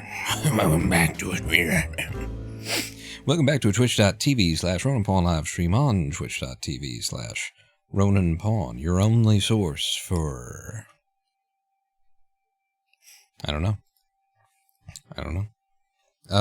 Actually, yeah, I am your only source for exactly what it is that I do. I'll tell you that. There ain't nothing ain't nothing else like this on Twitch, because it's far more profitable to manipulate people than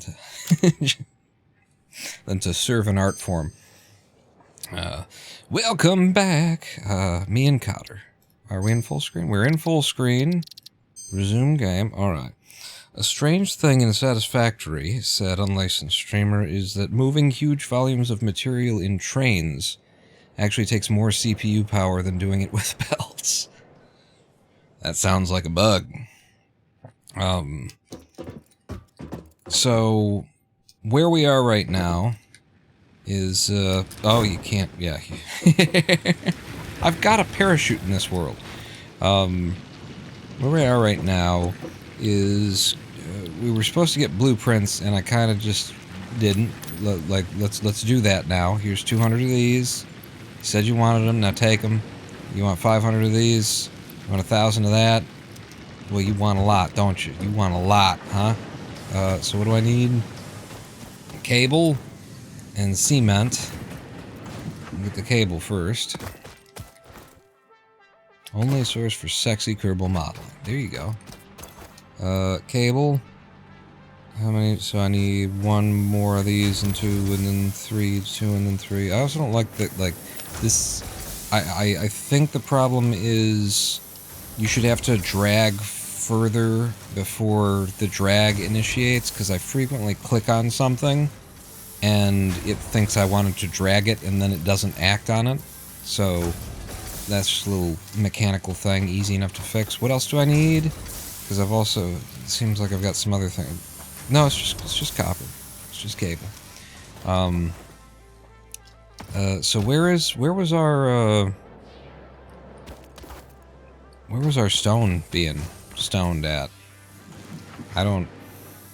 It's over by the oil. I haven't thought about stone for quite a minute now. But yeah, before this was the coal factory, not oil, the coal plant. It was here for stone. And yeah, we have a little bit of concrete there, don't we? So give me all them there dats. I want to have some in my pocket after I give you... Yeah, 250 is fine. After I send it all up to space. Old mixed items contain... Yeah, I'm just... I'm just shoving everything in. It's all the copper stuff's out there, stone's over there. I really like my setup in the offline world, my solo play world, I guess I'm calling it. And then you. I'm gonna need 100 of these, 100 of those, and then might as well give me all of them. Why are there 10 rotors in there? But then, why aren't there more than 10 rotors in there?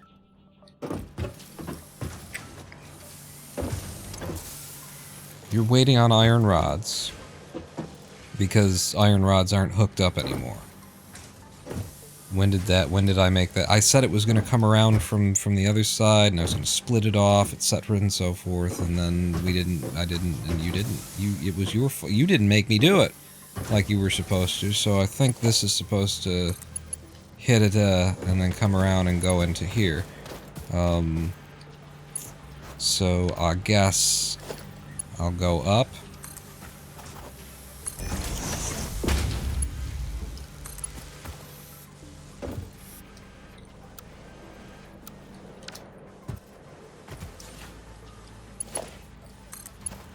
And then, yeah, let's do straight right angles. So you want to come around that side and under, and maybe you can, but I wanted you like this more.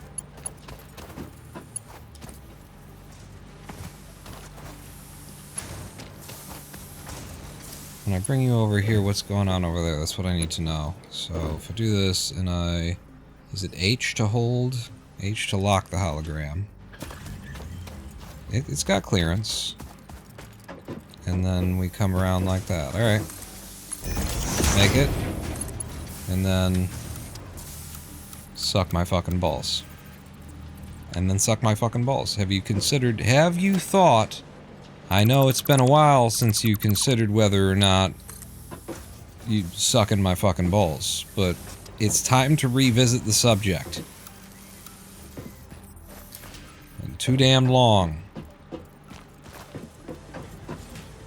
Alright, don't fight this fucking game for making things work the way that they should work. Just do this. Just up and then around, and don't fucking kill yourself on the, like, this should be better than this. Don't do it to yourself, man. Seeing too many times. Alright, rotors are back online. See how good I am at the game? I noticed that rotors weren't online. Now we can ship this up and we can unlock blueprints, but the next thing is more important because our steel field is not going to run well unless we get level 3 belts is the main thing. So have this, have it, and then whatever it is that you need otherwise, just take it and ship it. Milestone reached. Blueprints reduce repetitive building tasks, further optimizing your progression towards saving Earth, with its beautiful ecosystems, abundant natural resources, and sunsets over frolicking puppies and kittens. The blueprint designer allows you to build and combine structures once and then duplicate that configuration effortlessly. Any complaints about the spatial restrictions will only reveal your own inefficiencies. Yeah, it couldn't be the developers' inefficiencies. They nailed it. So I have unlocked the blueprint thing before in my offline. I have no idea how to use it.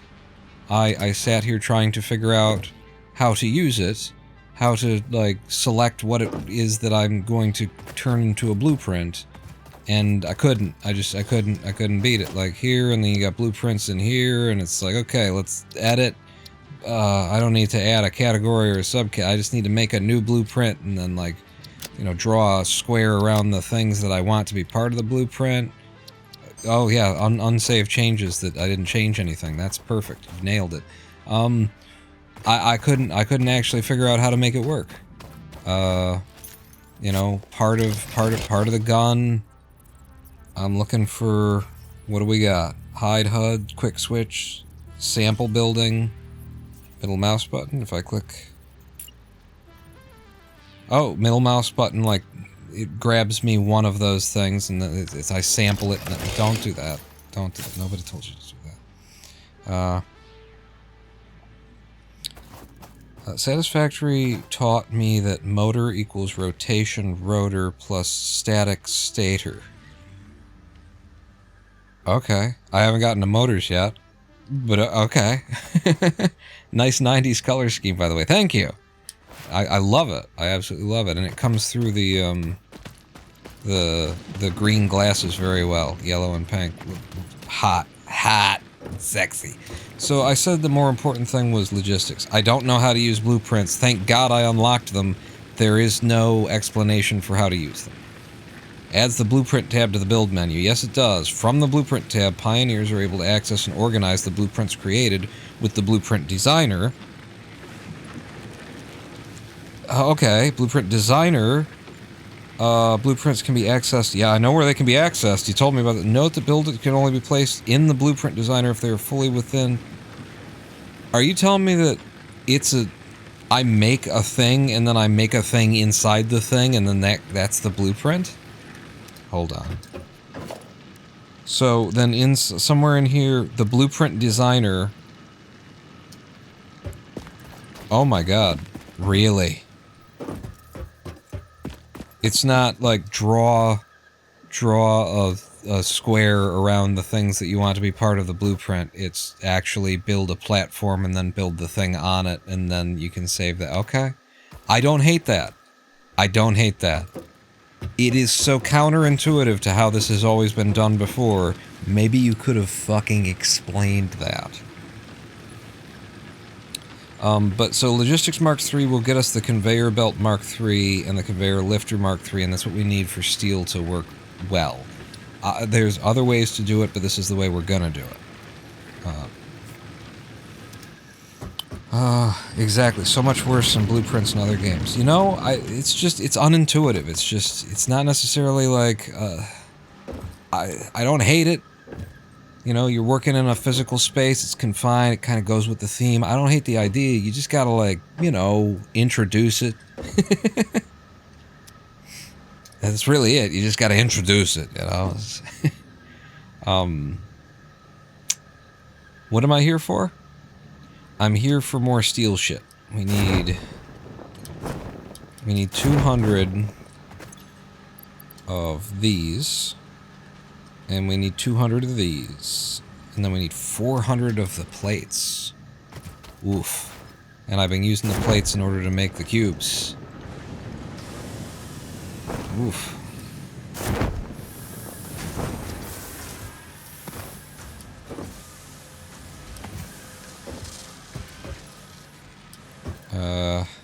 What do we got in terms of plates? Yeah, not 400. Tell you, we're gonna be a little short of 400. What about you? Maybe we're not. Freighter's back. I don't think there's any in here. There are! Okay, we're not short of 400, but it does sort of clean us out.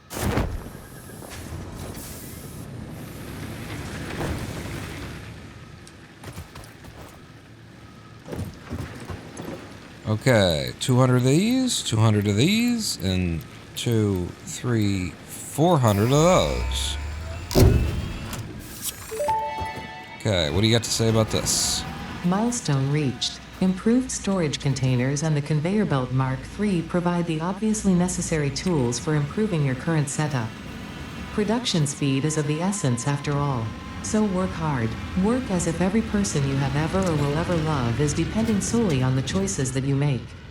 Because they are. Warning. Fix-it psychologists recommend not dwelling on the crushing mental and physical strain of your responsibilities and simply continuing to be productive.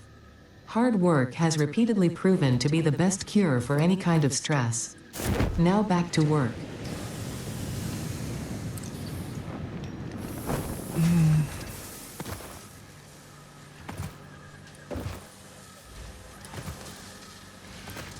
I don't want to keep, you know, harping on anything. I don't think that that's working.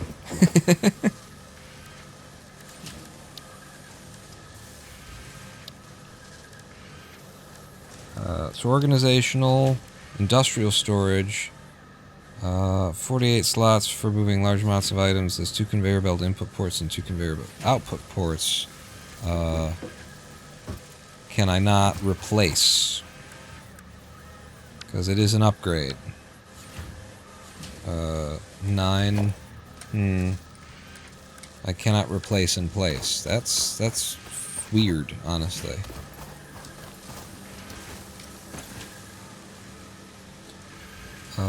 I really would have expected that.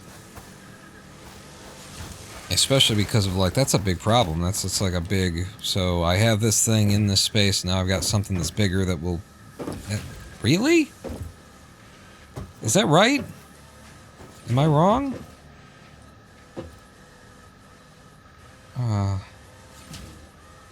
Oh, my advice on green light has helped with your migraines? Good.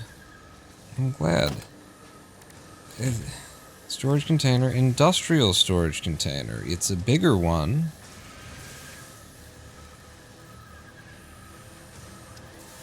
Okay, I can't make it anyway, even if I could, like, replace in place. Because I don't have enough materials on me. But that's the kind of thing that you definitely want to replace in place.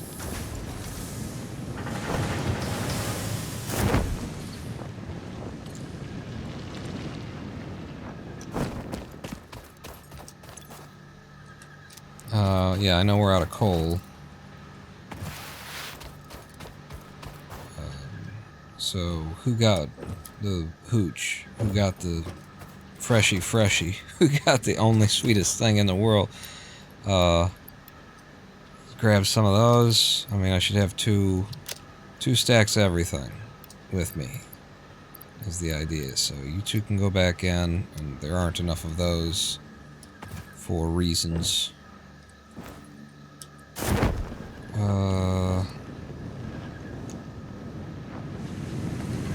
I mean, before I turn my attention to any of that, that's why that doesn't work. The reason why that doesn't work, why they haven't made the system the way that the system needs to be made, is because they wanted me to realize that the most important thing right now is to upgrade these systems. So, Mark III conveyor lift. Boom, needs to be that fast. Mark III belts. To that point. And then Mark II belts out. Maybe. I mean, that will at least ensure speedy delivery. But now we need an incredible source of coal. We need, like, more coal than we've been.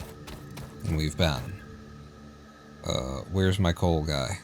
Coal truck. On the way back. So we need to increase how much coal we're collecting and bringing back, I think. Which would mean going out and tapping another coal hole. Our first coal hole probably needs some more organic fuel. But come on in. I know you're on your way. I saw you on the map. We're almost here. I just ran a hugely long conveyor belt for coal. Oh, you just ran a oh, wow. Ours is 1,000 meters away. But that would solve the problem. Yeah, you might want to wait until the thing's underneath it, too, with the animation. It's fine. So now you would wait here for 10 minutes. That's all the coal that you brought back? That ain't it, kid. That ain't it. So how am I gonna do this? Let's get a whole bunch of biofuel together.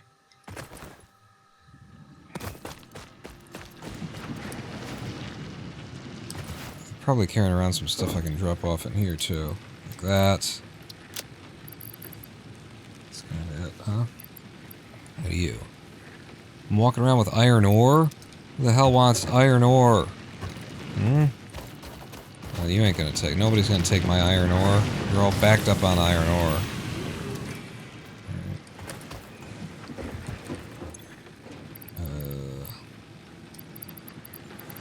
Put the ore in there. I guess the limestone as well. Sort again. I could have some more iron rods on me. If I'm going to be running around, you know, all over the country, then I want to make sure I've got all the things that I need. Trucks and trains too hard to use compared to Factorio, so I went low tech. Hey, it kind of sounds like a clever solution. Where?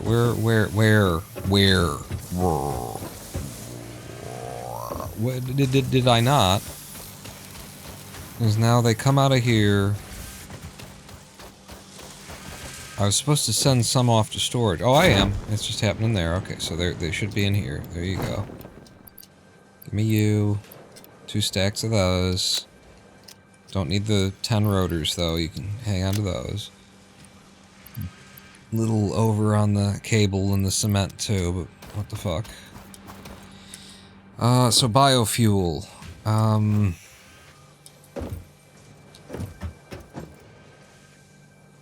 We're in a desert.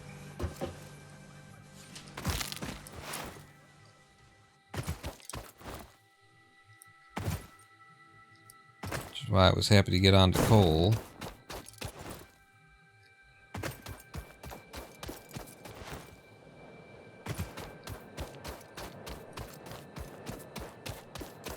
I mean... yeah. What do you mean? I mean... shit.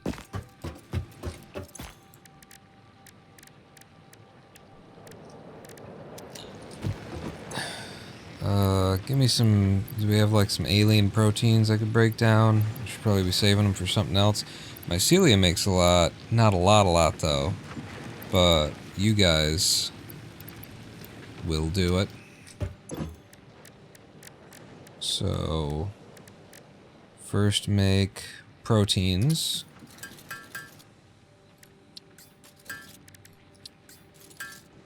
And then I make the capsules, and then then I make the biomass directly from the alien protein.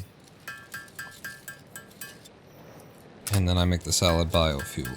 And we've got a machine that does this, but I'm pretty sure it would take longer than me standing here and doing it. So we're just gonna stand here and doing it.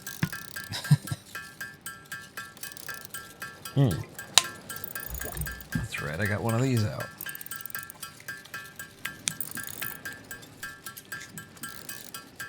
A Go-Go Squeeze Active Blueberry, Strawberry, and Lemon.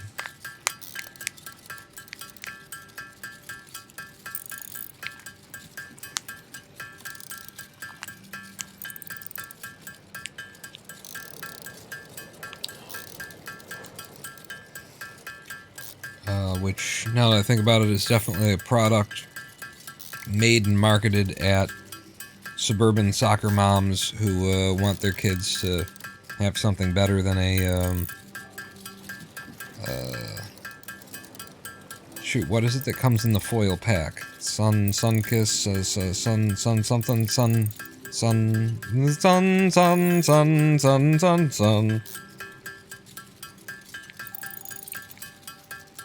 It's not Sun Kiss, but does it start with an S?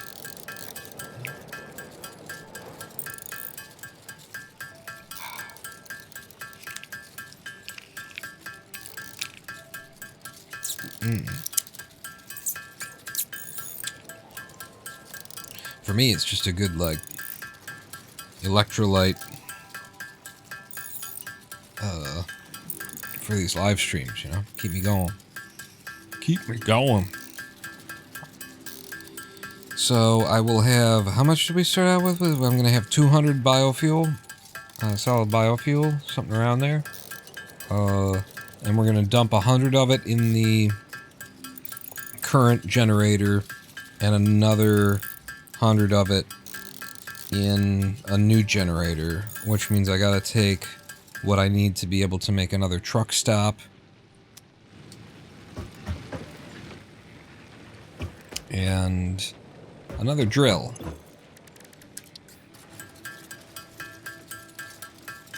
So one more portable miner so that we can drill another coal source. Or maybe I can just pipe it all into the same truck stop, but I want to be prepared for whatever the need may be when I get out there. So let me make sure that I've got whatever of these we have handy. And then get in the truck and let's go.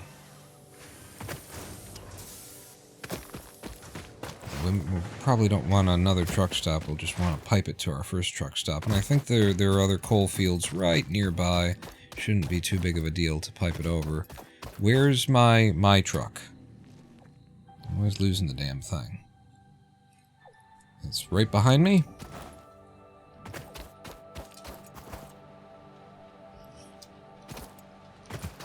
Oh, right. I was trying to dump coal over here at some point, right? So I parked it up. Yep. How are we doing on fuel here? Oh, we are fine on fuel.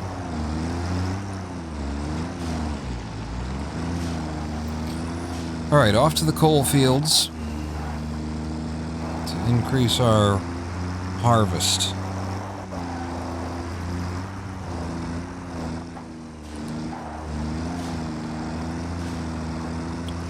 You like how Dyson's space program handles drones? How do they do it? Because, I mean, the whole concept behind Dyson sphere manufacturing and any kind of significant, you know, space engineering and stuff like that is definitely, you gotta make drones, you gotta have drones that make drones, and that can basically 3D print anything. You know, they can take any source of raw materials and turn it into what they need. And what are those called? Self-replicating drones that are capable of 3D printing everything that they need to make another copy of themselves. There's a name for those, named after the guy who came up with or popularized the concept or something. Oh, Jesus Christ! I forgot I had that for a minute.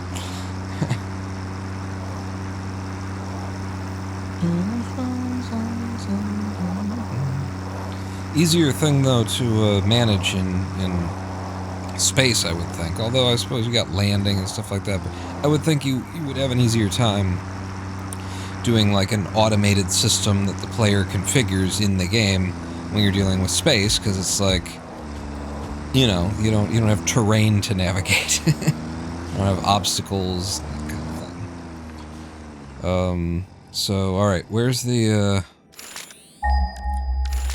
iron? Or the coal? Where's the next source of coal? 100? 176. So, closest source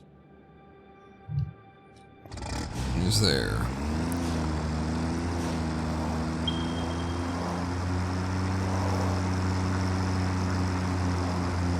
Up this way?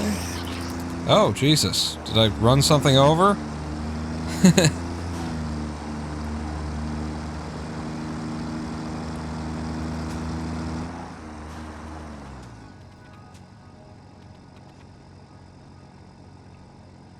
What the hell is that? Holy shit. I ain't seen one that big. Let's do some Jedi battle. Oh no, he can see me.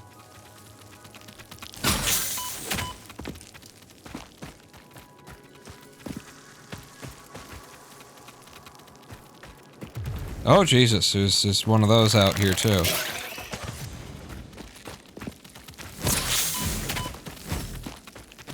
Wow, doesn't seem like there's a way to avoid the attack. You just gotta trade blows. Okay.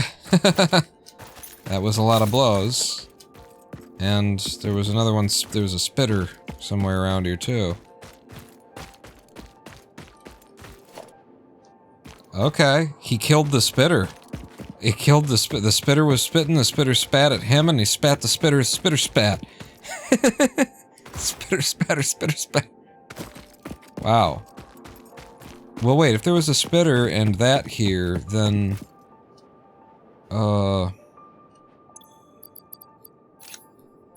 No, not. Oh no, that's right. Summer sloop. It's in there. Wait, no. And then how do I switch? Pressure sphere. It's not as close as the summer sloop. But it is going off in a strange direction. Oh, I see. Usually there's high value things around when they've got that many enemies nearby. But, okay. I hear something, you know, whispering at me, but I think it's in there. Oh, there's one of these. And it's a mature one. It's a plug. Yellow power slug, right? This is probably the thing then that they were guarding. Give me another ping.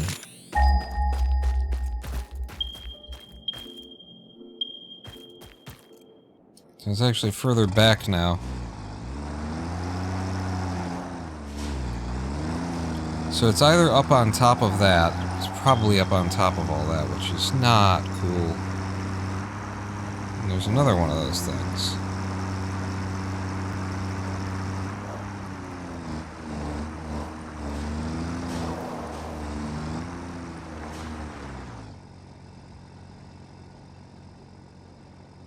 Damn, that goes away fast.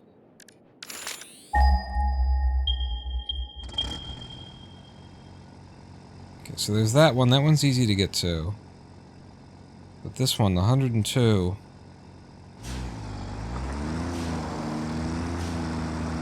Drive at it this way and see if...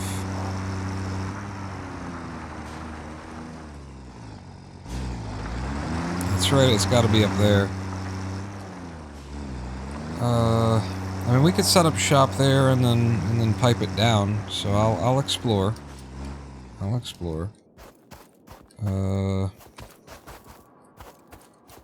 Much as I can, anyway. Lookout tower. Does it get me high enough, though?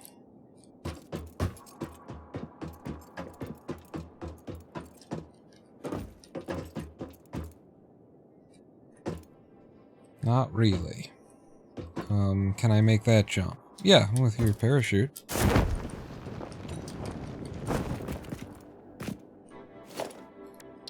And then we can look out tower from here.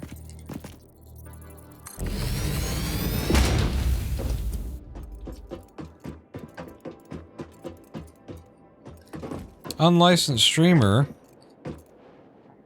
You bought me a Dyson Space program, or Dyson Sphere program, rather? Thank you. Says, I am surprised that you haven't played Dyson Sphere program. I guess it came out at a time you were rather ill. I thought you had it on Steam, but at least you have it on Steam now. Cool. Thank you very much. I was saying, you know, that'll be the next one. That'll be the one after this one. Then of this style. We've got a couple other games to try. I got RoboCop and I got what's Transport Fever 2 now? That, you know, our friend Jim was obsessed with. I'm curious to see if they managed to, you know, that's another game that had that, like, oh, these systems are great, your user interface is from 1992 vibe to it. So I'm curious to see if they've improved at all, or if they're just, you know, self-righteous prigs, who won't acknowledge when they're wrong. This would work fine. This will work fine. So boom, up here. We could even fucking power it from the one down there. I could see that happen. Right?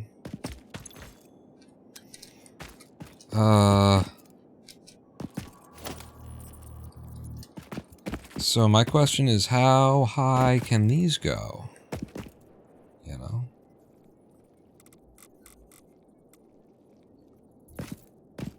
How high will she go? Transport Fever 3 was announced yesterday. For 2026. Well, maybe I'll get to play Transport Fever 2 before then. Let's see, they go pretty high. Okay. They do stop somewhere, though. That's good. Alright.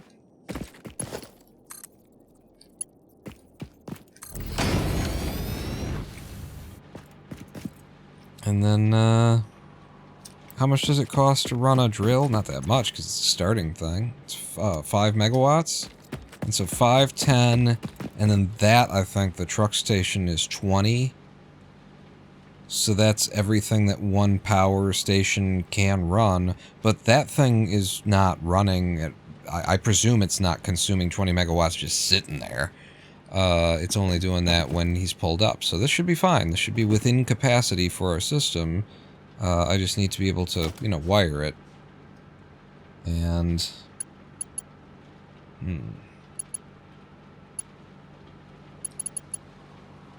I'm gonna put a power pole. I like that you can do this. I do like that you can do this. This stuff fly in from miles away. And then give me a power line that goes all the way here. The wire's too long. No, it isn't.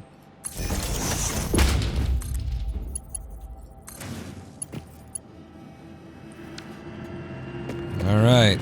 And check out this, like, graphic, whatever the hell they're doing right there to make that graphic. That isn't, like... That isn't because of the stream that it looks like that. That is some kind of shader that they put on that when it speeds up really fast. Very nice little touch that they got there. Alright, so there's even more coal now being fed to our store. Will be when I hook it all up. And we can just not have that there. Give me, it's organizations and lookout tower.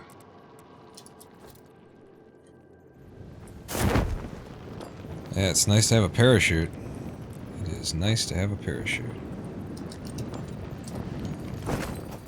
So, put one here, and then we can always access it because we have a parachute.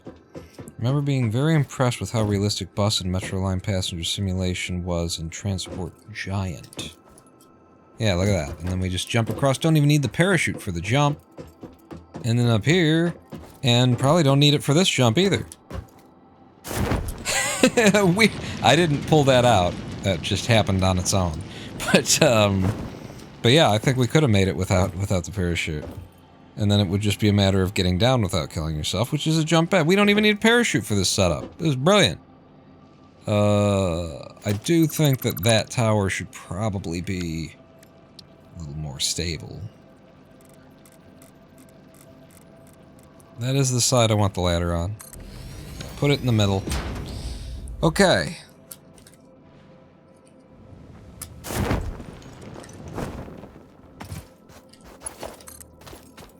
So here we go. And here we come. And here we are. Life's waiting to begin.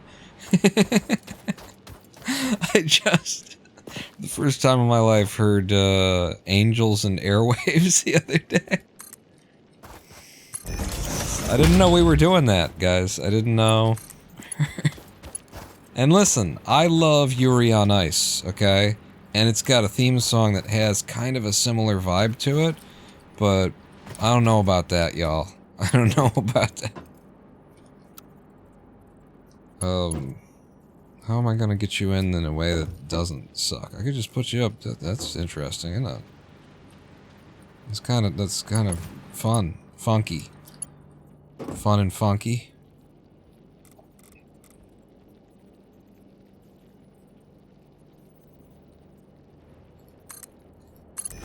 Balls with it, right?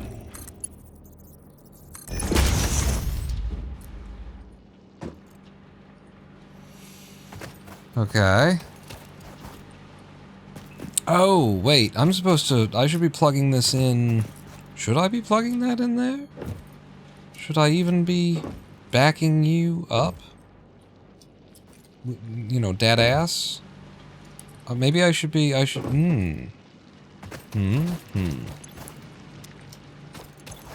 Wow, yeah, okay.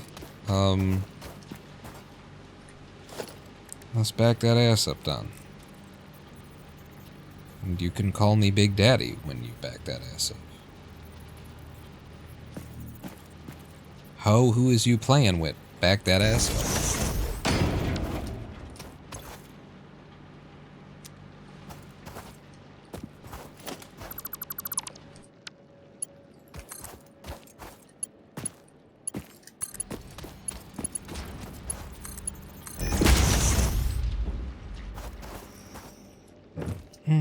Unlimited parachutes is a new thing. They used to be limited and require rare mid-game materials. No one used them. Now they are practical.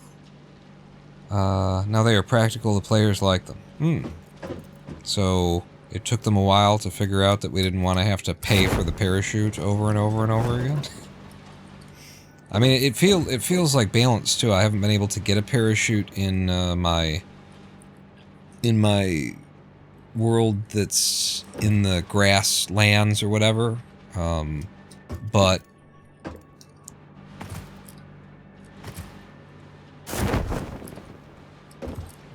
you know, in the desert, it feels like a trade-off. It feels like it's it was balanced for this.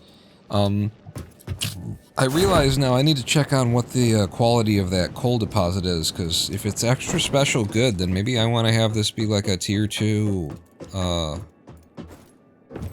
line.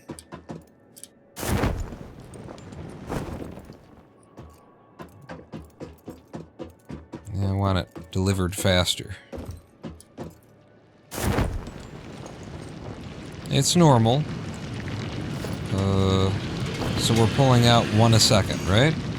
Yeah, 1 a second, and then these conveyors move at 1 a second. Right? 60 in a minute, 120 in a minute at level 2, and God knows with level 3. So I guess it's fine. But this should fill this up a lot faster. And since we're powering everything off the same line, our capacity is 30, our max consumption is 34. Because of you. You don't need to be here. As long as I'm delivering it. And I am delivering it. Here's... Oh my god, look at this! Look at this! And just when I'm showing up with 200 more. Can you believe that? The moment it's about to run out, having been running for probably 6 in-game hours now or something, you son of a bitch. Where'd you come from? Ooh. Suck it. Fucker. As long as I'm killing things. There were 2... We're a pair of beasts walking with each other. Yeah, there they are. You know what? Now that I think about that, they're probably married and have kids, and I shouldn't. I just shouldn't. What's this over here, though? No, it's just that shit. Alright.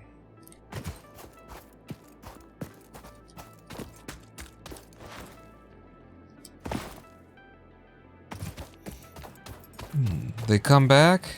I'm not, you know, I ain't sad about that. I'll just kill them again.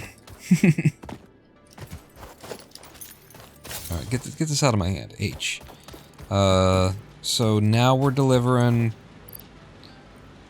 twice the amount of coal. We got a guy who waits 10 minutes to come pick up the coal. And then he should bring us a big old load of coal, and importantly... I've got... Where the fuck's my truck? Left it... Where the fuck did I leave it? Oh, it's here too, you moron. Why are both trucks on my screen, though? Yeah, I guess that is back where my base is. Let me out. I'm gonna pick up... I'm gonna empty one of these, cargo containers if I can, completely. Completely would be great. And empty this guy.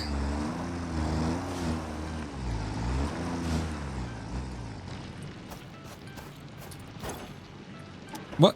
You are okay, no, you're not. Oh, wow. My inventory is not in a state for... Okay, it's fine. It's fine. Won't take but a couple of taps.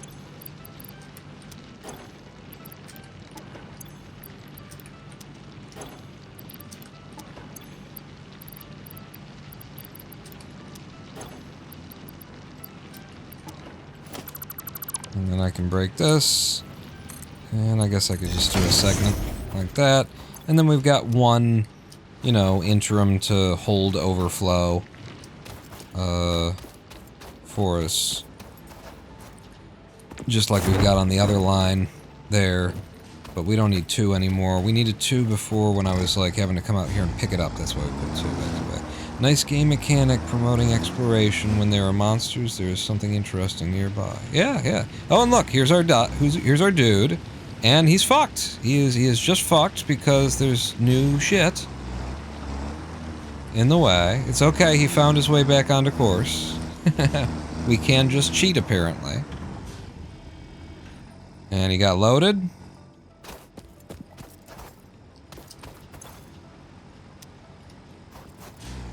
And now he's going. Okay. Let's get on this convoy then. Sup, bitch?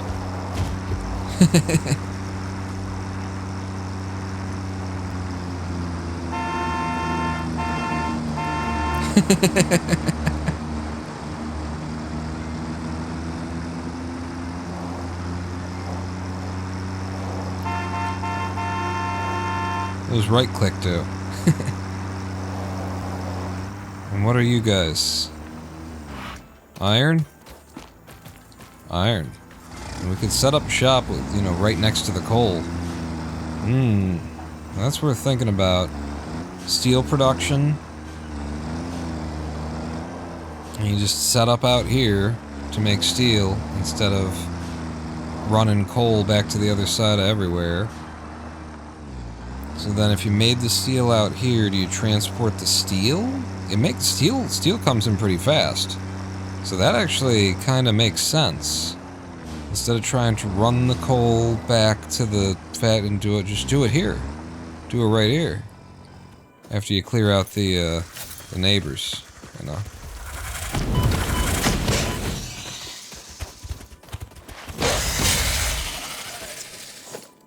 After you clear out the neighbors. What do you think of that? Iron, coal's nearby.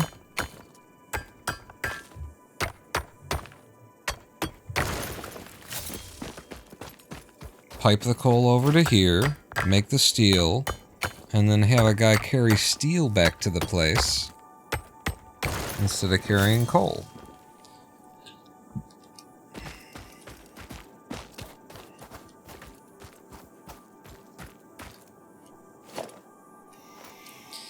So, if that were the case, I mean, we're not that close to the coal. The coal is a bit, but knowing that Jedi 9 routed the coal all the way across the map encourages me to maybe, you know, maybe. Hang on. I was told that these you can sneak up on.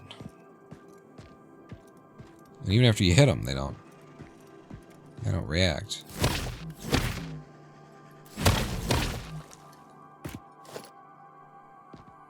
There's another one.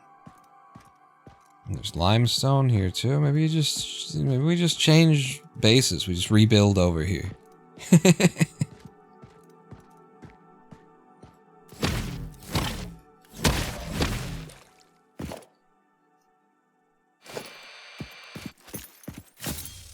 Wait, what?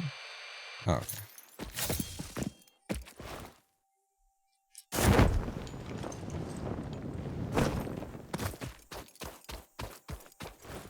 What else is like in this area? So 2 iron outcroppings.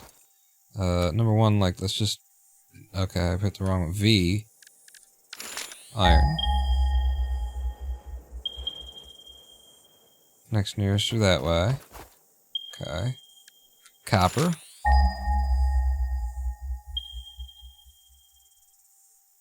Is that it? One of these is copper. That's the problem with this ping system.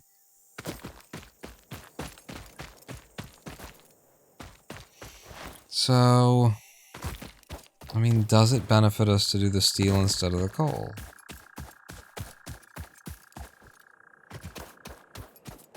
Why not just carry back the one resource? Well, because the coal... And then I'm not powering that out here, you know? I'd have to set up, like, its own power station that's gonna keep it going. Oh, hello!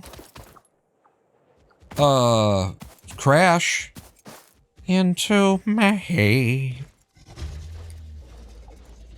A crash into you. Uh-oh. All of the things are over here. Highly valuable area.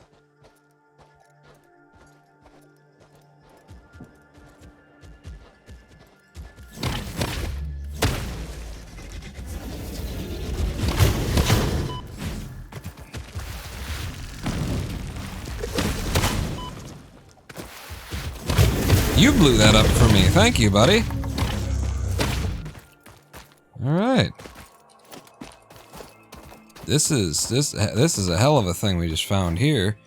I won't lie to you. I found one of these in my offline play. I didn't find encased industrial beams in my offline play. And the other thing is that I know what we're gonna get out of this, but I didn't investigate it.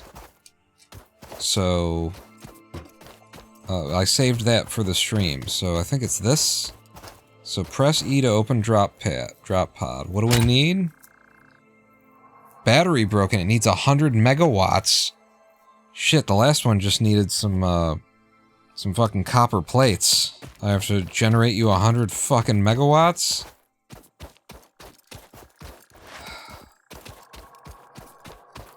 I need that to go back in time. Need the 1.21 gigawatts. Not enough space for reinforced plates. There won't be any space in my car either. What can I drop? One cable. But I'm picking up... Yeah, I mean, that is a better trade, but are there other things to be found here?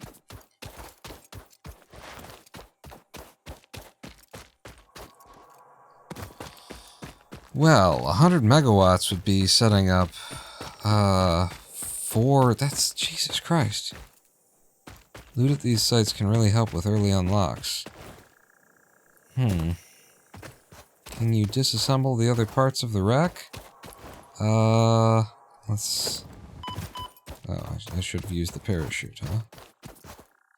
The dismantler doesn't seem to know about them.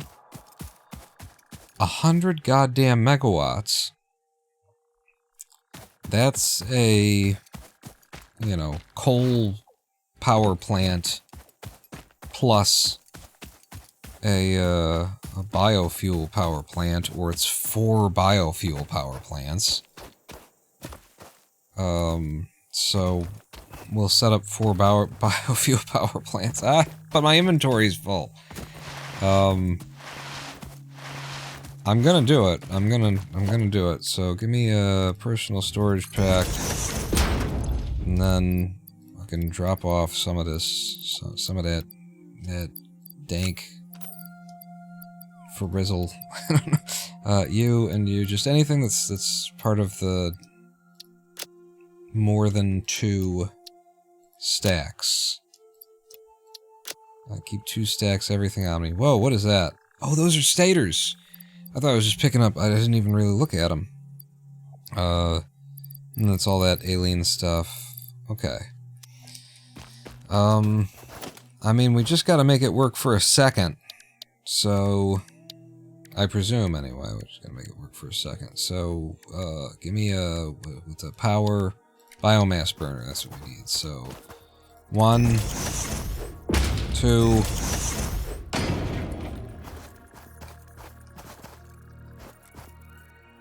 3.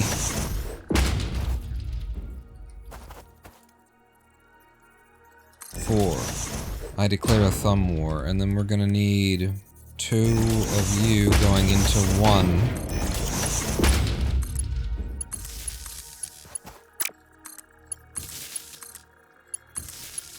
Right, and then you go into that, and that'll hook up to that, and then we just gotta power them which will be with something. Crafting bench. What have I got on me for... I got wood. I picked up some wood. Make some fuel.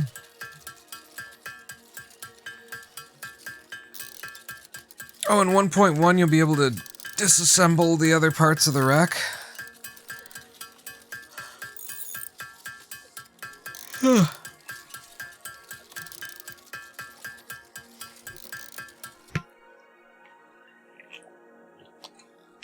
I presume we just have to touch it for an instant with this, but I will load these up evenly. So, to you, and you, sir, have some fuel. You, sir, some fuel. You, sir, some fuel. And you, sir, some fuel, and... What? Consumption is 100. Did, one of you didn't get hooked up? Cool. And again.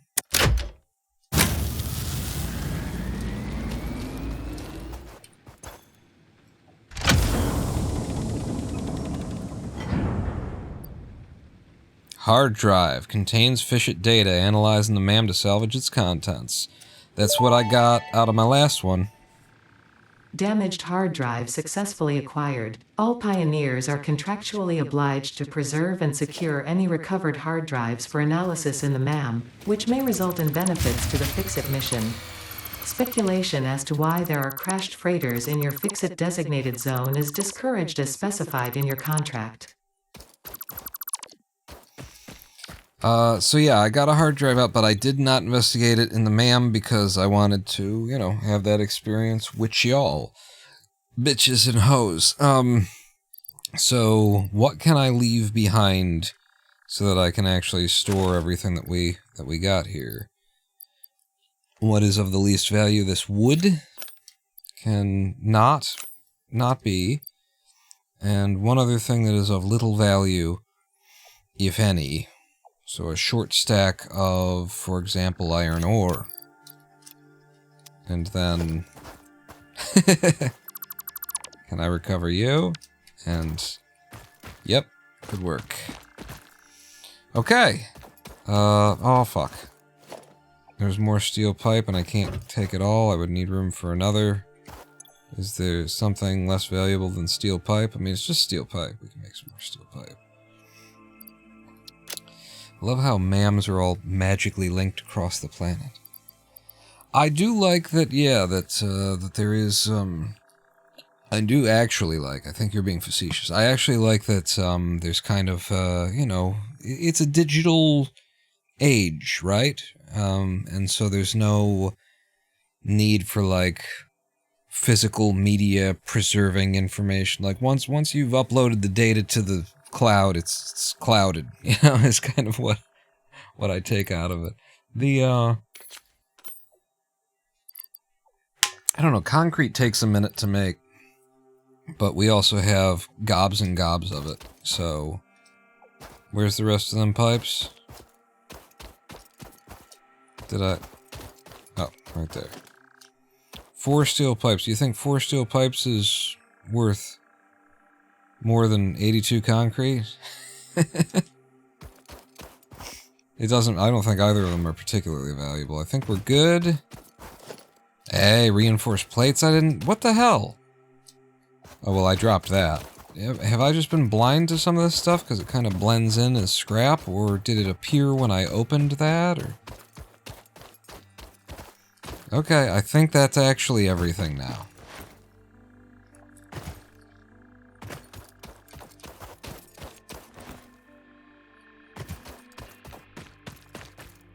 And sulfur. So here's the thing I've never done on the map before. I can put a marker down, I guess.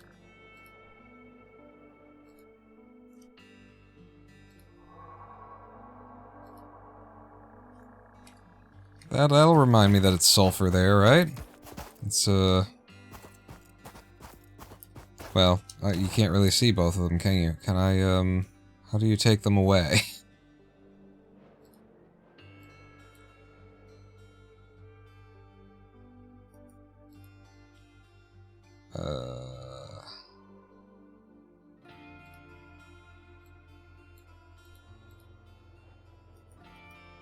That doesn't take them away.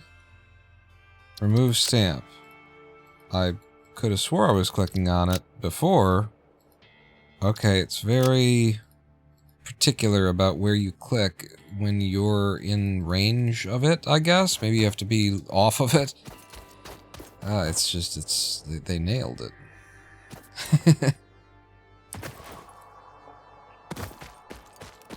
It's back. And then you, remove stamp. Because the idea was like that. Yeah? Don't tell me that it's a sulfur.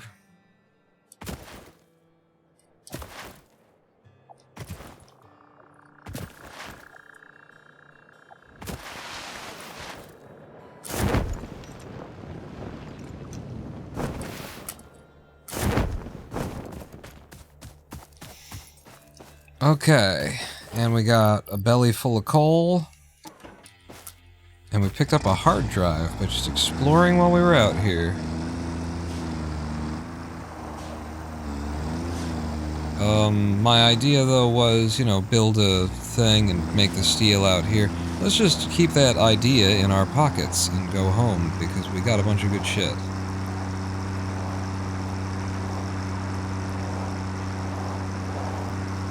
Oh, fuck! No, I was gonna slam into him again.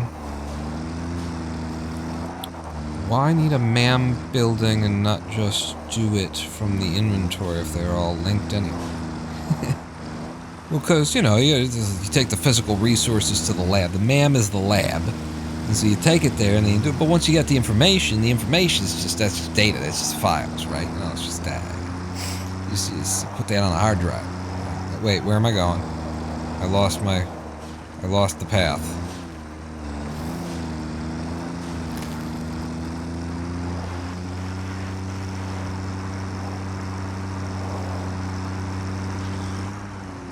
Okay, I went the wrong way this time. It's fine, still gets us here.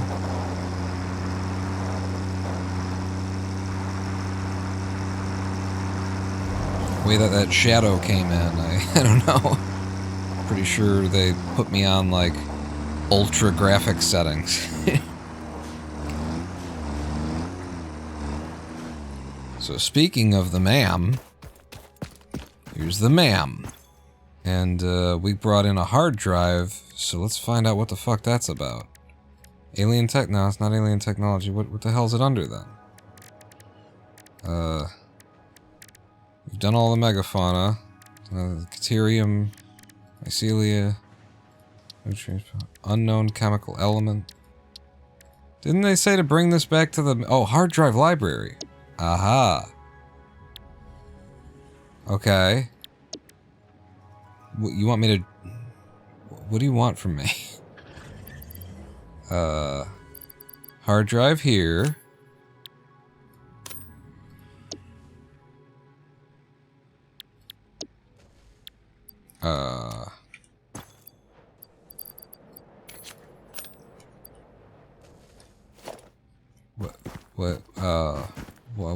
What, didn't they say to bring it to the MAM? I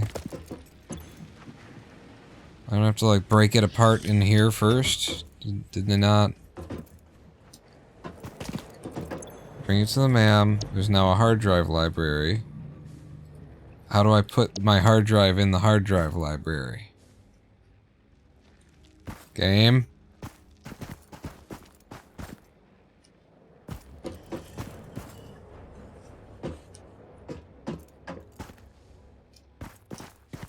Do I have to do some networking back here? Do I just, like, unplug and then what the fuck? Why wouldn't it just be here? Hard drives. Ah, it's above them. It's above them instead of being in the list with everything else. It presents as a little thing. Ah ha ha ha. separate from the others, so that when it's just, yeah. It's the top category. Yeah, the underlined one in the top. That's like, this is so... You notice how all of this is alphabetized, and it's in one list, and then they put something and then they put it, and they made it look like a fucking header. So my eyes just take it out. This is the worst fucking design I've ever seen. I think I'm exaggerating. It's the worst fucking UI design I've seen in a long time. That they just make like these little but massive fucking errors. These little obvious... Don't do that. Why can't hard drives be in the list with everything else? Is there a reason why it wouldn't be in the list with everything else? Why would you make it disappear in the list by not having it be part of it? How long does this? 10 minutes for a hard drive scan? Okay. It looks like a headline. Yeah, it just looks like a category top name, and your brain just takes that out because I've been using this already. I've been using it already, so when you add something like that to it, my brain knows this shit, and this is where I'm looking, and it's alphabetized. There's a million fucking... I keep saying it doesn't take a fucking genius to not get this wrong. But you do have to think about how people use things. Which I didn't think was a big ask in game design, but we're finding out. So what's next here? Advanced steel construction. Ooh, a miner Mark II. Tell me... Alright. Extract salaries right. Default extraction rate is 120 per minute instead of 60. So defaults to 0.5 instead of 1. That's a major upgrade. I didn't even see that coming. That fucking get me that. I don't even care what the rest of the shit is. So you want 100 of those, 100 of these, a couple hundred of them, and some of this. Alright. Let's get that. I would have put that in at the coal plant if I knew that was coming. I would have gotten that first, and then we need to run back to the coal plant so that we can push even more and then put in some good belts and everything. Where am I going? You need rotors and cubes.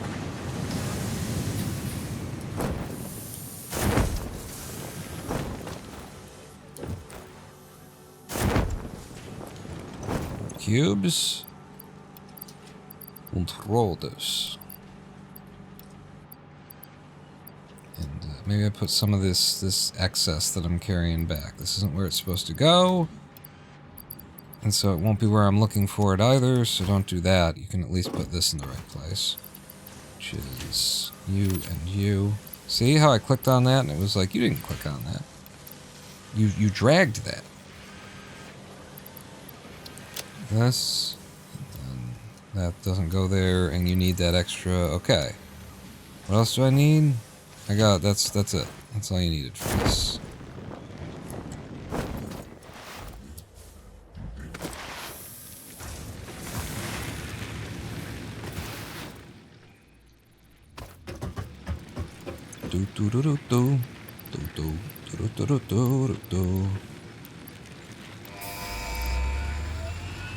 Can we get a countdown for this one? Can we, though? In 3, 2, 1, fire! Milestone reached. The Miner Mark II allows extraction of resources from nature to fix it at twice the speed of the Mark I model. Miners can be directly upgraded to Mark II without removing the Mark I model, just like conveyor belts and other upgradable infrastructure. Unfortunately, setting up the production of advanced steel parts and project part number 3, automated wiring, will not be as easy. Every moment you delay reduces the chances of saving humanity. I will not show you the predictions, it would only demotivate you.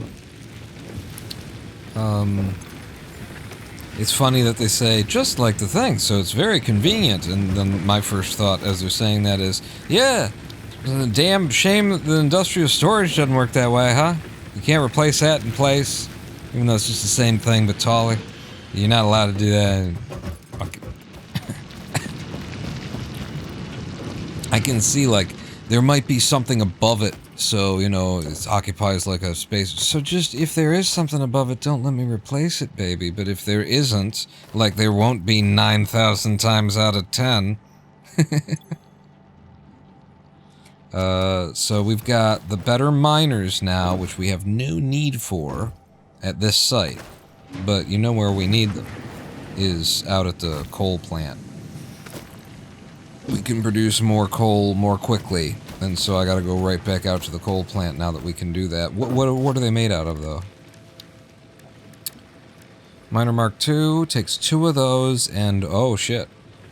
It takes stuff that we only have because we found a crashed vehicle. Well, fucking A. Fucking A. Fucking A. Let's do it.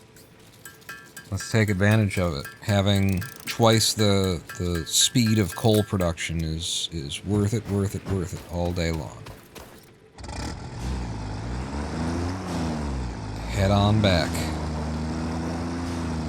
I suppose I could make sure that we have all of the things that we need before I leave. I kind of just glanced at one thing.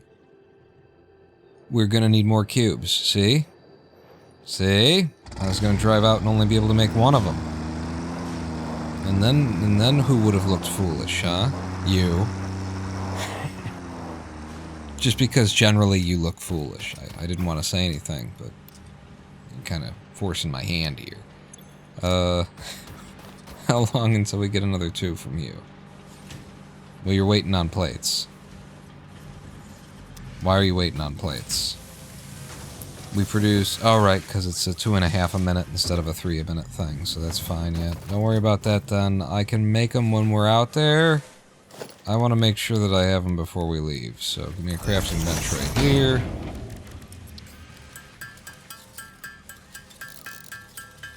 And that's all of them that we'll need. I also do like that, you know... The technology of being able to sort of magically just make this shit anywhere is consistent, and it's convenient as hell, and I like it. I like that it's, that it works this way. That I can just slap down, oh, I need a MAM, you know, oh, I can just make one, oh, I need one of those. If we had come out here and I didn't make the portable miners first, it's no problem, because my inventory's got everything I need in it to make another... Yeah, we're fine.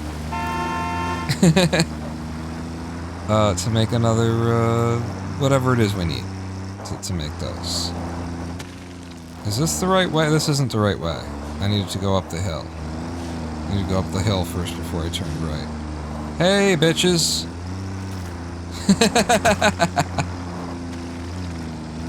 Oh, shit.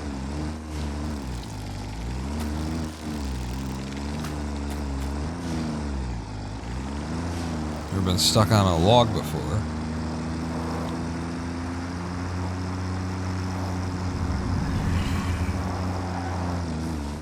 The fuck was that? What did I hit? There's nothing there. There's nothing there. I just slammed into nothing. At full speed.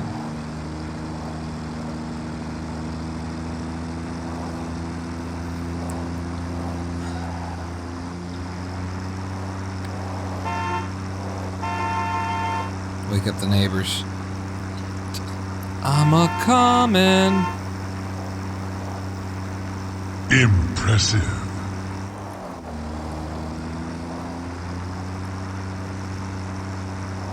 Ooh, let's hit this one.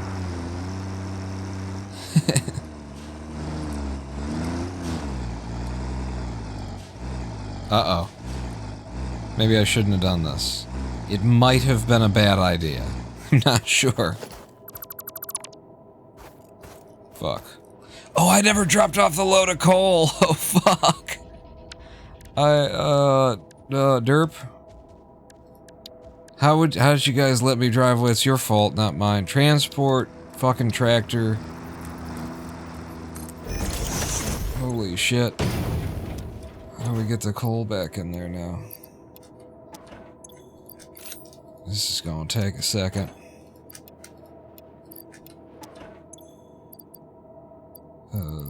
You into my inventory into you. You into my inventory into you. You into my inventory.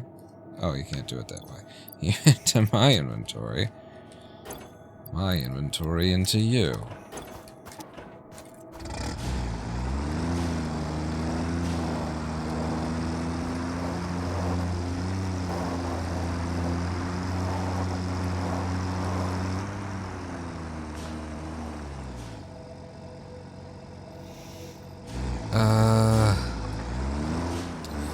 Yeah, I could have gotten another load of coal when I came out here if I would have emptied it. God damn it. But okay, let's, with the power, no, the production, miner Mark II.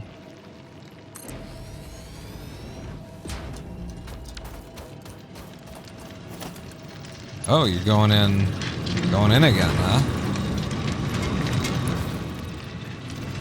Let's, speed up these belts. Let's recover these belts, because I don't need them in chunks like that.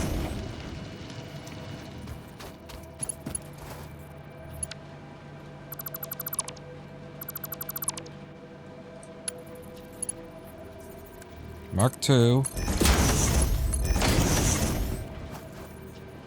This one I did need in chunks, didn't I? Also going to be high-speed belt. Yes, sir. Yes, sir. Yes, sir. And then...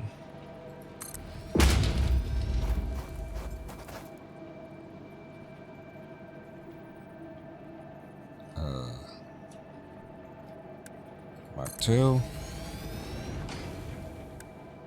Mark II. We'll go up and change that out. I could probably do it from here, but I want to go up here.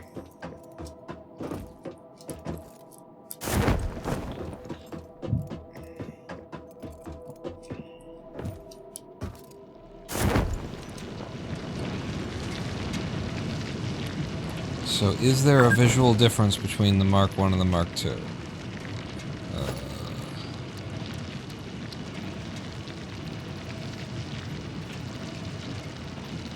Oh, I need 2 portable miners for each. I see. Well, now we're fucked. We gotta go all the way back to where our equipment workshop is.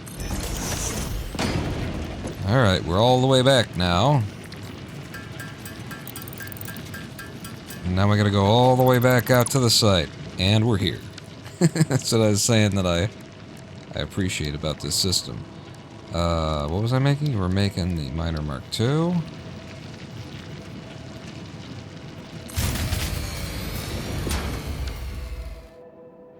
Yeah, I see it. But it draws more power. 15 megawatts. So we just went offline. Are all of these the correct belt? They are. Good. Alright, so we need more power.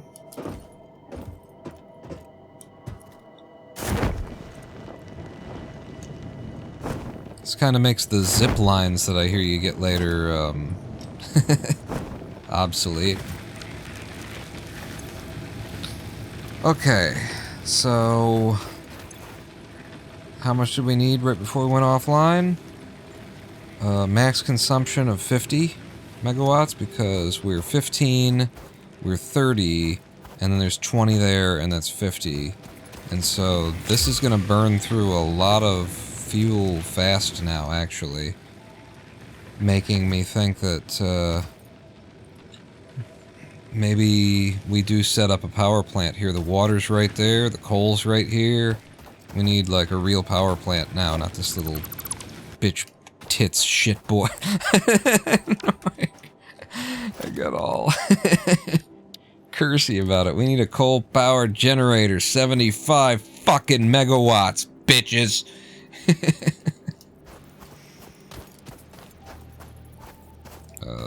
And yeah, I'll have it back here, I guess.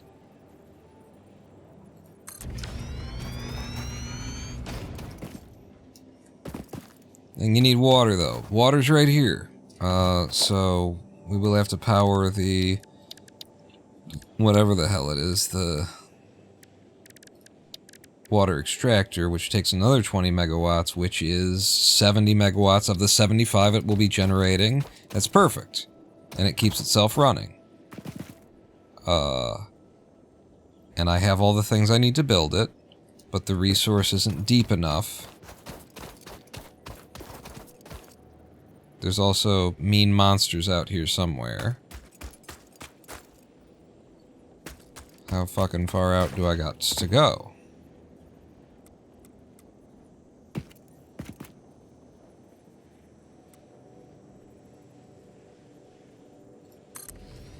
Let's go right through the legs of this thing.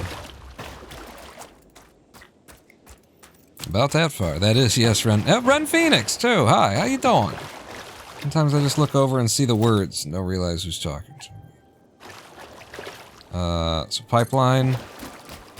It's gonna be too long at some point. Oh, but it's perfect. Look it, right up where and it stops with the tide something. Shut up. Where am I going with this? You're going that way, so let's go that way then. You know, actually, having something that we could walk underneath isn't a bad thing. Doesn't really cost me much. Do I have enough copper? Oh yeah, we have enough copper, whatever. Excepting that the pipe is too long. Okay, you can't spit forever though. Wow, it's just barely too long. Hey boys! What's up? They're very good at leading their shots, I like that.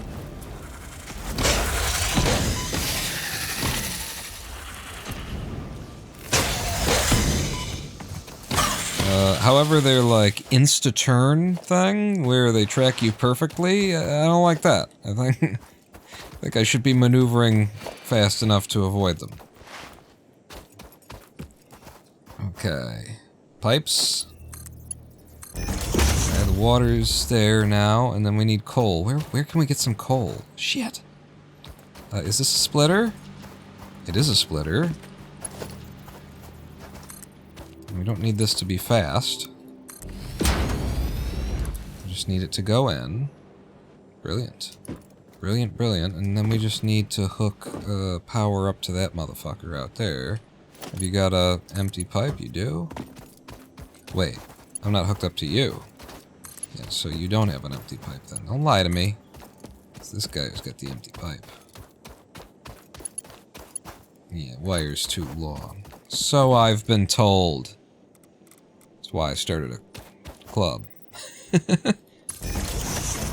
Big Dick Club. The wire's just too damn long. So, oh, but then we gotta power it once first to get the U and the juice to the juice. And the juice has to be juiced, which means we do need to put back up a biomass burner temporarily. Hook you up to there.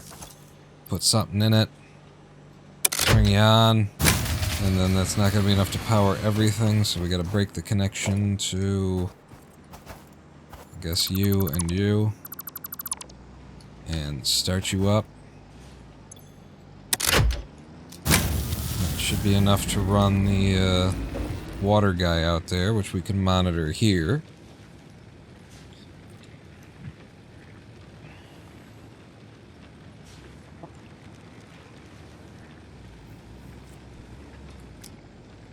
Hey, yo.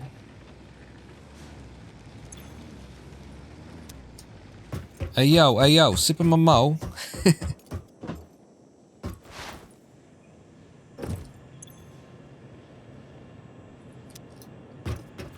Sup, yo?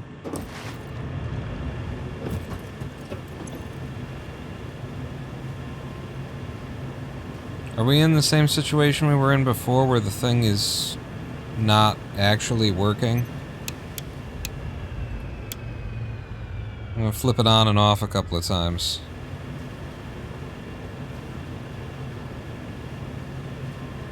Where it like needs to be in, does it need to be in deeper water? That was my only guess as to why this wouldn't work right. It's not filling. And the thing is, the water isn't, like, going anywhere. Okay, it says there's water in here. And it says there's water in here. Pipes slowly fill is a nice realistic feature. Current amount in pipe, it's draining.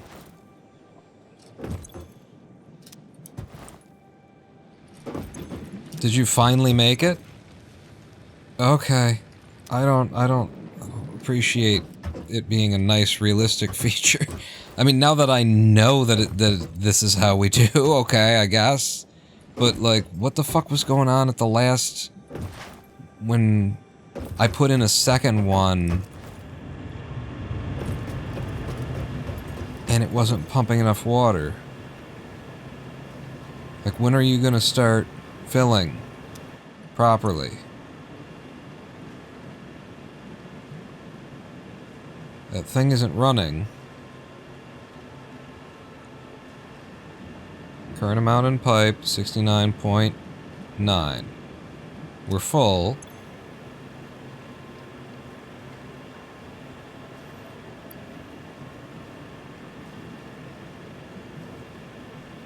Okay, now you're filling.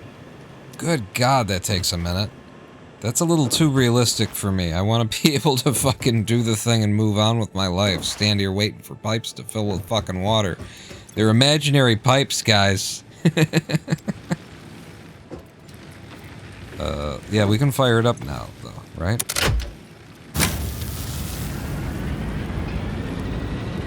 Here you go.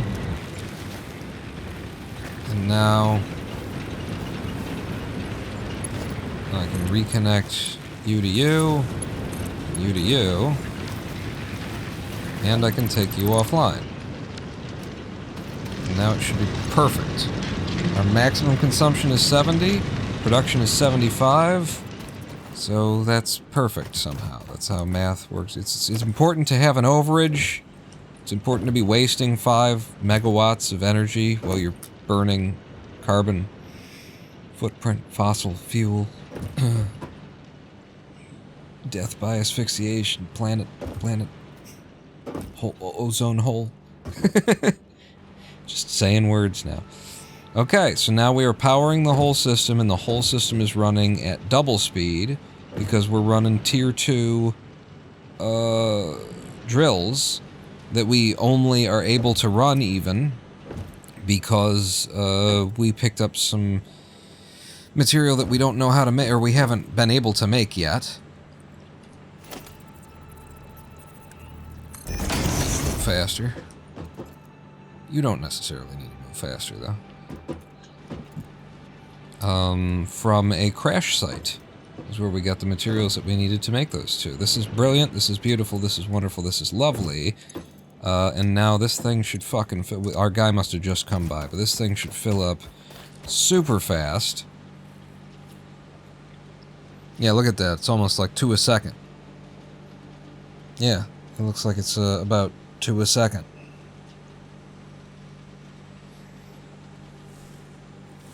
And so if he waits 10 minutes, I'm pulling out a calculator.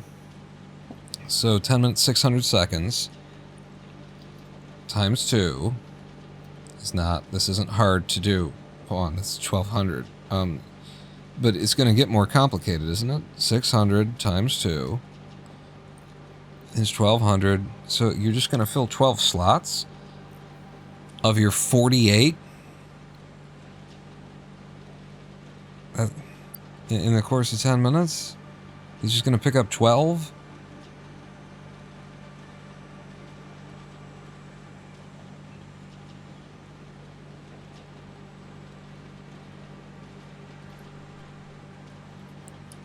That's I mean, it's definitely better than what we were doing before. It's got to be, but it's still kind of underwhelming.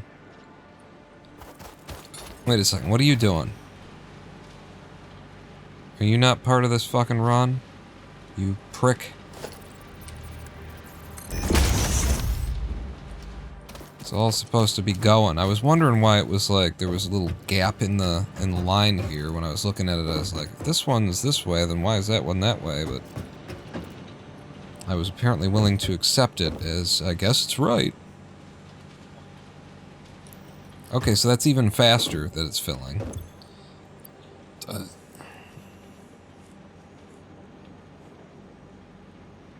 Yeah, that's a lot faster that it's filling. So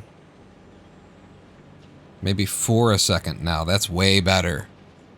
That's way better. It was just because we had a little break in the line over there. But this is more like, you know, 3 to 4 a second. That's an exponential increase or something. I love how exploring pays off. It says unlicensed streamer, getting ingredients unlocks early, purely optional, but gives another experience than just building factories. And in a couple of minutes, we'll have a fucking hard drive explored or something like that, I guess, decoded. But yeah, that's the kind of rate I was looking for. That seems more realistic. Oh, look at that. That's cool. See the full animation there. And I'm still full of coal that I forgot to drop off, so this time I'm going to drop it off. There's also another coal field right here, so we could triple the input and increase it some more. It's just it's a lot of ground to cover.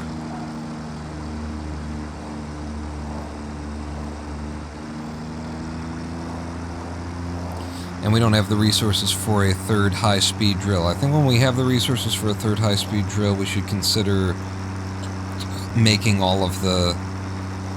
just making a big old track of conveyor belts to move coal from a third place over there.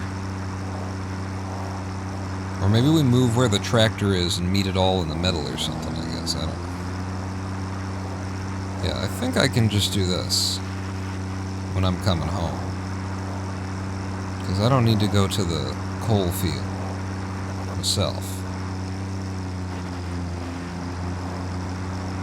So I can just come up on the left side of everything.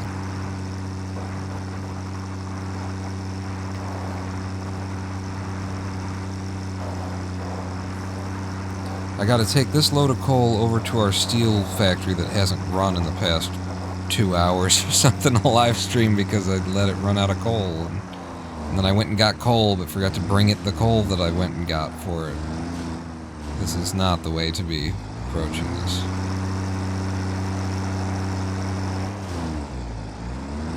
El Gavo has returned. We can all... Okay, maybe I should have gone the other way around. We're all safe again. Thank God, says Ren Phoenix. Oh, like this. Like this. It's easy, it's beautiful, it's brilliant, it's nothing. I'm just gonna back her in. I like that you actually do have to back her in. It's a nice little, you know, thing. And now she's backed in. And I can transfer coal. Could have emptied my inventory first. Made the process easier and my life better. But why would I do that? And I can make everything hard and complain about it later. Or now. Complain about it now. Why wait for later when you could complain about it now? Wow, we're really... The way I built this just keeps you out of it. Here, have this coal.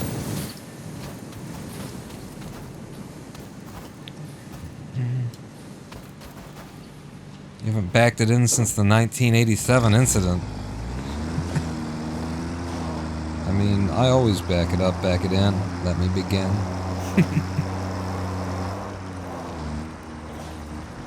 I do as LL Cool J tells me to do. Ma'am, have we got hard drive information? Looks like we do. Hard drive scan has completed. It's been added to your library. Hard drive analysis completed. Alternative recipe selection available in the MAM. Holy shit! We could make screws without needing to make pipes first now? I get to choose? Either I can make copper ingots... What? Copper ingots and water make steamed copper sheet? I mean... What?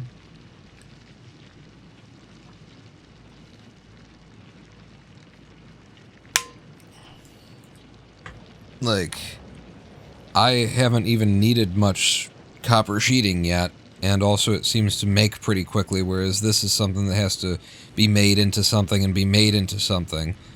Cast screws, hot shit, says Ren Phoenix, and Jedi9 says, cast screws for sure, and Elias Streeper says, can you show us where you are on the various research topics? And then El Gavo says, take off your clothes and dance for me.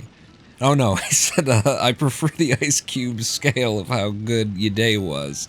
I haven't used my AK in years, I don't even have one. Show us where I am on the various research topics. Sure, we're casting screws. Yeah. Oh yeah, baby. That reduces our power and complexity, and our whole field gets easier, and holy goddamn. I presume cast screws are used as screws, right? Just regular screws. We're just casting them from the metal without having to twist or something, whatever the fuck they said we were doing with pipes in order to make screws from them. They made me think of it. They shouldn't have made me think about it. I just accepted it before. What the fuck are we doing with pipes to turn them into screws?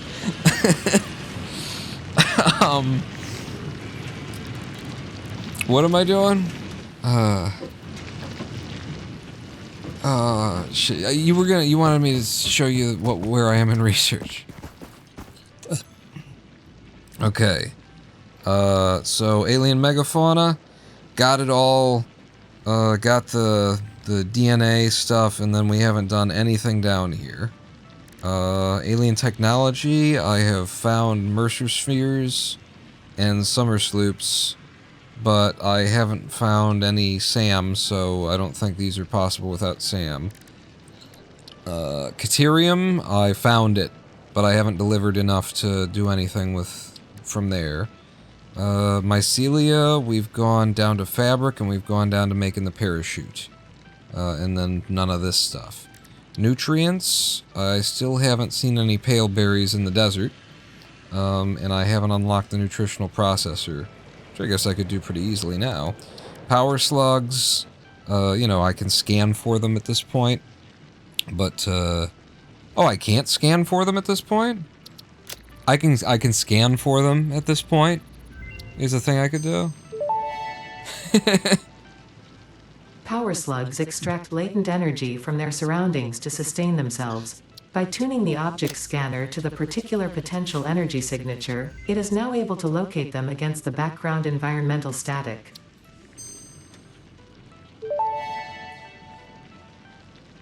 Research completed. Yellow power slugs are further into their life cycle than blue power slugs, and thus have more potential energy stored. They can now be processed into power shards. Okay, we can now do that, so that's what we've unlocked there. I've never seen a purple power slug in my life. And apparently I would need a power shard. This is all new to me. Can't you scan for Sam? Strange. I don't think I can. I don't think it's in the V scanner, and I don't think I can scan for it. Wait, where is it? What's Sam? It's under the alien technology. Yeah, maybe that's something that comes later. But not yet, I don't think. And then I found some quartz, and apparently I've done nothing with it. I don't think I found enough to do anything with it. But I guess I could probably scan for it. Can I scan for quartz if I wanted to look for it? I can. But yeah. That's my tech tree right now. Ada best waifu in all of gaming. Really? She's as rude as the developers, apparently. I don't know. She got an attitude. I also think she's actually an AI voice. which I don't like. I think that pisses me off. The only reason why I think she's actually an AI voice is she pronounced one word really weird. I've heard her pronounce one word in a way that's like, no one who speaks with that accent would ever accidentally pronounce that word that way, which makes me think that she's actually generated from AI. And I know she's supposed to be an AI, but come on, guys, give voice actors work. It's a little fucked up, isn't it? Like, GLaDOS was, you know, was a fucking real woman and then processing over top of it. Like, not that AI could generate voices easily back then. I don't like the choice that has been made. Sam is very useful. Strange that you can't scan for it. Yeah, I don't... Am I wrong about that? Yeah, it's not there, and then... I've got it in my hand. It's not on this either.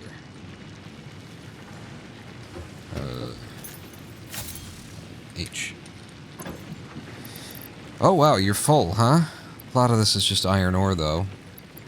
Why do I have an extra portable miner?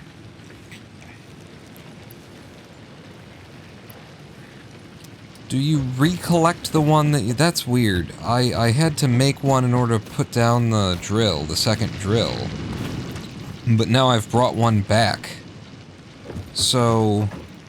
what the fuck is going on there? It gives you the one back that was there, but you can't use it in the upgrade and have to have two on hand? Is that what I'm putting together here? Oh right, we've got level 3 now on the coal, which absolutely jams the coal up. Are we producing constantly? No, now we're short for iron ore, but the coal is fucking there. Alright, so iron ore I can move faster, can't I? You produce 1 per minute, and this is moving at 1 per minute. So I can't move it faster here. And then but it splits into 3.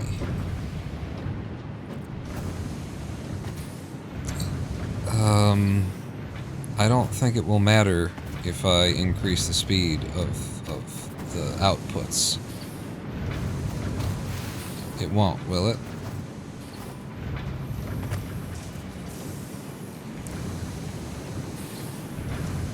Ada is one of the default Google voices modulated a bit? Fuck.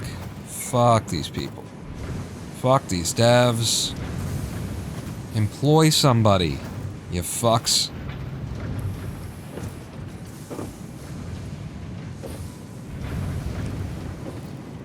Yeah, I definitely have a bad opinion of this company.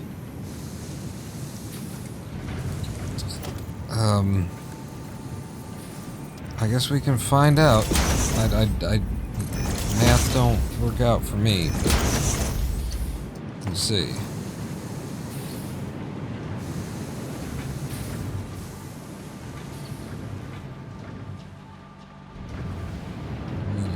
Start it up.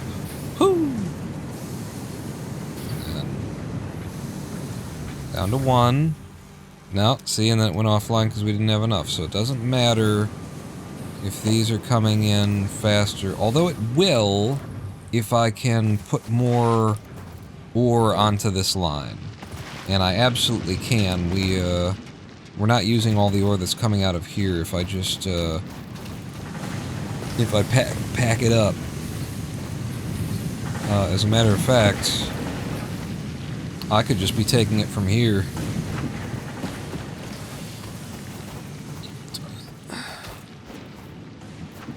So we're doing 1 that way, 1 that way. I guess I should put all 3 of them together and extract from a common line at this point. So, most of the goods are going to go that way, but they're going to come together and then we're going to splitter above them, probably. Yeah, like that.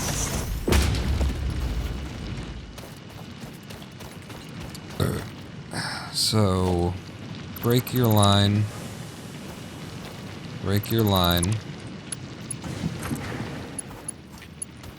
And then everything's going to come into the bottom.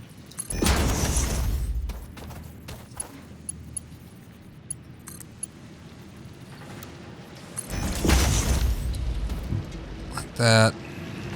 You also into the bottom. And then do like this. Except for you need to be high speed. Tier 3, I think. Do that shit super fast. And then from you, pretty sure Mark 1 will be enough.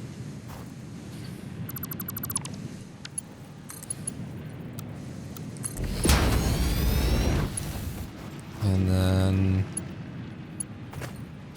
Oh. No, you're the wrong one. You need to go out there. You need to go out here.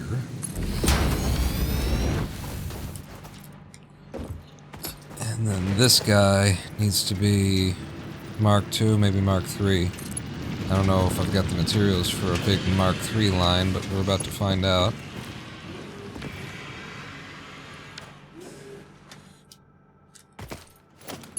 I'm gonna start with Mark 2.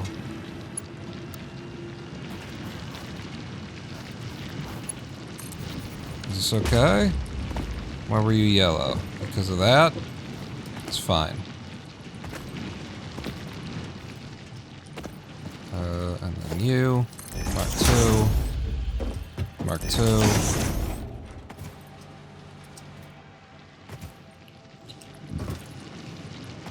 Is Mark 2 enough? I mean, there's gaps in the line, so yeah, it's enough.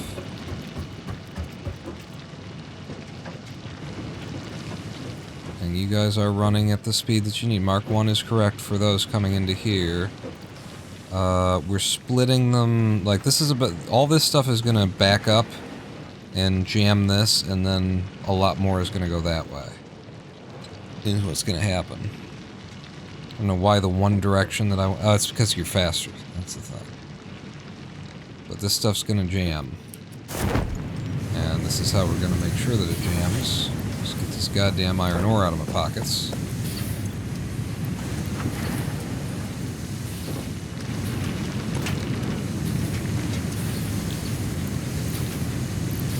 In fact, I'm gonna go grab the other iron ore that I got in personal storage. I get confused where the hub is. You. You. You iron? Yep. Give me all that. I'll top you off.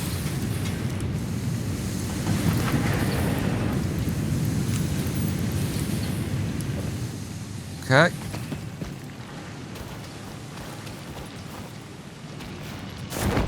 Me under.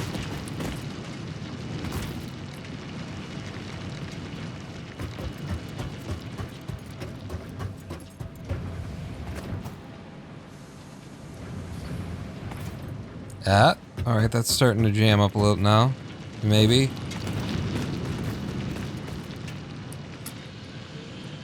You're gonna stop moving at some point. Right? Right?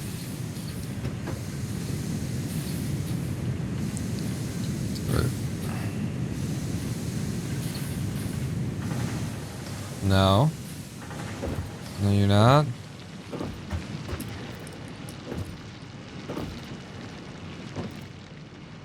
This pusher is level 3, so this shit should work. Let me just make sure that it's not level 1, it's not level 2, it's level 3. So we push all 3 into here, and then they come up at super speed, and then out of here they push very slowly.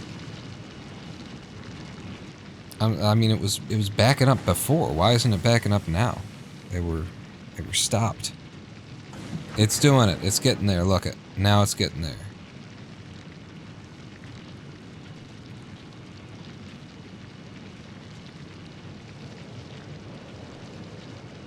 Or do I have to increase the speed of these lines to make it happen? Because it's 1, 2, 1, 2 always. So this is like the perfect speed for that and the perfect speed for that. But it's still not enough for you because it's 3 into... So it just ends up being like 1, 1, 1 again.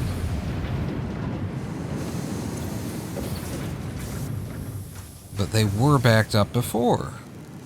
Were they not? Am I crazy? That was the whole reason why this would have worked, is because there was some to spare from the other lines.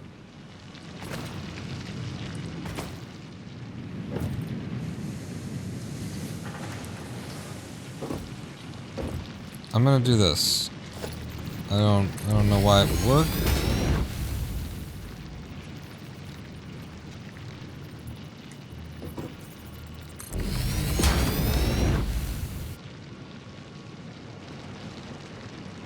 You know, what we need is for more of it to exit this way. But it simply is not. Shit, don't go getting efficient on us, pawn. I'm actually just trying to, like, solve this problem. All of our steel guys back here, because I got 3 of them running, they stop like this. They go idle. They're not getting the ore in, and it's a big loss. It is a big loss, because they don't just go idle until they get the resource they need. They go idle for, like, a minimum amount of time before they start back up again. So, I need to be delivering enough to all of the places. I guess it just means I need one more, like, good miner. If this guy were one tier 2 miner, then we wouldn't have a problem. We wouldn't need to mix them together like this either.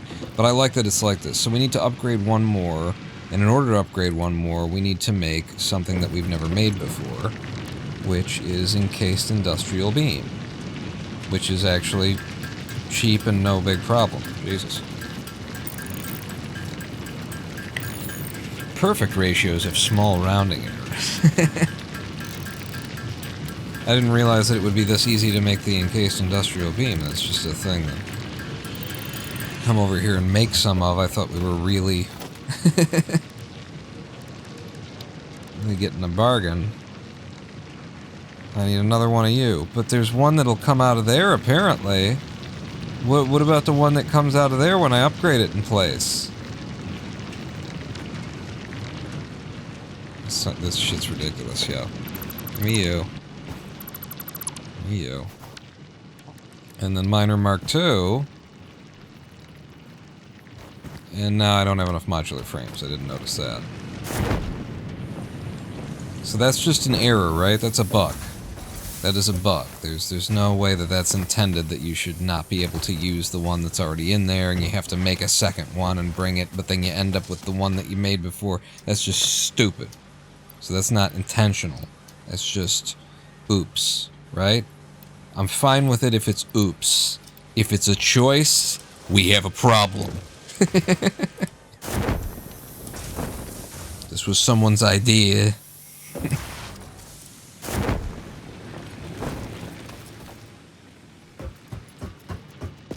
Now, make it. This goes in like that. And we go immediately level 2. What? Am I low on something? Is it just missing materials? I am low on some. Jesus, fuck. I was just out there getting shit. I didn't think I needed all that. What did I just... I guess we spent a bunch of... or sent a bunch of them to space or something.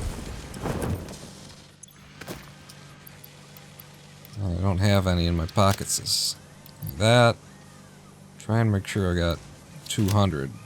2 stacks, rather, of everything.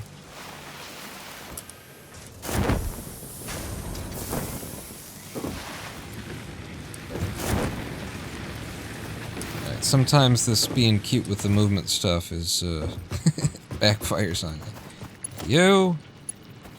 Uh-huh. Level 2, in.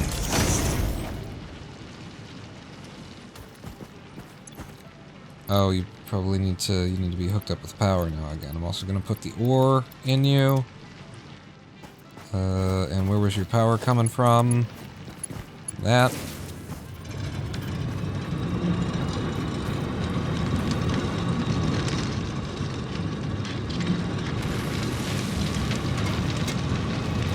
Oh, and the effect goes away when you move. That's really weird. That's a weird little thing happening there.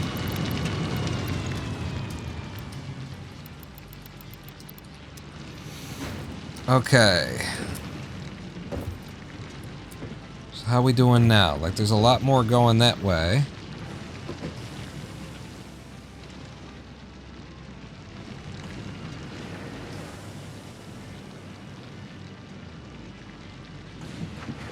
Okay, and we gotta back these up a little bit again. Because they were offline for a second. Where can I drop this ore I picked up? Ah, you're full. Everybody's gonna be full because I already topped you off. Now I'm just carrying iron ore in my goddamned pockets.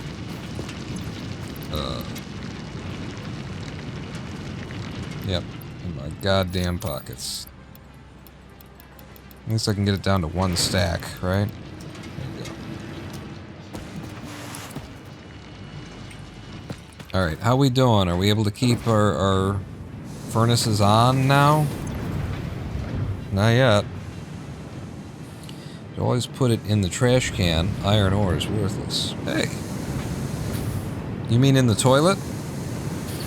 Oh no, I'm supposed to put it in the awesome box or whatever. The awesome sink.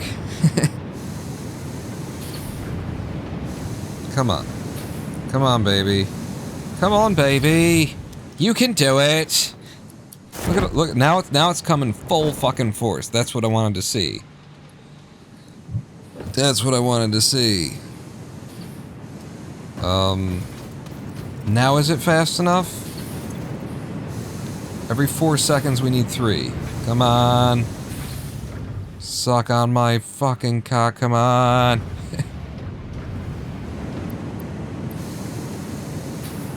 Yes. It doesn't look good, does it? 5 of 3. 5 of 3 again. 4 of 3. You see, we're constantly losing a little bit here. 4 of 3. Now the next one will be 3 of 3. No? This one then? Now it's 3 of 3. Yeah, so it's staying online a lot longer. I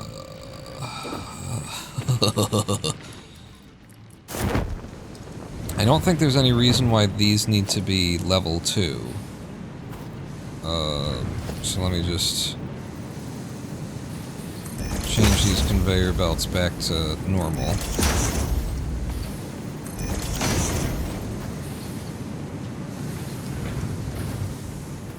Because they'll just pack tighter, like that.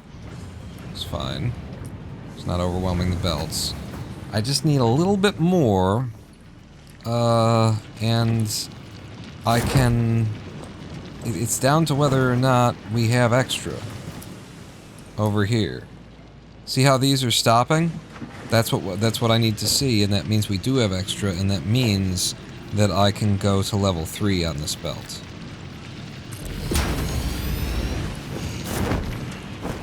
And this belt. Will we get enough by going to level 3 on this belt? I don't know. But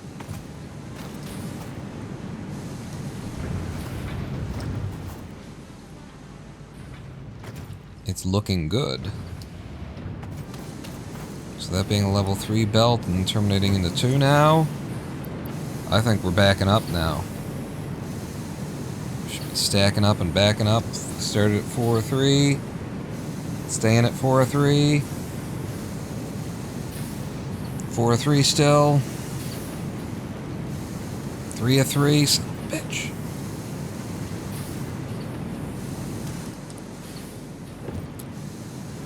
You see how there's just like, it's not, I don't think it would benefit them to be faster because we've got space on the belts.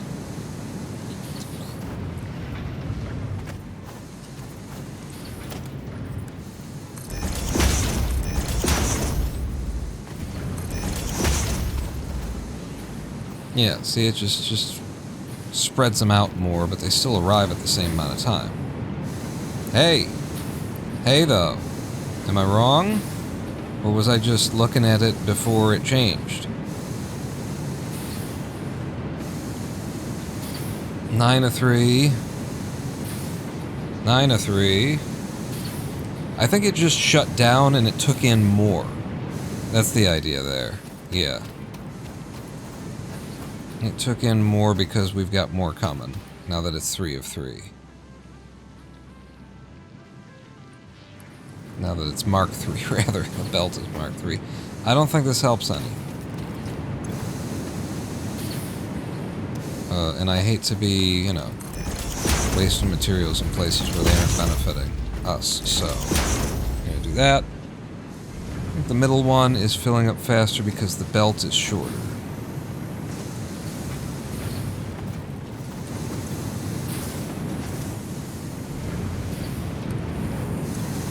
I don't think that's a factor.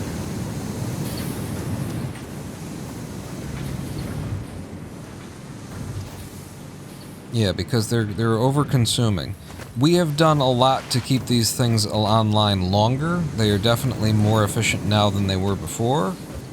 Everything is more efficient now than it was before, so I come out here and sort what I got in my inventory. I got more than enough of this. What about you? No, I will take all of that you got for me. And you are producing, right?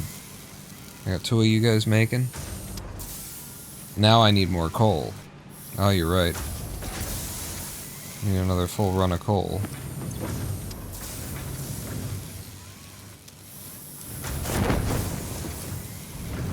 Why aren't you producing? You're offline? See, this is the crazy thing, is that 3 of these running only feeds 2 of these machines. Right? No, you guys are full to the brim. So maybe I can turn this one on now.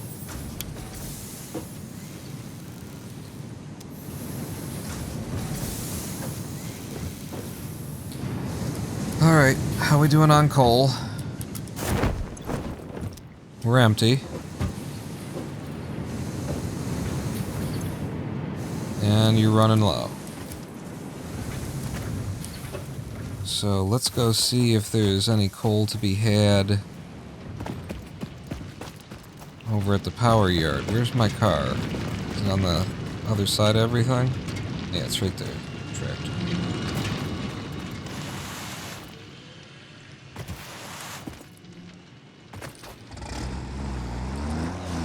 Let's try going around this way.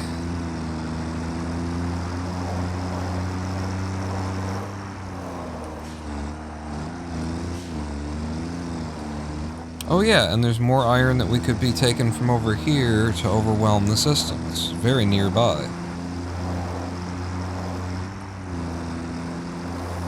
Them Duke boys are in a load of trouble with the sheriff.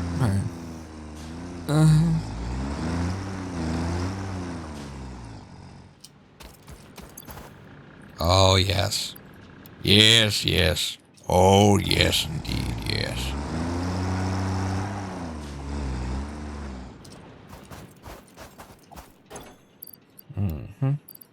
It's working. Is it working? The amount of coal that we're bringing back now that we increased how much coal we're producing at the coal fields, it's a working. I'm gonna grab everything I can store between me and the car and put it in over there.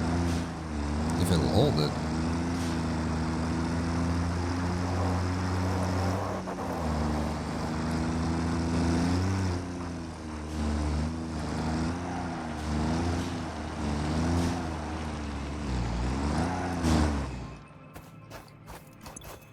Coal go in.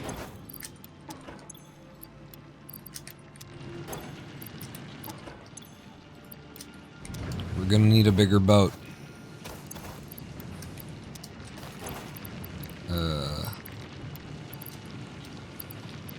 Yeah. We're gonna need a bigger boat, so let's get a bigger boat. What am I doing?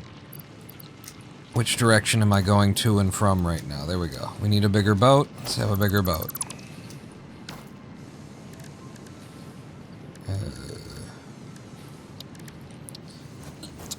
Industrial storage.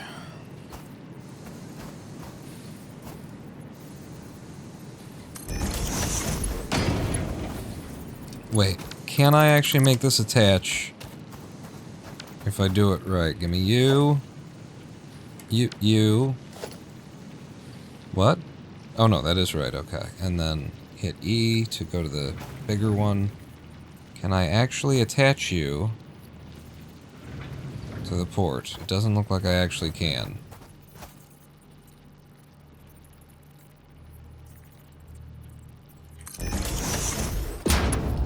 So does that mean I need to do that? I guess so. And actually I need it to be Mark III. Right? And then you are also Mark III? Yes, you are. Okay. So that should move the coal. I just gotta put it in.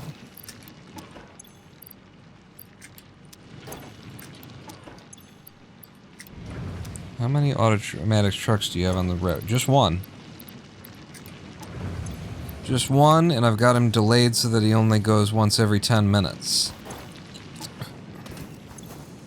There's a nice load of coal for you. And how are we doing over here? We are not getting enough steel.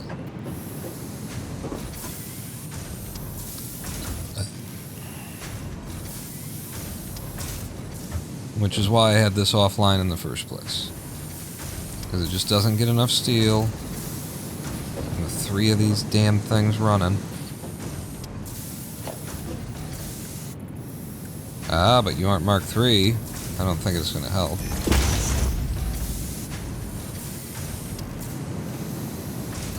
Because I don't think we produce it fast enough for a Mark III belt. There's too many gaps, as you can see there. I don't know, it might improve things, though. I don't think it's going to solve the problem. It might improve the problem.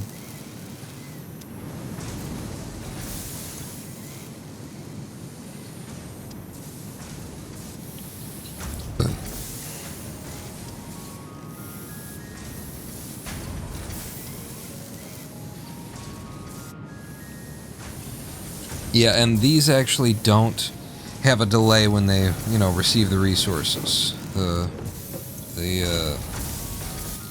producers just make it when they've got the resources ready. It's just the furnaces. Need to make yourself a power slug thing so you can underclock. Is that a thing? That's a thing? It will be hard to spot and update that tiny belt in the future. Yes, well, wouldn't it be nice if the game would allow you to, like, attach a device to the end of a belt, a thing to the place where if it snapped and it actually hooked up to it instead of what we have? Wouldn't that be something you'd think that they would have gotten in the 5 years of development?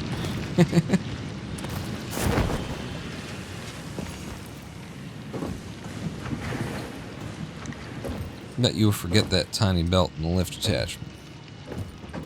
Well, put your money where your mouth is. Let's no. It's a fun thing then. We're gonna leave it that way.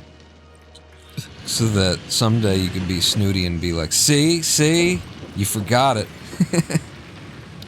Is there another? Ooh, better power stations would be nice. Greater distances. Additional connector at the bottom. Connected to other buildings. Oh, but we don't get like a better power pole that connects more things? Shit. And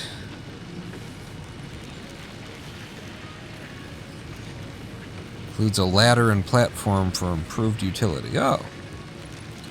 And then we get batteries to store excess power, which is good since we're producing with coal, which creates an excess. So that would be... I mean, but we'd never stop producing in excess, so I don't know. Whatever, man. Well, wait, I suppose I should set it up as something. I could look at whatever else is there.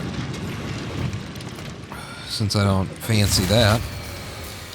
And we've gone offline. We blew a fuse. Hyper tube entrance?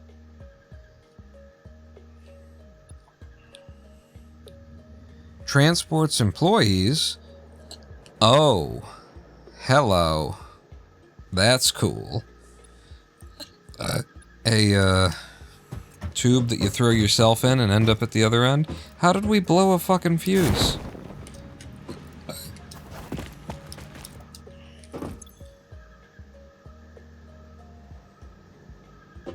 Like, we had extra capacity via you guys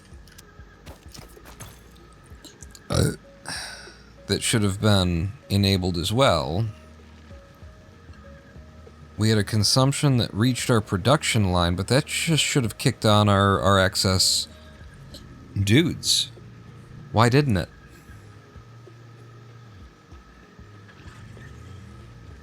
We have a max consumption of 284 and a max capacity of 245. Well, that's definitely a problem, but it doesn't look like we hit that problem. It tells me here we were consuming 232 when things went offline, which we do have a capacity to support. You're just lying to me.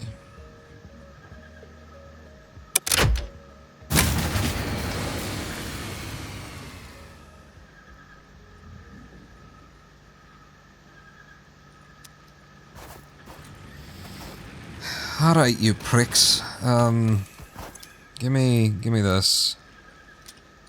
And this.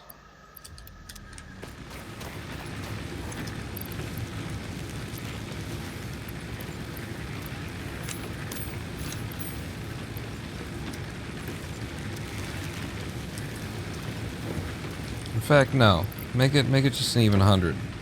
I want some on me.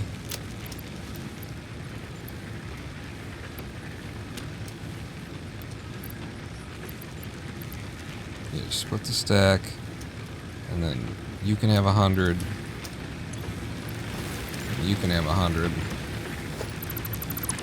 You don't need to exist.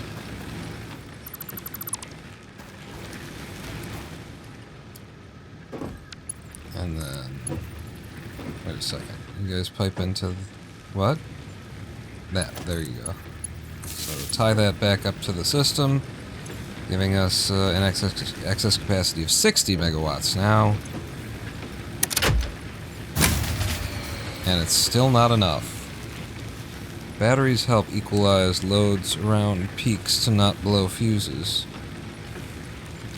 I guess that would help us right here, especially since this bullshit is bullshitting. The consumption was 232. We produce 175, 75, 150, 225. And then right there I just put 60 more megawatts onto the network.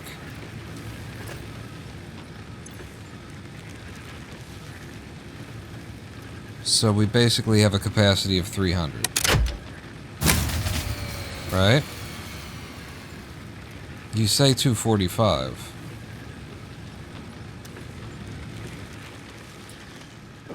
But I don't understand.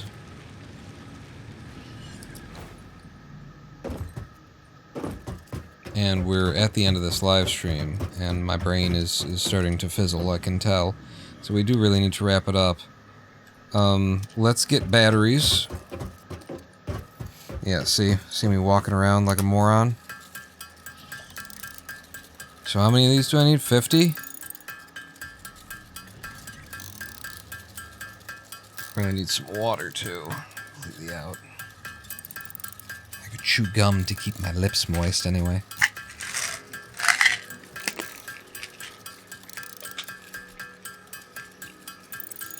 Make 50 of these, get the batteries, hook them up, Maybe charge them with the bio power shit, and then try and bring us back online that way. Of course, I don't know what goes into batteries. Maybe I won't be able to make them. But that's where I've pointed my my arrow at this point. My bow. There's 50. Have them. You want 200 of these though? Oh my god. I don't know that I'm gonna have 200 of those. They take a while to produce. We're offline. I guess I can make them. You make 2 at a time. So what else do I need? You need copper, cubes. Or wiring cubes, rather. Here's how many cubes we have. Yeah, they don't come out that goddamn fast. And then the wires out here.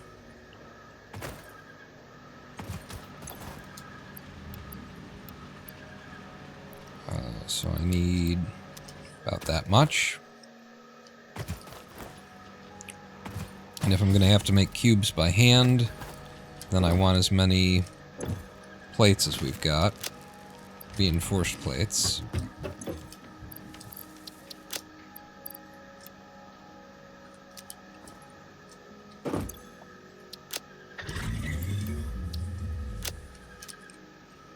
Okay. Sup, dude?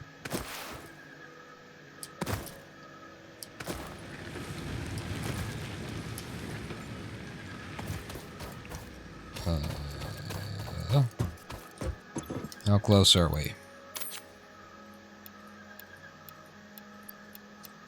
Need 104. How many can I make? 70. Why is it 70? Because I need more pipe? Looks like because I need more pipe, and boy do we have more pipe. If it's pipe, I got pipe, I can lay pipe all day. But it might be, no, because it takes 3 of these reinforced motherfuckers for every one of these that you make, so damn. Yeah, we might just have to lay in more power generation with... What has pushed us over the edge here?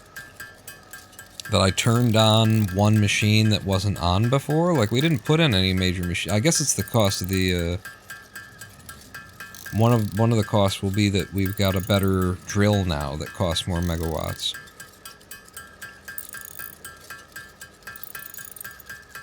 So at 333 divided by 3, we can make 100 of these. So it is rods. We will be short for rods. Yeah, okay. I'm still going for this plan then. I'm still driving toward, we will make these by hand. We will buy into batteries. We will charge the batteries with the biofuel, and then we will try and bring the system back online with the battery charge, and then we will end the live stream because we've been here for seven hours now. And that's 7.5 hours is as long as any live stream that a man with ME CFS should ever do. Insane in the membrane. Going insane, got no brain. He even really got the meter there, didn't he? Thank you, Jason, for the cheer. He got the meter because you put no punctuation between going insane, got no brain. Cleverly.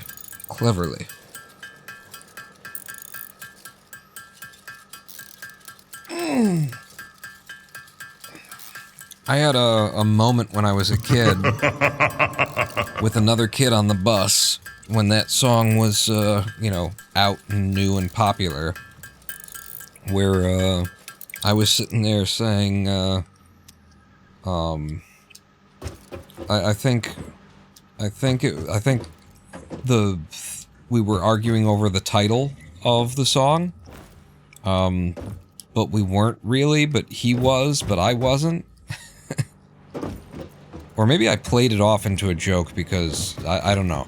But like what ended up happening was we're arguing over the name of the song, and I said insane in the membrane. He said insane in the brain. I said insane in the membrane. He said insane in the brain. So we were just singing this song. What do I need? You need pipe.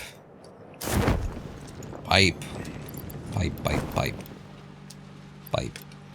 That's probably too much pipe. You know, a smarter man than me would stop going back and forth and would just put a crafting bench here and do what you need to do right here. 200 of these in total. We need 104 in my inventory.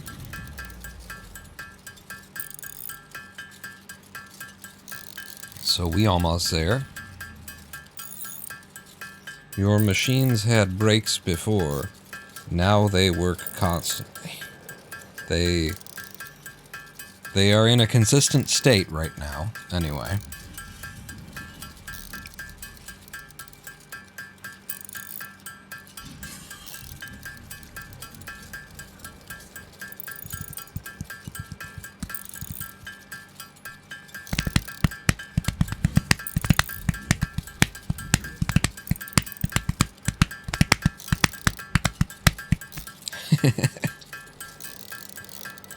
And 48 and 100.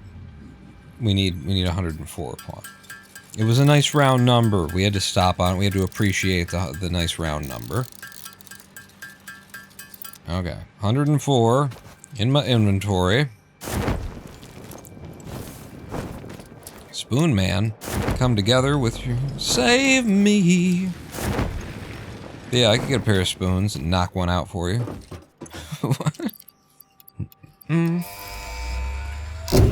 Send it.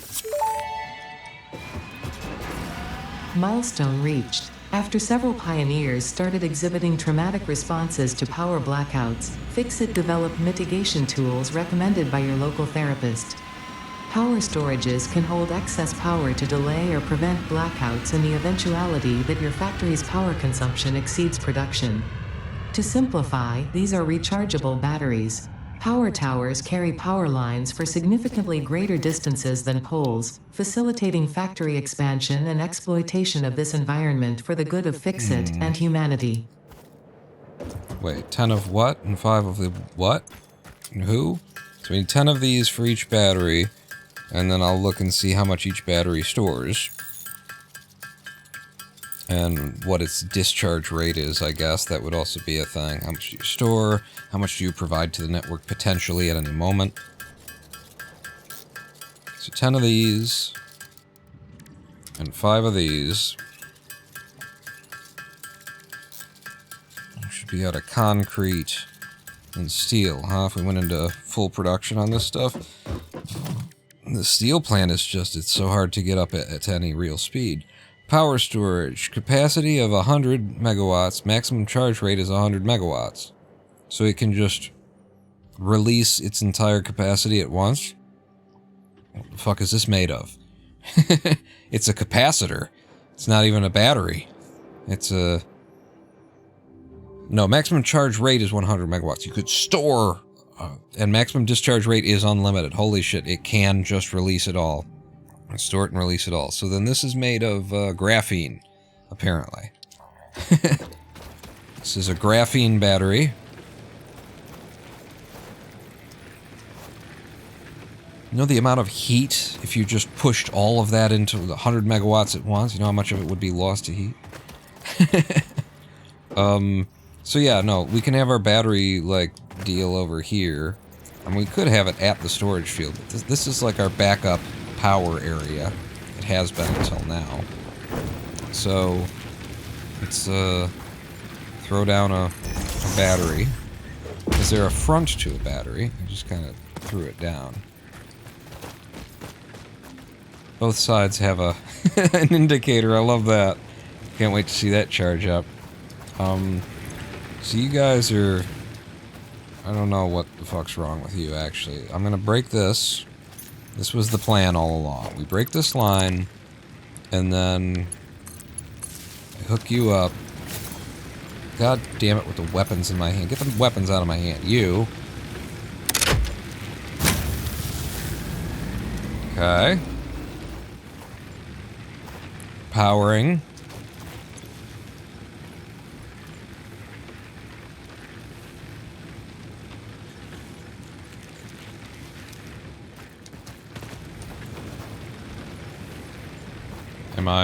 There's something wrong with me here. Did I not turn you on? Production paused. Why is production... Oh, that's why it wasn't working! They were offline. I hooked them up, but they were... The switches were flipped, and that's why they weren't, supporting the rest of the network. Now, we have 60 megawatts of capacity, but we're not storing any of it.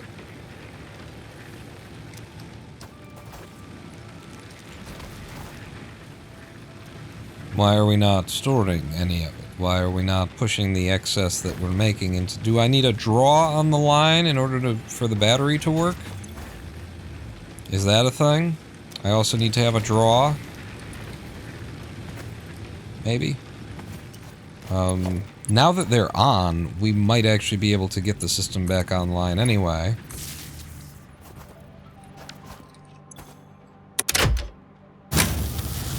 Yeah. So that's the whole plant back online. And are you charging the battery?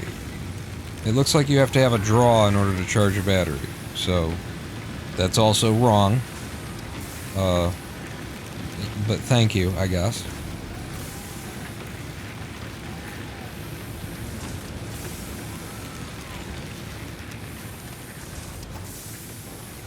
Oh, Jesus. You see that? I told you it took a lot of heat. That should work.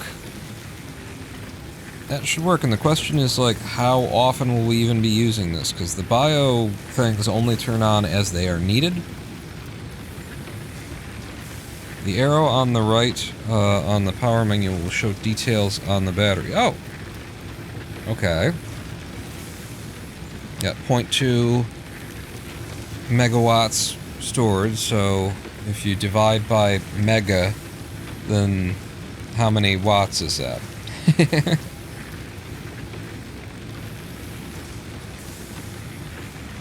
So sometimes it's draining, but mostly it's charging. That certainly does even things out for us. And it should make it so that these things don't even really have to come on. Like, I could probably switch back to those and only have 40 megawatts on the line instead of 60, but I'll stay with these, as we set them up. And now we end the live stream. Thank you, Unlicensed Streamer, for that tip. Yeah, but we definitely need to end the live stream. Let's just survey our domain one more time here. How much coal is still left? Good. It's a big old coal drop. Our steel production is now uninterrupted. We produce constantly. I don't think that there's any need to be pushing these out this fast, and in fact I'm going to downgrade.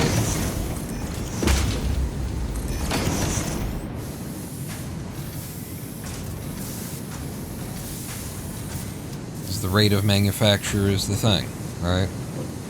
There will be a little delay right here, but then once we catch up, then we still have the same number of them reaching the splitter, in the same amount of time here. As long as we don't see anything stopping, like that one just stopped.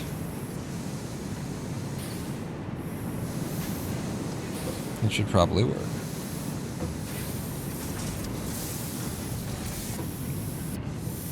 Yeah. Okay.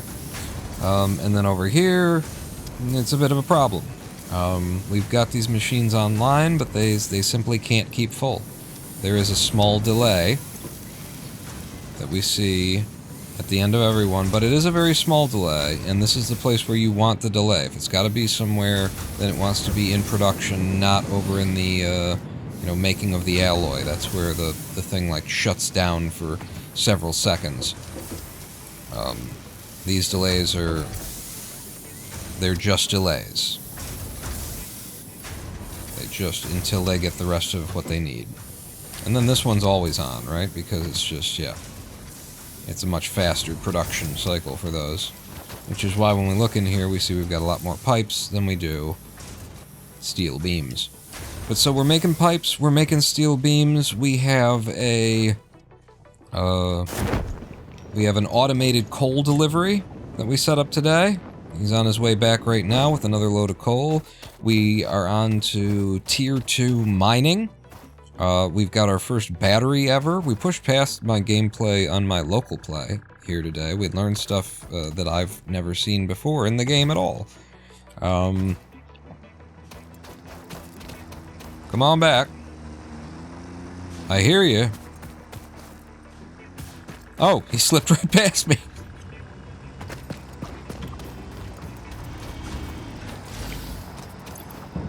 And look at all that.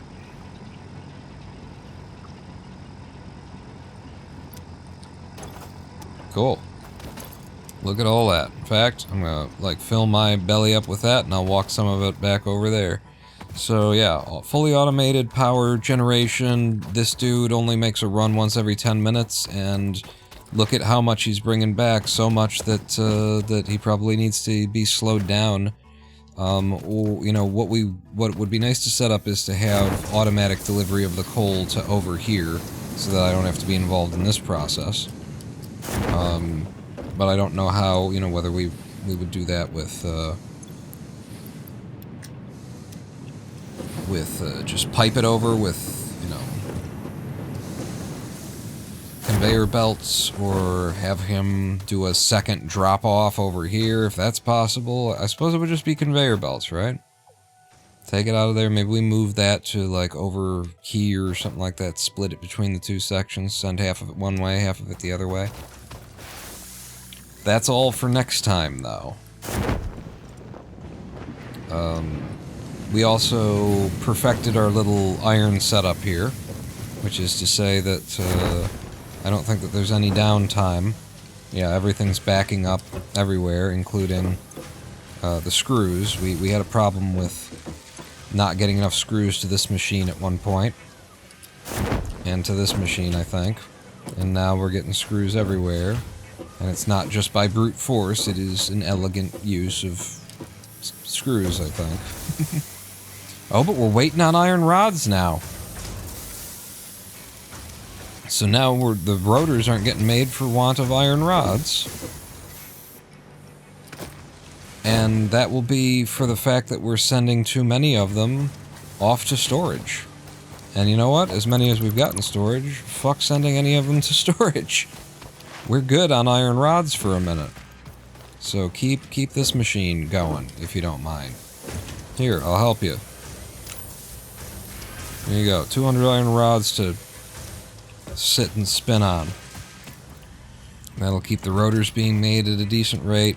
And I can grab some of those rods we've got. How's my inventory? Looks pretty okay.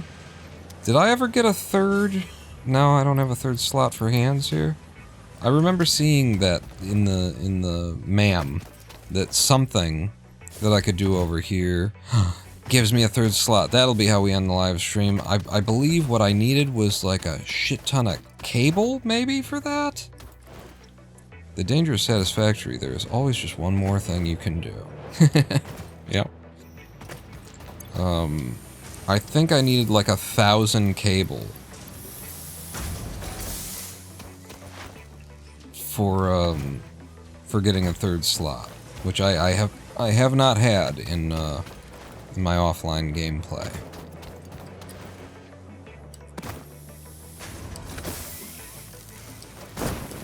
Okay, this is about the spot where everything kind of breaks down. It's in the MAM. And so where is it, and what is it, and what is it, and where is it? +6 inventory slots. Medicinal. Alien tech is... I don't think there's anything I can do with alien tech. Mycelia. Is it nutrients? No, it wouldn't be nutrients. Quartz. What was it? It was part of something else. Alien megafauna.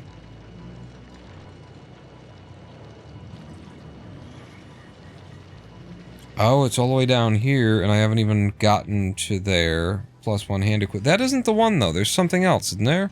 There's another... Or is this it? This must be it.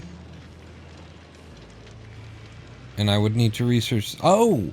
This gets me the slots, and then that gets me... Ah, see? I was right. I just didn't realize I had to go through one to get to the other. So I need 3...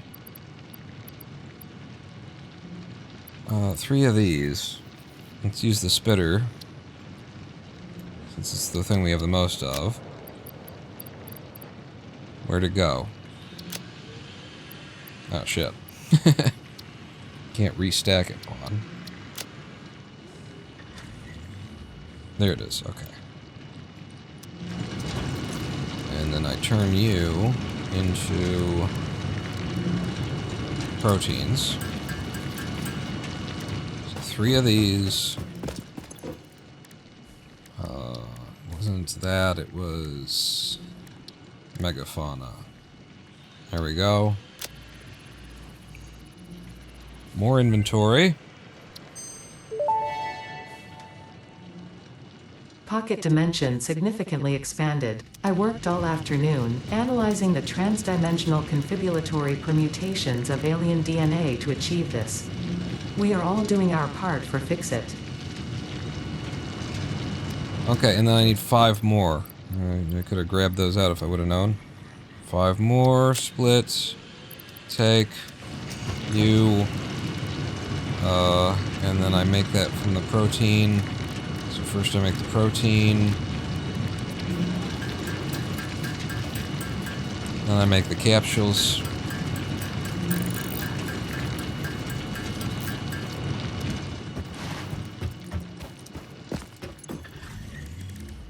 Then we make the donuts.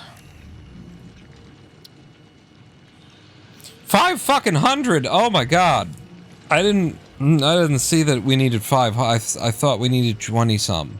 I saw the 20, and my brain didn't. Okay, well, I got 6 more inventory slots. 500 steel fucking beams. Holy balls and shitting balls. And my balls that are shitting. I'm just gonna go make sure we don't have 500 of them out here. Gee, do we have... We have 500 of them out here. Do we really have 500? Wait a second. Is that 500? Sort? That's 500. Holy shit. Okay. The whole live stream, I didn't tell you guys, but the secret goal that I knew all along, I was driving toward, was to get 500 of those so that we could get an extra inventory slot. Hand slot, rather. Hand equipment slot. So, now I put them away. You're saying that the alien DNA capsules give a bunch of tickets in the sink, in the awesome sink? Megafauna? You do it.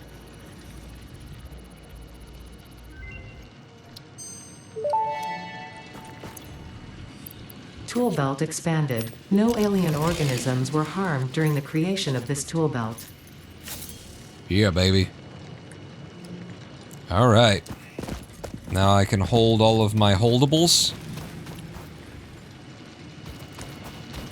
And all of the other things that I reviewed and that we looked at and that we talked about here. We made a lot of progress for the fact that a lot of the time that we spent here was me talking about CFS,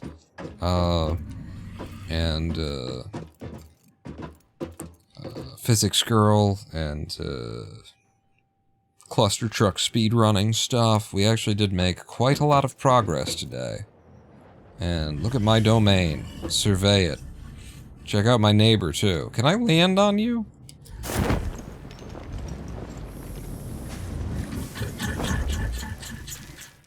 Okay, they don't want you to land on them.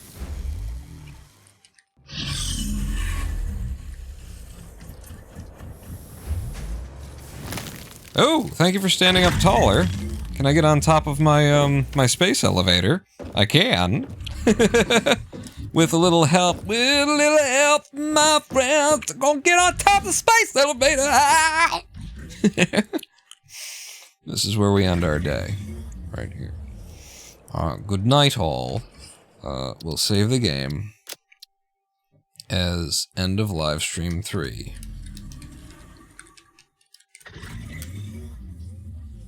Our game was saved, and we exit.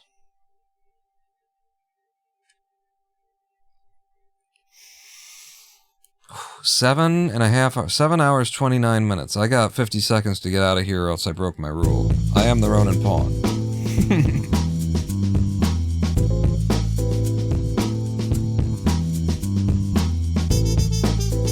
Thank you all for joining me. I hope you'll meet me back here this Sunday, roundabouts the 2 p.m. U.S. Eastern Time, where we will probably continue playing this game, Satisfactory. I would also like to get back to a little bit of Swindle speedrunning, so maybe we can split like the last half of the stream into Swindle. We'll see. It's kind of hard to break out of Satisfactory, as you can see here on the 7.5 hour. I got 10 seconds. Pawn out! Shit! Go, go, go, go, go!